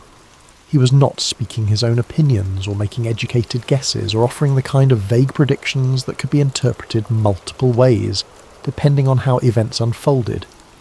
He was speaking with divine authority, and reality itself confirmed his words with uncomfortable precision. The prophecy about Eli's house came true exactly as Samuel had spoken it. The details are grim and worth recounting because they establish Samuel's credibility as a true prophet in a time when false prophets were common and people had grown cynical about divine communication. Israel went to war against the Philistines, their perennial enemy. In the first battle, the Israelites were defeated and thousands of soldiers died. In desperation, the elders decided to bring the Ark of the Covenant from Shiloh to the battlefield, believing that God's physical presence would guarantee victory. Hophni and Phinehas accompanied the Ark, treating it like a magical talisman rather than the throne of the living God. The Israelites shouted when the Ark arrived, a roar so loud that the ground shook. The Philistines were terrified at first, knowing the stories of what the God of Israel had done to Egypt. But they fought anyway, and in the battle that followed, Israel was utterly defeated. 30,000 soldiers died, and on that same day, exactly as prophesied, both Hophni and Phinehas were killed. The Ark of God was captured by the Philistines, carried off as a trophy of war.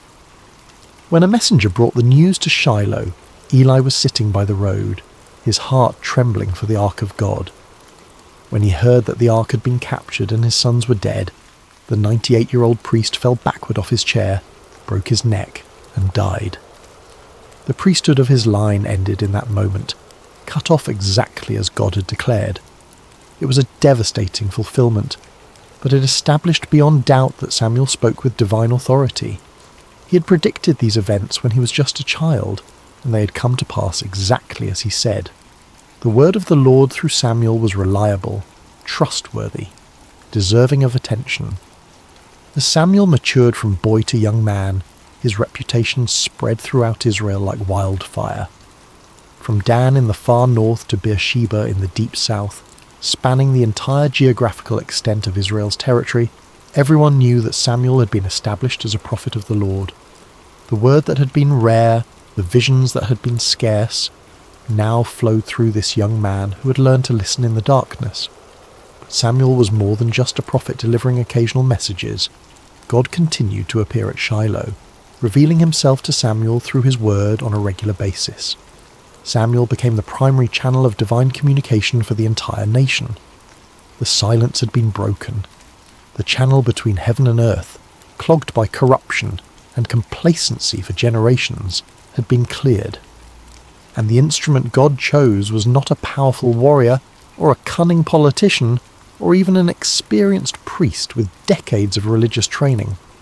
It was a boy who had learned to say 5 simple words: "Speak, for your servant is listening." Samuel's influence on Israel cannot be overstated. He became the bridge between the chaotic era of the judges and the establishment of the monarchy, standing at one of the most critical transitions in the nation's history. He was the last judge, travelling on a circuit through Bethel, Gilgal and Mizpah, settling disputes and administering justice with a wisdom that people recognised as coming from God.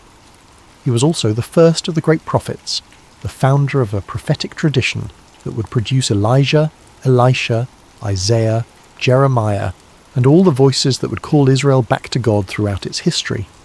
When the people demanded a king like the surrounding nations, it was Samuel who anointed Saul, a tall and handsome man from the tribe of Benjamin, as Israel's first king. And when Saul proved disobedient and unfaithful to God, it was Samuel who had to deliver yet another hard message of judgment, who had to watch another man he had elevated fall under divine displeasure. Later, it was Samuel who anointed David, the youngest son of Jesse, a shepherd boy with no apparent qualifications except that God had chosen him. That shepherd boy would become Israel's greatest king, the man whose lineage would eventually produce the Messiah. But beyond the political role, beyond the anointing of kings and the settling of disputes, Samuel represented something Israel desperately needed: spiritual integrity in a world corroded by compromise. In a time when the priesthood had become corrupt, when worship had become hollow, when the word of the Lord was rare, Samuel embodied what it meant to hear from God and speak his truth faithfully regardless of personal cost. He reformed religious life throughout Israel, establishing schools of prophets where young men could learn to listen for God's voice and speak his word.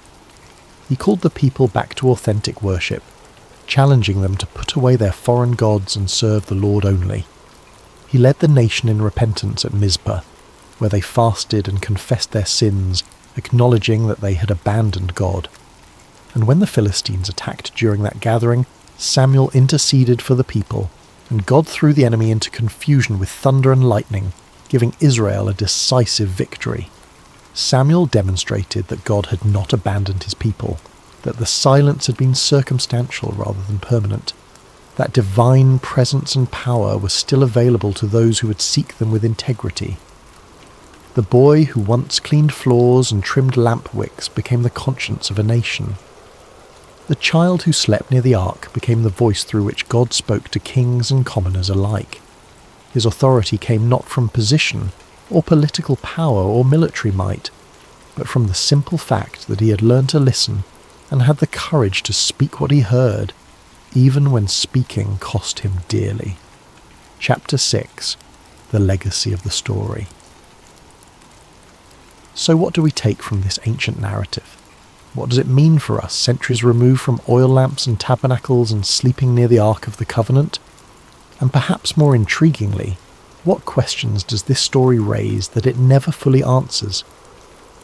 First, there is the theme of listening. God can speak in quiet places, in ordinary moments, when we least expect it. Samuel was not performing some elaborate spiritual ritual when God called his name. He was not fasting on a mountain. He was not in a trance or a vision quest. He was sleeping, exhausted from a day of mundane labour. He was simply present in a sacred space, available to be awakened. How often do we miss the voice of the divine because we are too busy, too distracted, too convinced that revelation only comes in spectacular packages? We wait for burning bushes and angelic visitations, for dramatic signs and unmistakable interventions, while the still small voice speaks in the darkness and we mistake it for our imagination, or for human conversation, or for nothing at all. Samuel teaches us that sometimes the most profound moments arrive softly, in the space between waking and sleeping, in the darkness when our defences are down and our minds are quiet enough to hear what has always been speaking. But this raises uncomfortable questions. How many times has that voice spoken and we have ignored it? How many times have we attributed divine communication to coincidence or psychology or wish fulfillment because we have lost the ability to recognise it for what it is? Second, there is the theme of obedience. Samuel's first response when he heard his name was immediate and complete. Here I am. No hesitation, no calculation, no weighing of options or considering whether this was a good time, just presence and availability. Not, what do you want, but here I am. Not, let me think about it, but immediate response. Later, when Eli gave him the words to use, Samuel followed the instruction exactly. He did not improvise or try to improve on the formula or insert his own personality into the exchange.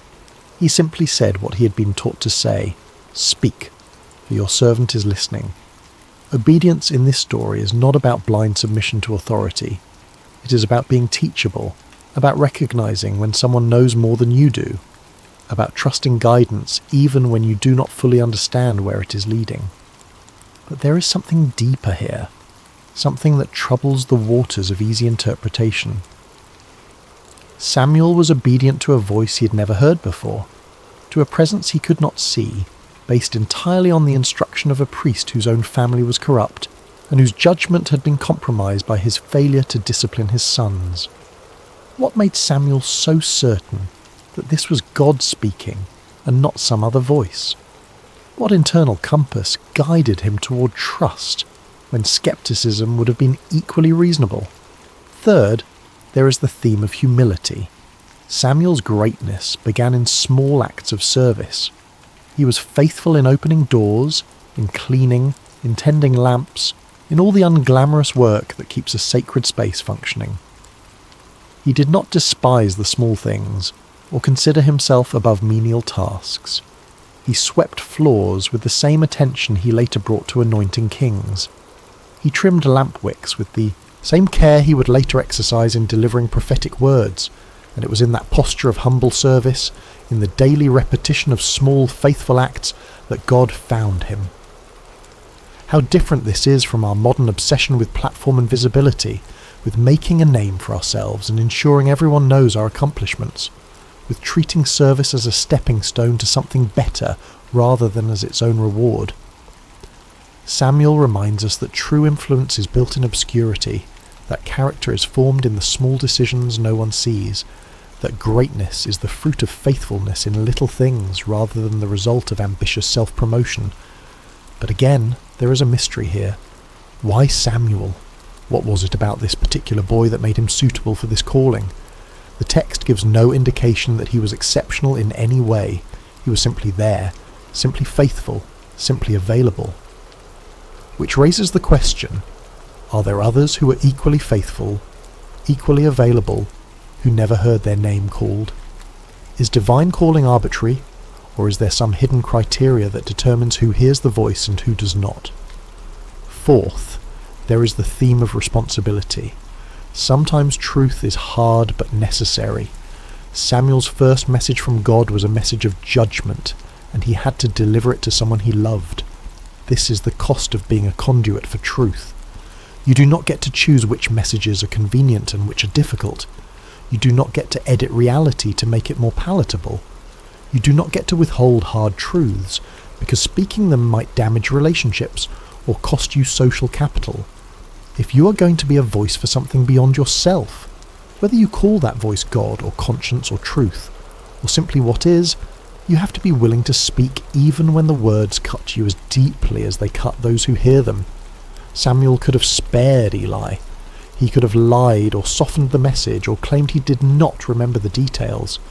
But he chose the harder path of honesty, and in doing so he honoured both Eli and himself. Yet this raises ethical questions that the narrative does not resolve. What is the balance between truth and compassion? When does speaking hard truths become cruelty disguised as honesty?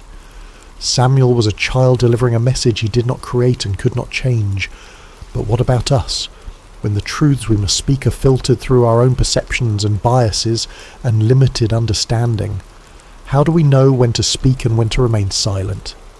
Fifth, there is the theme of hope. The lamp of God had not yet gone out. Even in the darkest period of Israel's spiritual life, when the priesthood was corrupt and the word of the Lord was rare and the nation was spiritually adrift, there was still a light burning somewhere in the darkness. God had not abandoned his people. He was simply waiting for someone who would listen, someone who would respond, someone who would be faithful with what was given to them. Samuel represents the truth that it is never too late for renewal, that no matter how far things have fallen, no matter how corrupt the systems or how cynical the people, there is always the possibility of a voice in the darkness calling us back to what matters. The light may be flickering, the wick may be nearly consumed, the oil may be running low, but as long as there is any light at all, there is hope for rekindling, for replenishment, for the dawn that follows even the longest night. But this optimistic reading sits uncomfortably with the historical reality. The lamp did eventually go out.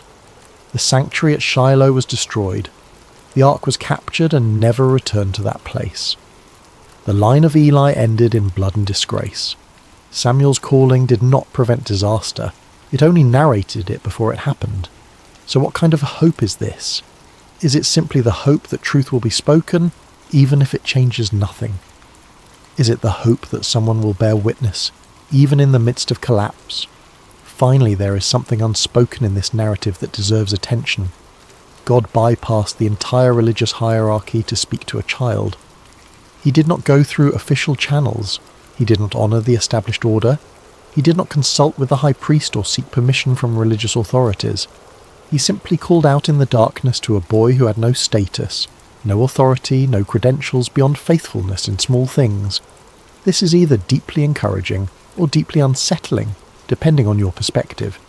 It suggests that divine communication is not controlled by institutions, that truth can emerge from the margins, that the voice of God might speak to those we least expect, rather than to those we have designated as official intermediaries.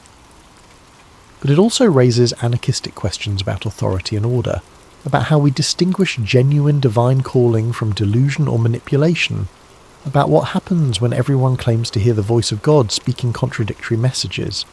Samuel's story is ultimately about availability. He was not the most powerful person in Israel. He was not the most educated or the most connected. He was simply present, attentive, and willing to respond when he heard his name called. And that was enough. That has always been enough.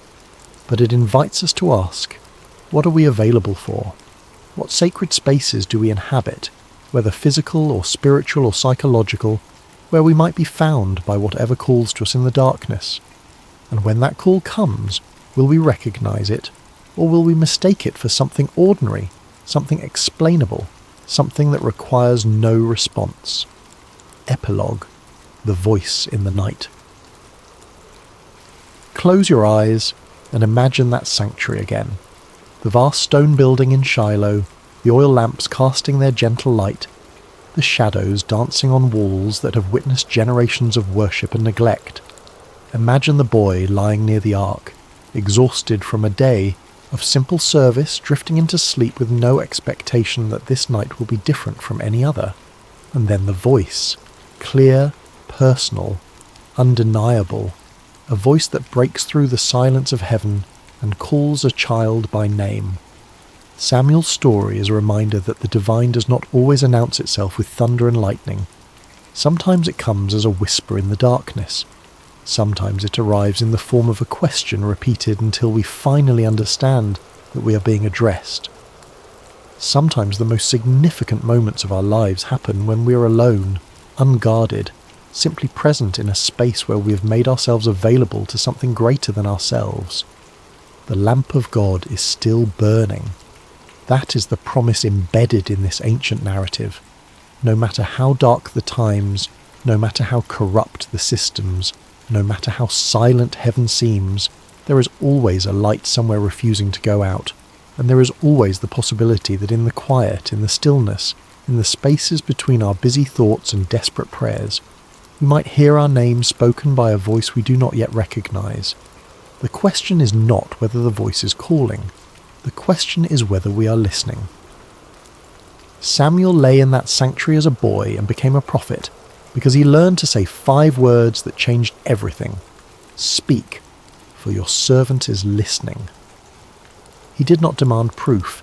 He did not negotiate terms. He did not insist on understanding everything before committing to anything. He simply made himself available, and availability was enough. Perhaps that is the real legacy of Samuel's calling. Not that he became powerful or influential or historically significant, though he became all those things. The real legacy is that he teaches us what it looks like to be genuinely open to transformation, to be willing to hear hard truths, to be faithful in small things while waiting for larger purposes to reveal themselves. In our age of constant noise and perpetual distraction, where silence is something to be feared rather than cherished, Samuel's story feels almost subversive. It suggests that the most important communications might not come through our devices or our carefully curated information streams. They might come in the quiet, in the dark, in the moments when we stop performing and simply exist in the presence of something that knows our name. So tonight, as you drift towards sleep, consider the possibility that you, too, might be lying in a sacred space, even if you do not recognize it as such. Consider the possibility that there might be a voice, gentle and persistent, calling your name in the darkness. Consider the possibility that the most profound transformation of your life might not begin with a grand revelation or a spectacular sign, but with the simple decision to respond to that voice with 5 words.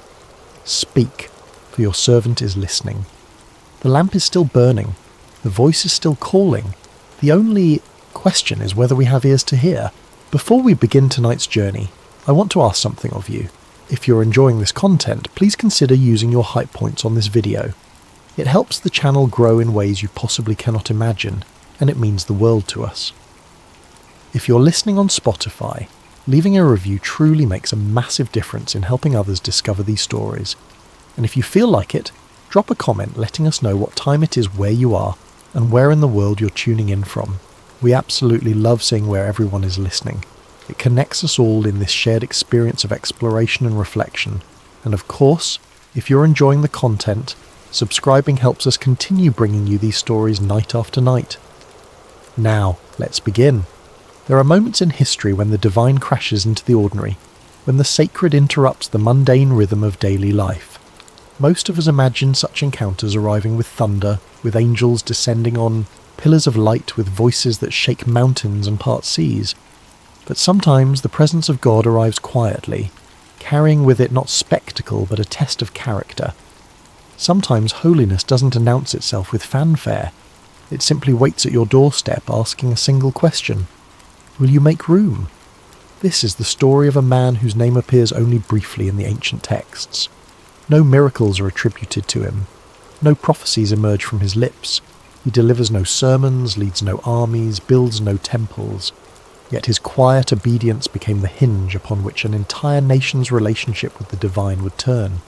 His name was Obed-Edom, and for 3 months his home became the dwelling place of God's presence on earth.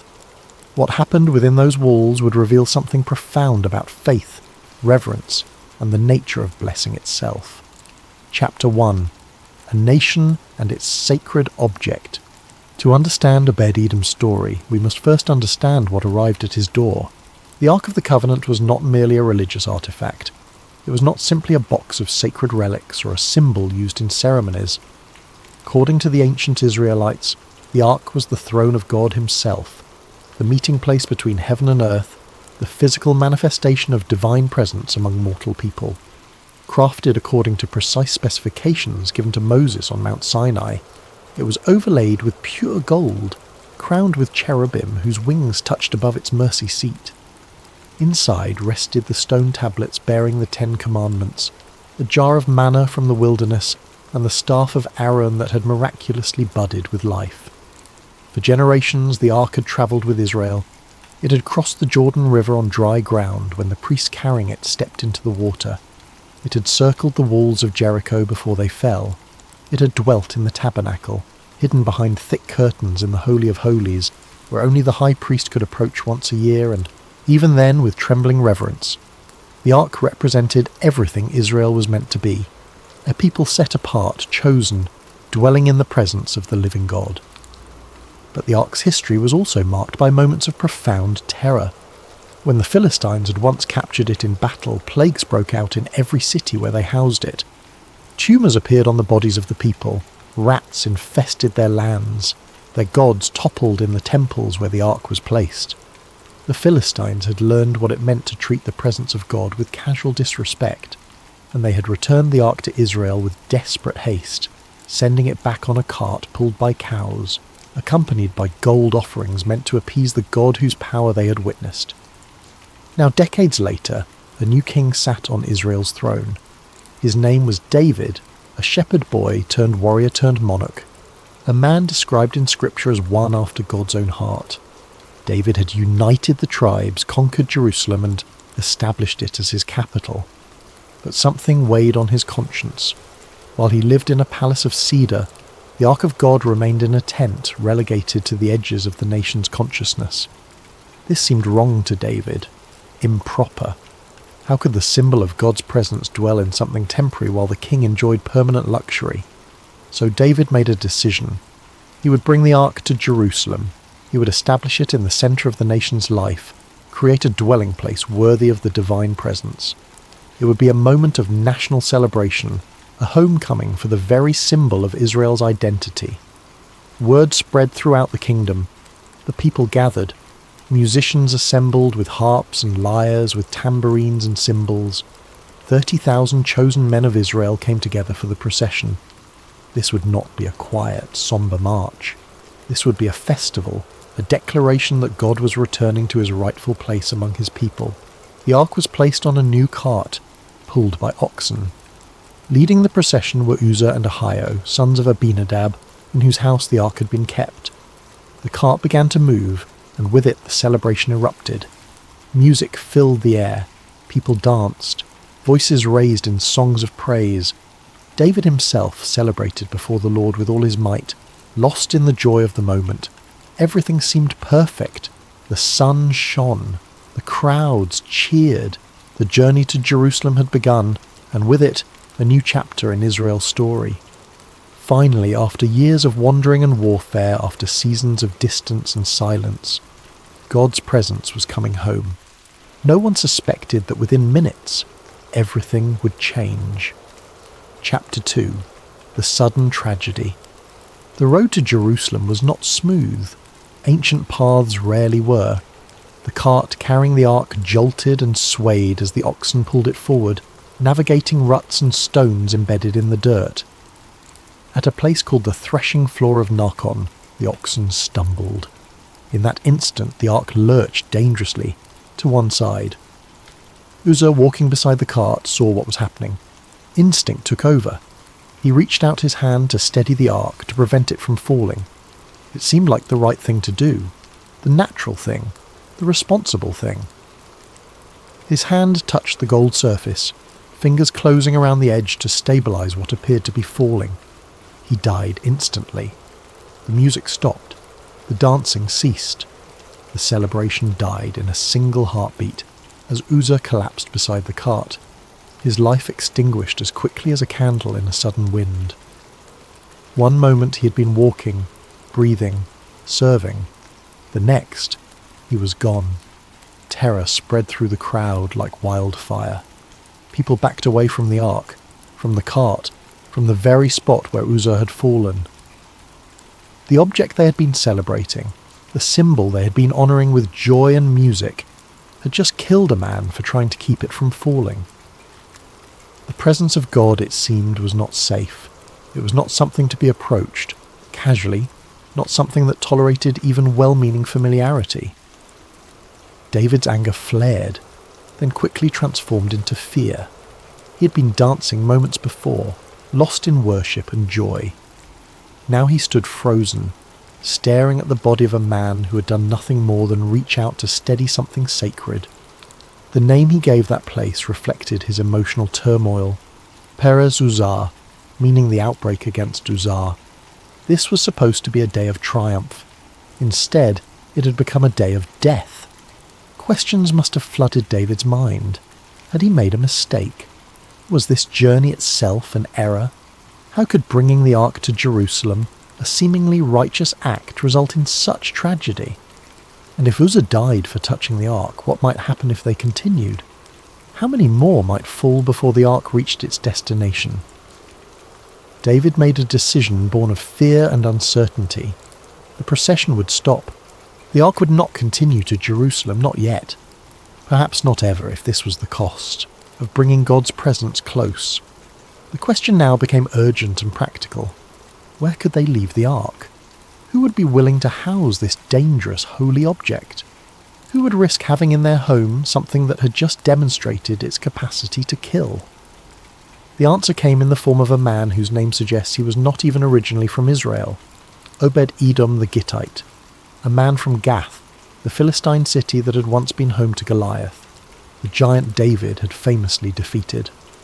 Whether Obed-Edom was a convert to Israel's faith or simply a resident living among the Israelites, the text does not specify. What matters is what happened next. The ark was brought to Obed-Edom's house, and Obed-Edom said yes. Chapter 3. The ark finds a temporary home. Imagine being Obed-Edom in that moment. Imagine standing in your doorway as the most powerful men in the kingdom approach you, carrying with them the object that has just killed someone for touching it improperly. Imagine being told that this ark, this throne of God, this thing of terrible holiness and dangerous power, needs a place to stay, and that place is your home. Obed-Edom was not a priest. He was not from the tribe of Levi, the family line designated to handle sacred objects. He was not a prophet or a king or a judge. He was, by all accounts, an ordinary man with a household to maintain, a family to feed, responsibilities and routines that made up the rhythm of daily life. Yet when the ark needed a home, his door opened. The text gives us no record of hesitation. We hear no bargaining, no requests for reassurance, no demands for protection or compensation. Obed-Edom simply received what was brought to him. Perhaps he understood something others had missed. Perhaps he recognized that what had happened to Uzzah was not about God's arbitrary wrath, but about the proper reverence required when approaching holiness.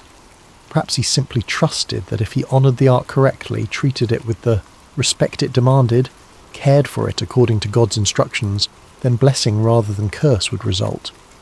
Or perhaps he simply believed that sometimes, when God's presence arrives at your door, you don't ask questions, you make room. The ark was placed in Obed-Edom's house, not in a separate building, not in a specially constructed shrine. In his house, where his family lived, where they ate and slept and went about the ordinary business of being human. The throne of God became part of the daily landscape of an ordinary household. 3 months passed. During those months, Obed-Edom's life continued. He woke each morning in a home that housed the ark. He worked his land, cared for his animals, provided for his family, all while the presence of God dwelt under his roof. Whatever routines had defined his life before, they now unfolded in proximity to something holy. Whatever conversations had filled his evenings, they now occurred in a space that had become, in effect, a temple. We can only speculate about what those months were like. Did Obed-Edom wake with a sense of awe each morning, remembering what rested in his home? Did his family move quietly, carefully, aware that they lived in the presence of something far greater than themselves? Did they pray differently, speak differently, treat each other differently because holiness had taken up residence among them? What we know for certain is what happened next, and what happened would change everything, not just for Obed-Edom but for all of Israel. Chapter 4. The blessing of Obed-Edom's household. The ancient text is remarkably specific about what occurred during those 3 months. It states, without elaboration or explanation, that the Lord blessed Obed-Edom and all his household. Everything he owned prospered. The blessing was not subtle or gradual. It was evident, observable, impossible to ignore. What does blessing look like in practical terms? The text does not give us detailed inventory, but we can imagine based on the culture and economy of the time. Perhaps Obed-Edom's fields yielded harvests beyond expectation, grain growing thick and full where previous seasons had been modest. Perhaps his flocks multiplied, lambs and kids born healthy and strong, animals that would normally succumb to disease thriving instead. Perhaps his household experienced peace, relationships strengthening, conflicts resolving, the ordinary tensions of family life smoothed by some intangible grace. There would have been material prosperity, certainly. In an agricultural society, blessing manifested in tangible ways: full storehouses, healthy livestock, tools that didn't break, wells that didn't run dry. But the blessing mentioned in Scripture seems deeper than mere material wealth. It encompassed everything Obed-Edom owned, yes, but also his household itself, his family, the people under his roof, the texture and quality of their daily existence. Where there had been fear throughout Israel about the ark's presence, Obed-Edom's household experienced the opposite. The very thing that had caused David to halt in terror became, in the proper context of reverence and obedience, a source of life rather than death. The presence that could kill with a single improper touch became the fountain from which blessing flowed continuously. This was not magic. This was not about Obed-Edom possessing some special power or earning God's favour through extraordinary deeds. The text suggests something simpler and more profound. When the presence of God is honoured appropriately, when holiness is treated with the reverence it requires, when fear transforms into worship rather than avoidance, then blessing becomes the natural result. Think about what this means. The ark had not changed. God's holiness had not diminished or become less dangerous. What had killed Uzzah remained capable of killing. But in Obed-Edom's household, proper relationship to that holiness produced not death, but abundant life. The difference was not in the object, but in the approach, not in God's nature, but in human response. We might imagine the neighbours noticing first. Obed-Edom's crops growing taller than theirs, his animals healthier, his children thriving. Questions would have been asked. How are you doing so well? What has changed? And the answer, when it came, must have seemed both simple and impossible. The ark of God is in my house. For 3 months, Obed-Edom's home became a living demonstration of what it meant to dwell in God's presence. Not in fear, though surely reverence was present. Not in careless familiarity, though daily life continued. But in that balanced place where holiness is honoured, where the divine is neither treated as tame nor fled from in terror, where respect and relationship coexist. News of this blessing could not remain contained within the walls of a single household. Word spread, travellers carried stories, market conversations buzzed with reports, and eventually, inevitably, those reports reached the palace in Jerusalem, where a king still wrestled with the question of what to do about the ark he had been too afraid to bring home. Chapter 5. News reaches the king. David had not forgotten about the ark. How could he? The memory of that day, of Uzzah falling dead beside the cart, of the celebration transforming into tragedy in a single heartbeat, must have haunted him during the months that followed. The ark sat in someone else's home while David's original vision remained unfulfilled. Jerusalem was still without the symbol of God's presence. The thing David had most wanted to accomplish remained undone, stalled by fear and uncertainty. Then came the reports about Obed-Edom. At first, perhaps David dismissed them as exaggeration. People loved to gossip, to embellish, to transform modest success into miraculous blessing. But the reports kept coming, consistent in their details, insistent in their testimony. Obed-Edom's household was thriving, not just surviving, not just getting by, thriving in ways that defied normal explanation. The blessing was real, undeniable, observable. For David, this news must have been both encouraging and convicting. It proved that the ark itself was not the problem. God's presence did not inherently bring destruction. The tragedy that had occurred was not about divine caprice or arbitrary wrath. It was about approach, about reverence, about understanding the proper way to honour holiness. The realisation likely came gradually, piecing together what had gone wrong during that initial attempt. The ark had been placed on a cart like common cargo. It had been pulled by oxen, as if it were a farmer's load being transported to market. While the celebration had been joyous and well-intentioned, the method had violated specific instructions given generations earlier about how the ark was to be moved. It was supposed to be carried by Levites, using poles that slid through rings on its sides. No hands were meant to touch the ark itself. The transportation method mattered because it reflected understanding, respect, recognition of what was being moved.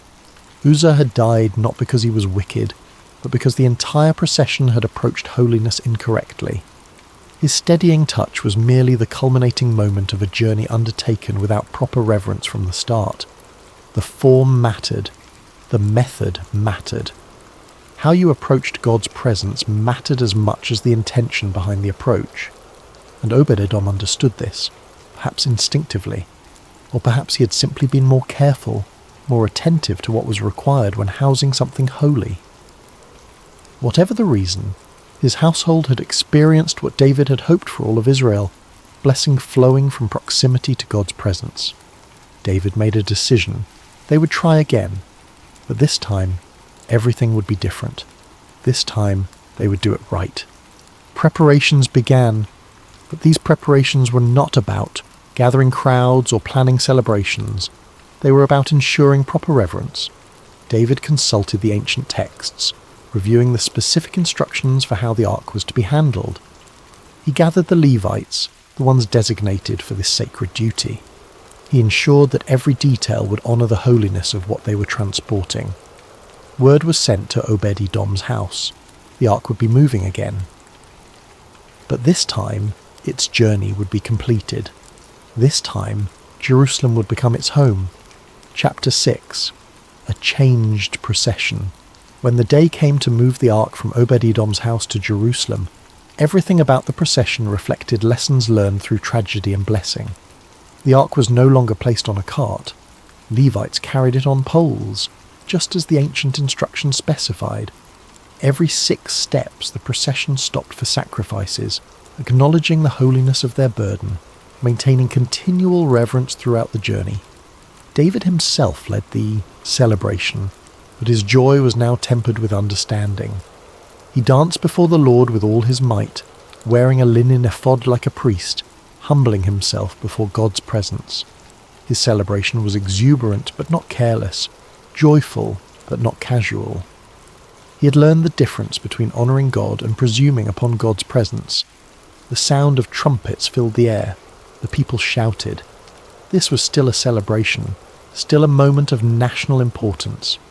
But underlying the joy was something deeper. Reverence. Recognition. The understanding that what they were bringing into their capital city was not merely a religious artifact, but the throne of the living God. The ark entered Jerusalem safely. No one died. No tragedy interrupted the procession. What fear had prevented, proper reverence accomplished. The journey that had been halted in terror was completed in worship. David placed the ark in a tent he had prepared for it, and sacrifices were offered. The presence of God had finally arrived at the place David had envisioned for it from the beginning. But the story does not end with the ark's arrival in Jerusalem, because in the midst of all the celebration and national significance, one detail stands out. Obed-Edom and his family were honoured for their faithfulness. They had done what a king had been too afraid to do. They had welcomed God's presence when others backed away. They had demonstrated that blessing, not curse, was the fruit of proper reverence. Some traditions suggest that Obed-Edom accompanied the ark to Jerusalem, that his role in Israel's worship life was just beginning rather than ending. Whether this happened immediately or gradually, what follows in the biblical record is remarkable for its quiet significance. Chapter 7. Obed-Edom's quiet legacy. The Book of Chronicles, written generations after these events, contains lists of temple servants, of those who ministered in worship, of gatekeepers and musicians and caretakers of sacred space. Among these names appears Obed-Edom and his sons. The man who had once housed the ark in his home became a gatekeeper in the temple, where the ark found its permanent dwelling. This detail is easy to miss among the genealogies and administrative lists, but it reveals something profound about Obed-Edom's character and God's response to it. He did not leverage his experience with the ark into political power. He did not demand a position of prominence or use his story to elevate himself above others. Instead, he continued serving, faithfully and quietly, in a role that was essential but rarely celebrated. Gatekeepers in the temple were not glamorous positions. They were not the high priests who entered the Holy of Holies. They were not the prophets who delivered messages from God. They were not the kings who made decisions affecting the nation. They were the ones who opened doors and closed them, who ensured that only those properly prepared entered sacred space, who maintained order and reverence in the house of God. It was work that required faithfulness, attention, consistency. It was work that mattered but rarely received recognition. That Obed-Edom took this role tells us something important. His 3 months with the ark had not made him proud or presumptuous. The blessing he had experienced had not convinced him that he deserved special status. Instead, it seemed to have deepened his understanding of what mattered: proximity to God's presence, serving faithfully, making room for holiness in everyday life. His sons followed in this pattern. Multiple generations of Obed-Edom's family served as gatekeepers and musicians in temple worship. The blessing that had marked his household during those 3 months became a legacy that extended far beyond material prosperity. His family became known not for wealth or power, but for faithful service in God's house. There is something beautiful in this trajectory. The man who had welcomed the ark into his ordinary home continued making room for God's presence in practical, unglamorous ways for the rest of his life. The blessing he experienced was not primarily about material reward, though material blessing came. It was about the privilege of proximity, about living in ongoing relationship with holiness, about understanding that the greatest wealth was not what you accumulated, but what you made room for in your life. Generations later, when people read the lists of temple servants, they would see Obed-Edom's name and remember: not a king, not a prophet, not a warrior or judge. Just a man who said yes when God's presence needed a home. Just a family that understood that blessing came through faithful service rather than self-promotion. This is how legacies are truly built. Not through single moments of glory, but through consistent faithfulness across years and generations. Not through seeking recognition, but through quiet obedience. Not through grasping for status, but through making room for what matters most. Epilogue. The meaning of the story. On the surface, Obed-Edom's story seems simple, almost incidental to the larger narrative of David's reign and the ark's journey to Jerusalem. 3 months, 1 household, a detail easily overlooked among the grand sweep of Israel's history. But within this small story lives a truth that resonates across centuries, across cultures, across the diverse experiences of human encounter with the divine. God's presence is not meant to be feared in the sense of terror and avoidance. The reaction to Uzzah's death, while understandable, was incomplete. Yes, holiness demands reverence. Yes, approaching God carelessly or presumptuously carries consequences. But the proper response to these truths is not to flee from God's presence, but to learn how to approach it rightly. Fear should lead not to distance, but to deeper understanding of what reverence requires. Obed-Edom understood this, whether through wisdom or intuition or simply trusting. Obedience. When others backed away, he made room. When fear paralyzed the nation, he opened his door. And in doing so, he discovered what many before and after him would learn, that God's presence, when honored properly, becomes the source of abundant blessing rather than danger. Consider what blessing meant in Obed-Edom's story. It was not merely about material increase, though that was part of it. The blessing encompassed his entire household, affecting relationships, peace, the quality of daily existence. This suggests that proximity to God's presence, when approached with reverence, transforms more than circumstances. It transforms atmosphere. It changes the texture of life itself. This has implications for how we understand blessing in general. We often think of blessing as something external, good fortune, favourable circumstances, obstacles removed from our path. But Obed-Edom's story suggests blessing is also about what happens internally when we make room for holiness in our lives. The ark did not change, God's nature did not shift, but Obed-Edom's household was transformed by living in constant awareness of sacred presence. His faith was quiet. There are no recorded prayers of Obed-Edom, no prophecies or teachings or dramatic declarations. His faith expressed itself through action, receiving what was brought to him, caring for it properly, continuing his daily life while honouring the sacred presence in his home. This is faith as obedience rather than emotion, as sustained practice rather than single moment, as way of life rather than isolated event. In our modern context, far removed from ancient Israel and its specific religious practices, Obed-Edom's story still speaks. It reminds us that sometimes the greatest acts of faith are not dramatic or public, but quiet and consistent. That blessing often comes not through seeking it directly, but through making room for what matters most. That proximity to the divine is less about extraordinary experiences and more about daily reverence. The contrast with David is instructive. David, the king, the man after God's own heart, initially approached the ark with enthusiasm, but insufficient reverence. Obed-Edom, the ordinary man from Gath, approached it with proper respect and consistent care. Status and reputation did not determine who could safely host God's presence. What mattered was reverence, understanding, willingness to honour holiness appropriately. This democratizes divine encounter in a way that should encourage us. You do not need to be a king or priest or prophet to welcome God's presence into your life. You do not need special status or extraordinary gifts. What you need is willingness, reverence, and understanding that making room for holiness requires both courage and humility. Courage to say yes when others back away. Humility to honour properly what you have welcomed. Obed-Edom's 3 months with the ark became a turning point not just for his own household but for the entire nation. His experience proved that God's presence could be safely approached, that blessing rather than curse was possible, that fear could transform into worship. David learned from Obed-Edom's example, and the ark's journey could be completed. Sometimes the faith of ordinary people teaches kings what they need to know. The legacy Obed-Edom left was not built on that 3-month period alone. It was built on what came after. Years of faithful service as a gatekeeper, generations of his family continuing in temple worship. The blessing he experienced was not a momentary windfall, but the beginning of a life oriented around proximity to God's presence. He had tasted what it meant to live with holiness under his roof, and he chose to continue that life in whatever form it could take.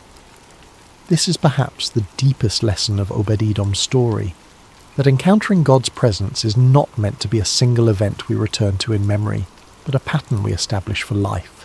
The 3 months were significant, but more significant was what Obed-Edom did with the rest of his years. He did not rest on the reputation of having housed the ark. He did not use that experience as a credential to elevate himself. He simply continued making room for God's presence day after day, year after year, in whatever form that took. We live in an age that often seeks extraordinary experiences, dramatic moments of divine encounter, spectacular demonstrations of God's presence. Obed-Edom's story suggests something different, that the most profound blessing may come through consistent, quiet, daily faithfulness, through opening our doors when others close theirs, through caring properly for what is sacred, through understanding that reverence is not about fear, but about right relationship. Sometimes God's presence arrives not in thunder, but in a question. Will you make room? Obed-Edom's answer was yes, and in that simple affirmation, his life became a testament to what happens when ordinary people respond to divine invitation with reverence and trust. The greatest blessings often come when we simply make room for God, not through striving or self-promotion, not through seeking recognition or demanding status, but through quiet obedience, through consistent faithfulness, through opening our doors and our lives to sacred presence, and through honouring properly what we have welcomed.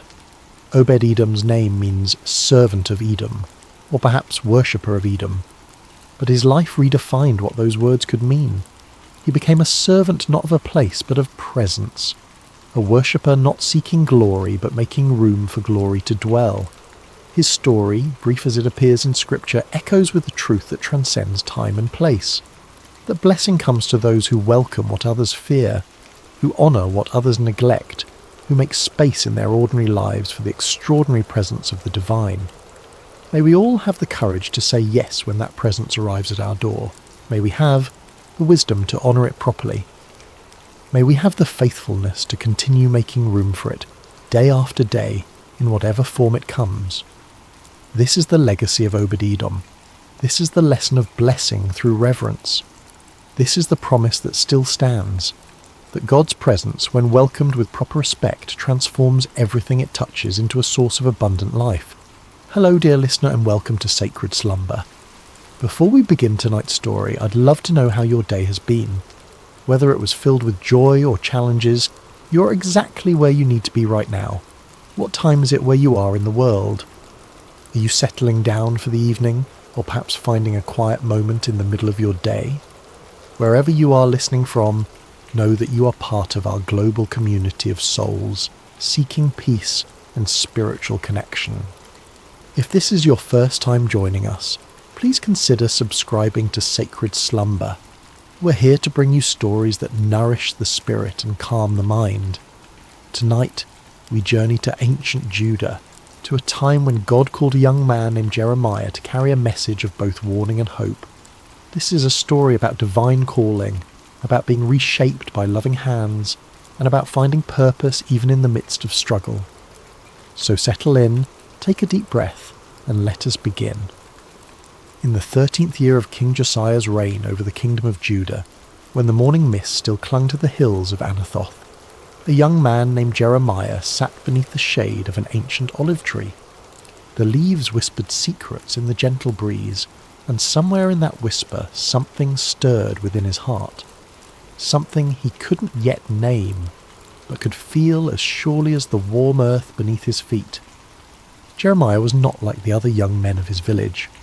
While they spoke boldly of their plans and dreams, he preferred the quiet company of his thoughts. While they gathered in the marketplace to debate and jest, he found himself drawn to solitary places where he could listen to the deeper rhythms of life. His father, Hilkiah, was a priest, and perhaps that was why Jeremiah felt such a natural pull toward the sacred, toward the spaces where heaven seemed to touch earth.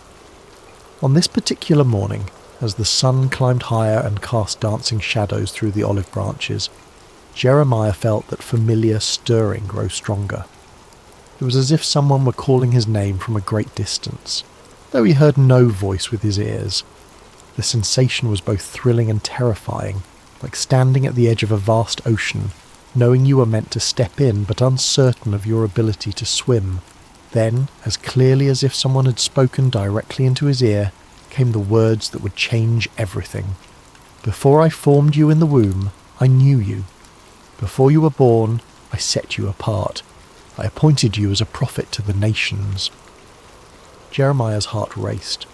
He looked around, half expecting to see someone standing nearby, but he was alone with only the olive tree and the endless blue sky as witnesses. The voice came again, gentle yet unmistakable. Jeremiah, I have called you to be my messenger. The young man's immediate response was one of panic. Sovereign Lord, he whispered, his voice barely audible even to himself. I don't know how to speak. I am too young. Who would listen to me? I am nobody special, just a priest's son from a small village. Surely you have made a mistake. But the presence that surrounded him was filled with such love and certainty that his fears began to quiet. Do not say you are too young, came the gentle correction. You must go to everyone I send you to and say whatever I command you. Do not be afraid of them, for I am with you and will rescue you. In that moment, Jeremiah felt something touch his lips. Not a physical touch, but something deeper, more real than anything he had ever experienced. I have put my words in your mouth, the voice continued. See, today I appoint you over nations and kingdoms to uproot and tear down, to destroy and overthrow, to build and to plant. As the present gradually faded, leaving only the normal sounds of morning, birds singing, leaves rustling, the distant lowing of cattle, Jeremiah remained sitting beneath the olive tree, stunned by what had just occurred. His life had been ordinary just moments before, and now he was being called to something extraordinary. The weight of it should have crushed him, but instead he felt a strange peace settling over his spirit. He didn't yet understand what lay ahead, couldn't foresee the years of rejection and persecution that awaited him, or the deep wells of sorrow he would have to draw from. He only knew that the God of his fathers had spoken to him, had chosen him for a purpose that was both terrible and wonderful, and though he trembled at the thought of it, something deep within him whispered back, "Yes, Lord, I will go." Months passed after Jeremiah's calling, and he found himself struggling with the enormity of his task. The messages that came to him were not easy ones, words of warning about the spiritual condition of Judah, prophecies of coming judgment if the people didn't turn back to their God. How could he, a young man with no credentials or authority, stand before the elders and priests and kings with such heavy words? One morning, as Jeremiah prayed in the quiet of his chamber, seeking guidance for this impossible mission, he heard the familiar voice of the Lord speaking to him once again. "Go down to the potter's house, and there I will give you my message." Jeremiah had passed by the potter's house countless times in his life, but had never paid it much attention. It was a humble building on the outskirts of the village, marked by the constant sound of the spinning wheel and the earthy smell of wet clay. As he approached that day, however, he felt a sense of anticipation, as if he were about to witness something profound. The potter was an elderly man named Malachi, whose hands bore the calluses and clay stains of decades spent at his craft. His hair was white as wool, and his eyes held the patient wisdom of someone who had spent his life creating beauty from formless earth. When Jeremiah arrived, Malachi looked up from his wheel and smiled, as if he'd been expecting him. "Shalom, young prophet," Malachi said, his voice warm with genuine kindness. "Please sit and watch. I have work to do." Jeremiah settled himself on a wooden stool in the corner of the workshop, fascinated despite himself. He had never really watched a potter at work before, had never paid attention to the intricate process of creation that happened in this simple space. The wheel began to turn, and Malachi placed a lump of clay in the centre, his hands moving with practiced precision. At first the clay seemed to resist, wobbling and threatening to collapse, but Malachi's hands were steady and sure, applying just the right amount of pressure, guiding the clay upward into the beginning of what would become a vessel. Jeremiah watched in wonder as the formless lump slowly took shape, a wide base, curving sides, the promise of something beautiful and functional. But then something went wrong. Perhaps there was a stone in the clay, or a dry patch that wouldn't bend. The emerging vessel began to collapse, its sides caving in despite the potter's careful ministrations. Jeremiah expected to see frustration on Malachi's face, perhaps anger at the ruined work. Instead, the old man simply smiled and pressed the clay back into a lump, ready to begin again. "The clay has its own nature," Malachi explained, his hands already starting to reshape the material. "Sometimes it has hard spots, or air bubbles, or impurities that make it difficult to work with. But clay is forgiving. It can always be reformed, reshaped, made into something new." As Jeremiah watched, the potter began again, this time working the clay more thoroughly, removing the impurities that had caused the first attempt to fail. Slowly, patiently, lovingly, a new vessel began to emerge, different from the first but no less beautiful. In fact, this second creation seemed to have a character all its own, shaped by the very challenges that had destroyed its predecessor. It was then that Jeremiah heard the voice of the Lord speaking to him, as clear as if someone were standing beside him. "Can I not do with you, Israel, as this potter does? Like clay in the hand of the potter, so are you in my hand." The words hit Jeremiah like a revelation. He understood now why he had been sent to this place, why he needed to witness this simple yet profound act of creation. The people of Judah were like clay in God's hands, sometimes stubborn, sometimes marred by the impurities of sin and rebellion. But God was not a harsh taskmaster who would discard them when they failed to take shape properly. He was like Malachi, patient and loving, willing to reshape them again and again until they became the vessels he had always intended them to be. The message I want you to carry, the Lord continued, is not just one of judgment, but of hope. Yes, I must sometimes tear down what is corrupt and broken, but I tear down in order to build up again, in order to create something better and more beautiful than before. Jeremiah felt tears welling up in his eyes as he watched the potter's hands continue their gentle work. Here was a picture of God's character that he had never fully grasped before. Not the angry judge he had sometimes imagined, but the patient artist who sees potential in every lump of clay, who never gives up on his creation, who can bring beauty from the most unlikely materials. "Thank you," he whispered to Malachi as he prepared to leave. The old potter looked up from his work and smiled. "The clay thanks the potter by yielding to his hands," Malachi replied. "Perhaps that is all any of us can do, yield to the hands that know how to shape us into something beautiful." As Jeremiah walked home through the narrow streets of his village, he felt a new understanding of his calling beginning to take root in his heart. He was not just a bearer of bad news, but a messenger of hope. The God who had called him was not a destroyer but a creator, not a tyrant but a loving craftsman who would never abandon his work. The words came to him then, the message he would carry to the people of Judah. "If at any time I announce that a nation or kingdom is to be uprooted, torn down and destroyed, and if that nation I warned repents of its evil, then I will relent and not inflict on it the disaster I had planned. And if at another time I announce that a nation or kingdom is to be built up and planted, and if it does evil in my sight and does not obey me, then I will reconsider the good I had intended to do for it." It was a message of both warning and promise, of judgment and mercy intertwined.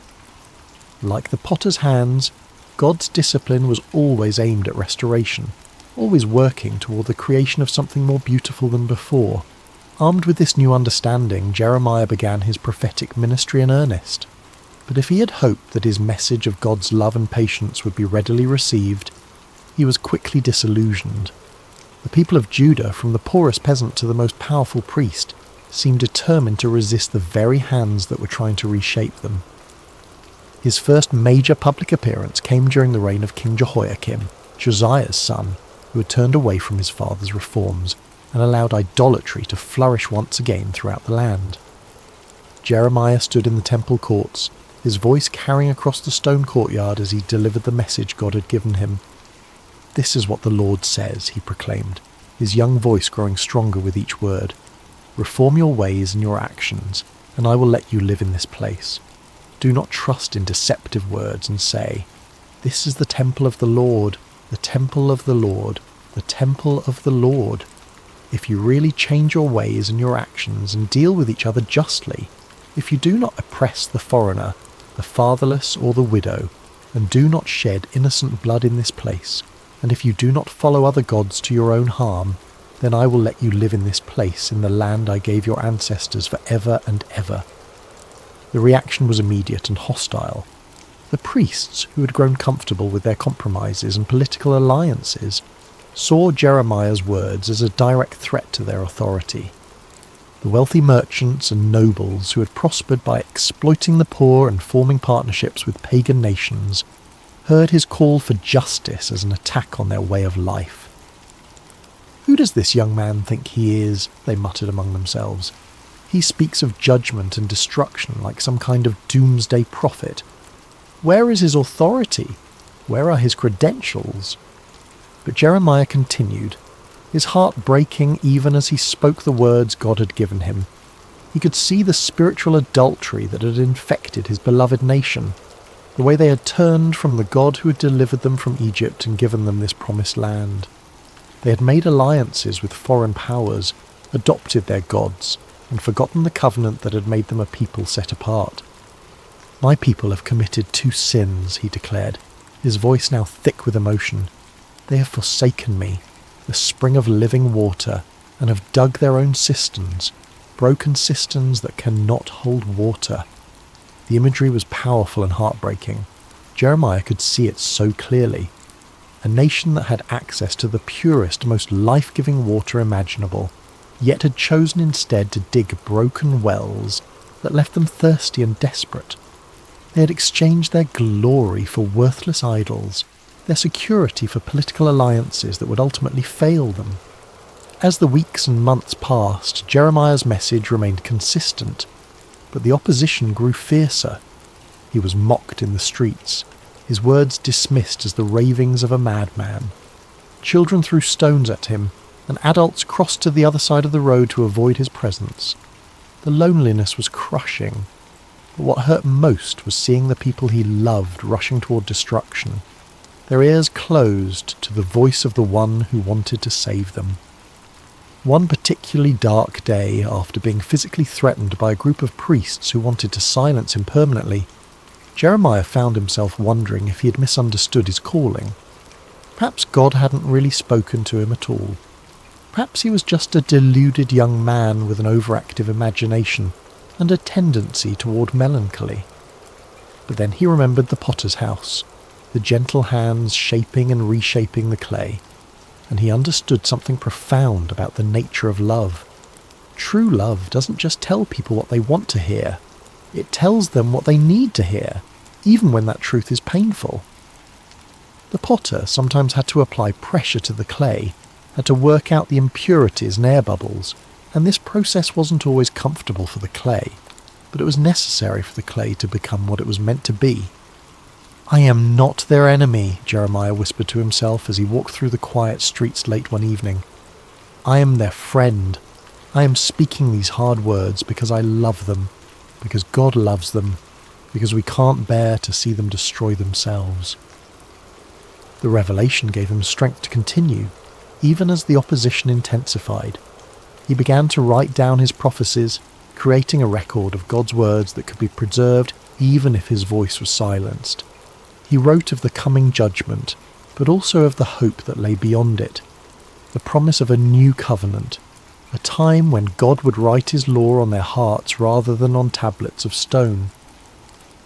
"The days are coming," he wrote, his hand moving quickly across the parchment, "when I will make a new covenant with the people of Israel and with the people of Judah. It will not be like the covenant I made with their ancestors when I took them by the hand to lead them out of Egypt, because they broke my covenant, though I was a husband to them.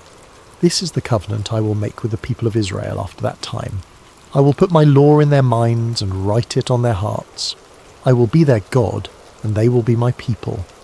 Even in the midst of his loneliness and rejection, Jeremiah held on to this vision of hope. The potter was still at work, still shaping, still creating something beautiful from the clay of human hearts. The process might be painful, but the end result would be worth it all. There came a time when the weight of his calling became almost too much for Jeremiah to bear. The constant rejection, the threats, the loneliness of being God's messenger to a people who didn't want to hear from God. It all pressed down on him like a physical burden. He had been faithful to his calling for years now, and what did he have to show for it? A nation that seemed more rebellious than ever, leaders who actively opposed him, and a heart that felt like it might break from the strain. The breaking point came when Pashur, the priest who was chief officer in the temple, had Jeremiah beaten and put in stocks overnight for prophesying that Jerusalem would be destroyed. The humiliation was complete, displayed like a common criminal in front of the very people he was trying to save. When he was released the next morning, bruised and aching, Jeremiah's first instinct was to flee. He made his way to his favourite spot of solitude, a small grove of trees outside the city where he often went to pray. There, surrounded by the peaceful sounds of nature, he poured out his heart to God in words that were both complaint and lament. "You deceived me, Lord, and I was deceived," he cried out, his voice raw with emotion. "You overpowered me and prevailed. I am ridiculed all day long. Everyone mocks me. Whenever I speak, I cry out proclaiming violence and destruction. So the word of the Lord has brought me insult and reproach all day long." The words felt almost blasphemous as they left his lips, but they were honest words, torn from the depths of his soul. He'd given everything to this calling: his youth, his dreams of a normal life, his relationships with family and friends. And for what? To be treated as a pariah, a madman, a troublemaker. In that moment of deepest despair, Jeremiah made a decision that felt like the only sane choice left to him. He would be silent. No more prophecies, no more warnings, no more attempts to turn the hearts of a stubborn people back to their God. He would find a quiet corner of the world and live out his days in peace, letting others worry about the spiritual condition of the nation. The resolve felt good at first, like setting down a burden that had been crushing him. For several days, he said nothing about the visions that continued to come to him, ignored the urgings in his spirit to speak out against the injustices he witnessed.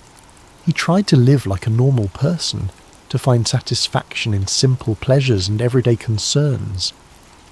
But something strange began to happen. The more he tried to suppress the words God had given him, the more they seemed to burn within him. It was as if a fire had been kindled in his bones, a flame that grew hotter the more he tried to smother it. The visions wouldn't stop coming. The burden for his people wouldn't lift, and the words of God seemed to be blazing inside him like a furnace. "But if I say, I will not mention his word or speak any more in his name," he found himself whispering, "his word is in my heart like a fire shut up in my bones. I am weary of holding it in. Indeed, I cannot." The realization came to him gradually, like dawn breaking over the mountains.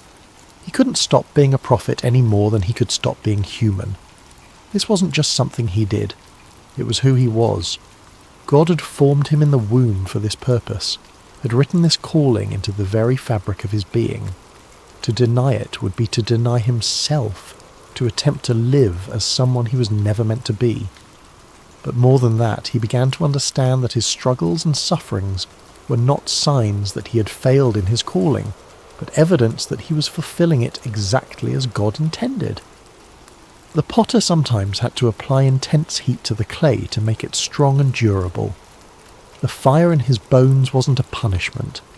It was the very thing that qualified him to speak for God. "The Lord is with me like a mighty warrior," he declared, his voice growing stronger with each word. "So my persecutors will stumble and not prevail. They will fail and be thoroughly disgraced.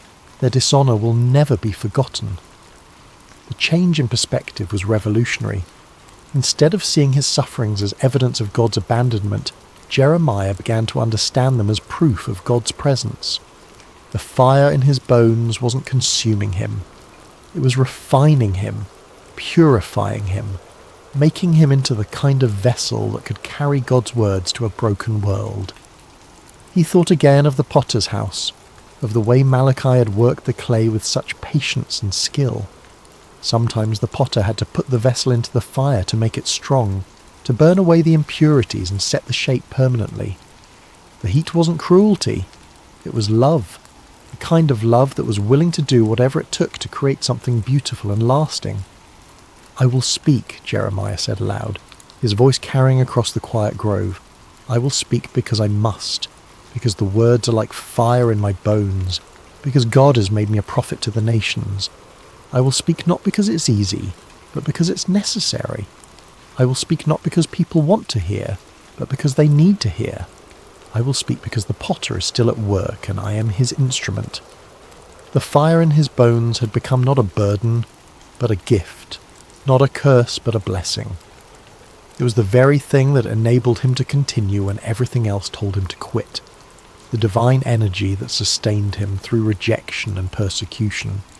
He was not just a messenger, he was a burning message, a living embodiment of God's passionate love for his people.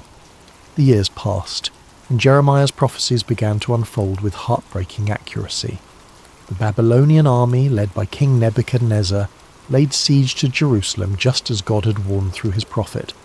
The city that had been called the joy of the whole earth was now surrounded by enemy forces, its people trapped within walls that had once seemed impregnable. During the siege, Jeremiah found himself in an impossible position. His prophecies of judgment were being fulfilled before everyone's eyes, but instead of vindicating him, this only increased the hostility toward him. The leaders of Jerusalem accused him of being a traitor, of collaborating with the enemy by undermining morale with his gloomy predictions. "You're deserting to the Babylonians," they shouted when he tried to leave the city on a simple errand. They arrested him, beat him, and threw him into a dungeon where he remained for many days, forgotten and alone. But even in that dark place, the word of the Lord continued to come to him, and strangely, it was not a word of judgment, but of hope. "Call to me and I will answer you," came the familiar voice in the darkness. "I will tell you great and unsearchable things you do not know." The message that came to him there in the dungeon was one of the most beautiful and hopeful prophecies he had ever received. It spoke of a time when the city would be rebuilt, when the people would return from exile, when joy and celebration would once again fill the streets of Jerusalem. It was a promise of restoration so complete and wonderful that it seemed almost too good to be true. "I will bring health and healing to it," God promised.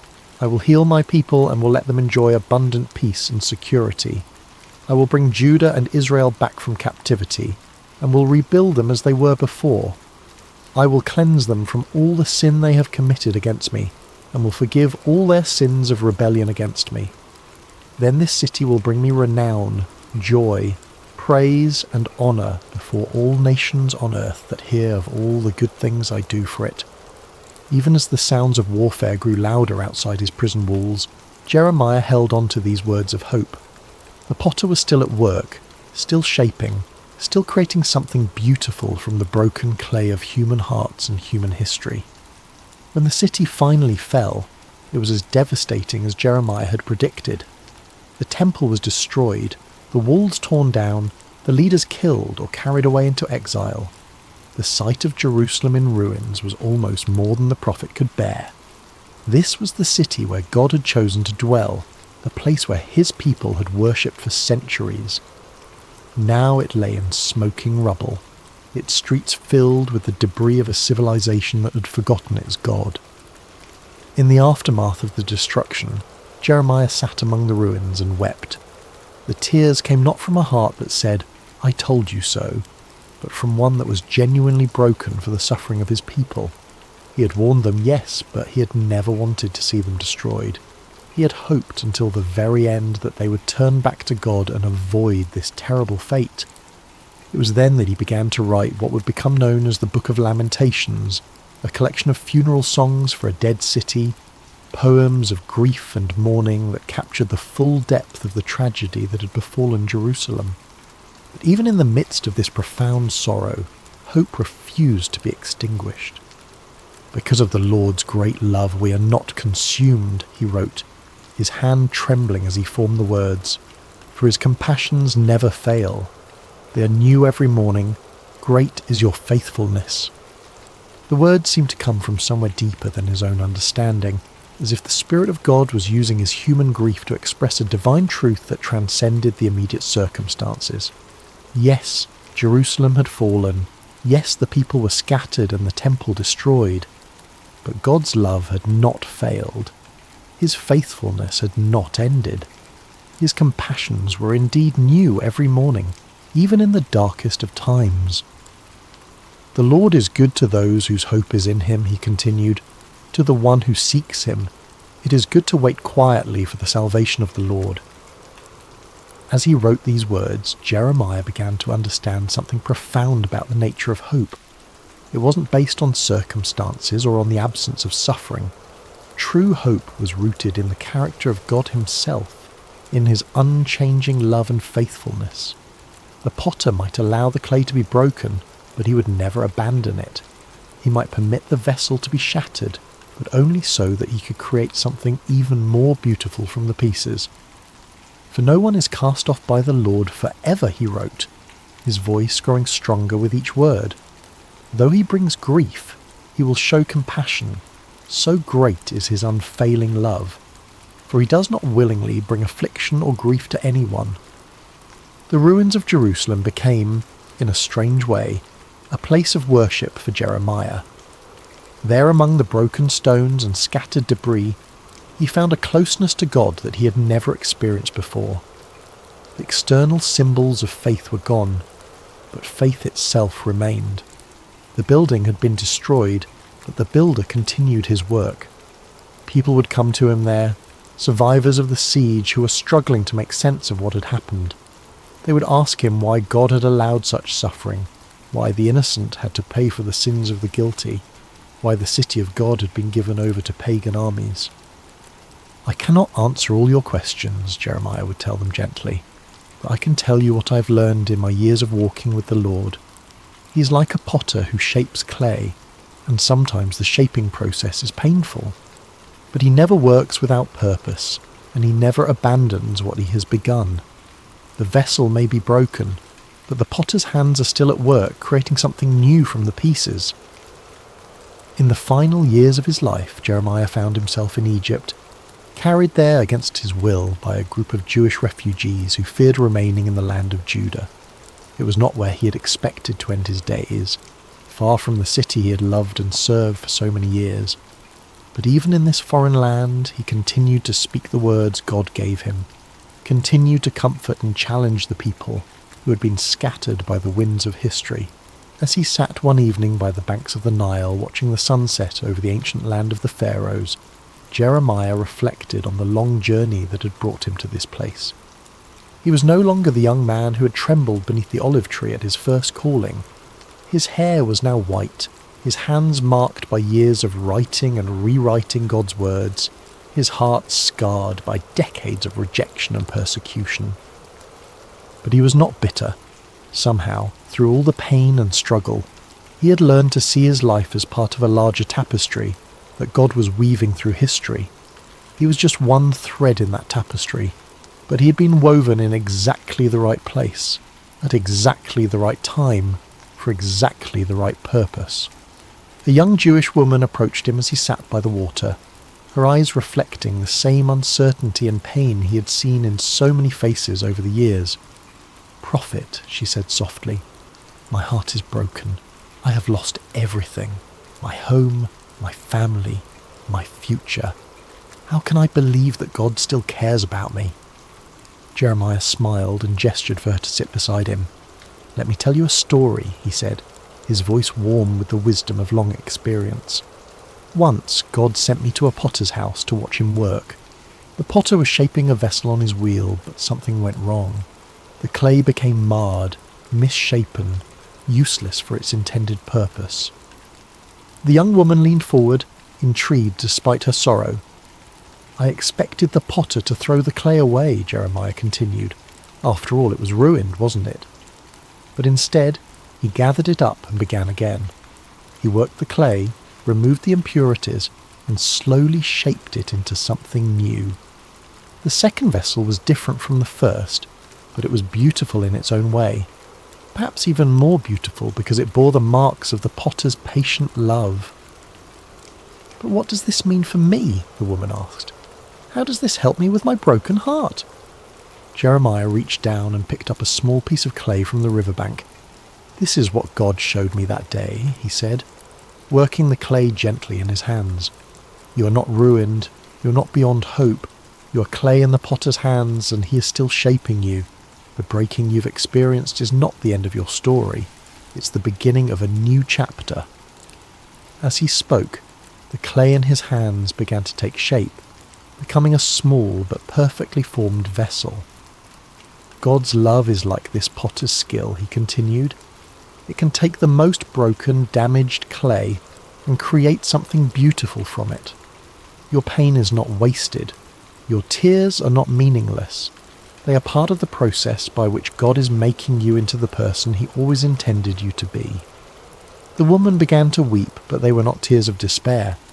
They were tears of hope, of recognition, of a heart that was beginning to heal. "How do you know this?" she whispered. "How can you be so sure?" Jeremiah smiled, and in that smile was the peace of a man who had wrestled with God and found him faithful. "Because I have been clay in the potter's hands for 40 years, he said simply. I have been broken and reshaped more times than I can count. I have questioned, doubted, even tried to run away from his calling. But through it all, I have learned one thing. The potter never gives up on his clay. He never throws it away. He keeps working, keeps shaping, keeps creating until the vessel is exactly what he envisioned it to be. As the stars began to appear in the darkening sky, Jeremiah continued to speak with the young woman and others who had gathered around them. He told them of the promises God had made, of a time when the exiles would return, when the city would be rebuilt, when God would make a new covenant with his people. He reminded them that their current suffering was not the end of the story, but part of a larger narrative of redemption and restoration. The potter is still at work, he said as the evening drew to a close. In your lives, in the life of our nation, in the great sweep of history itself, he's shaping something beautiful from the clay of human hearts and human history. Trust his hands, yield to his touch, and know that whatever he is creating in you and through you, it will be more wonderful than you can imagine. That night, as Jeremiah lay down to sleep, he thought once more of the potter's house and the lesson that had shaped his entire ministry. He had been privileged to be God's messenger, to speak his words to a generation that desperately needed to hear them. He had endured rejection, persecution, and exile, but he had also experienced the incredible intimacy of walking with God through every trial. His life had not been easy, but it had been meaningful. He had been clay in the potter's hands, shaped and reshaped according to God's perfect will. And though he would not live to see the full fulfillment of the promises he had proclaimed, he knew with absolute certainty that the potter's work would continue. The hands that had shaped him would continue to shape others, generation after generation, until the final masterpiece was complete. The last words he wrote in his journal that night were these: "The steadfast love of the Lord never ceases. His mercies never come to an end. They are new every morning. Great is your faithfulness. The Lord is my portion, says my soul, therefore I will hope in him."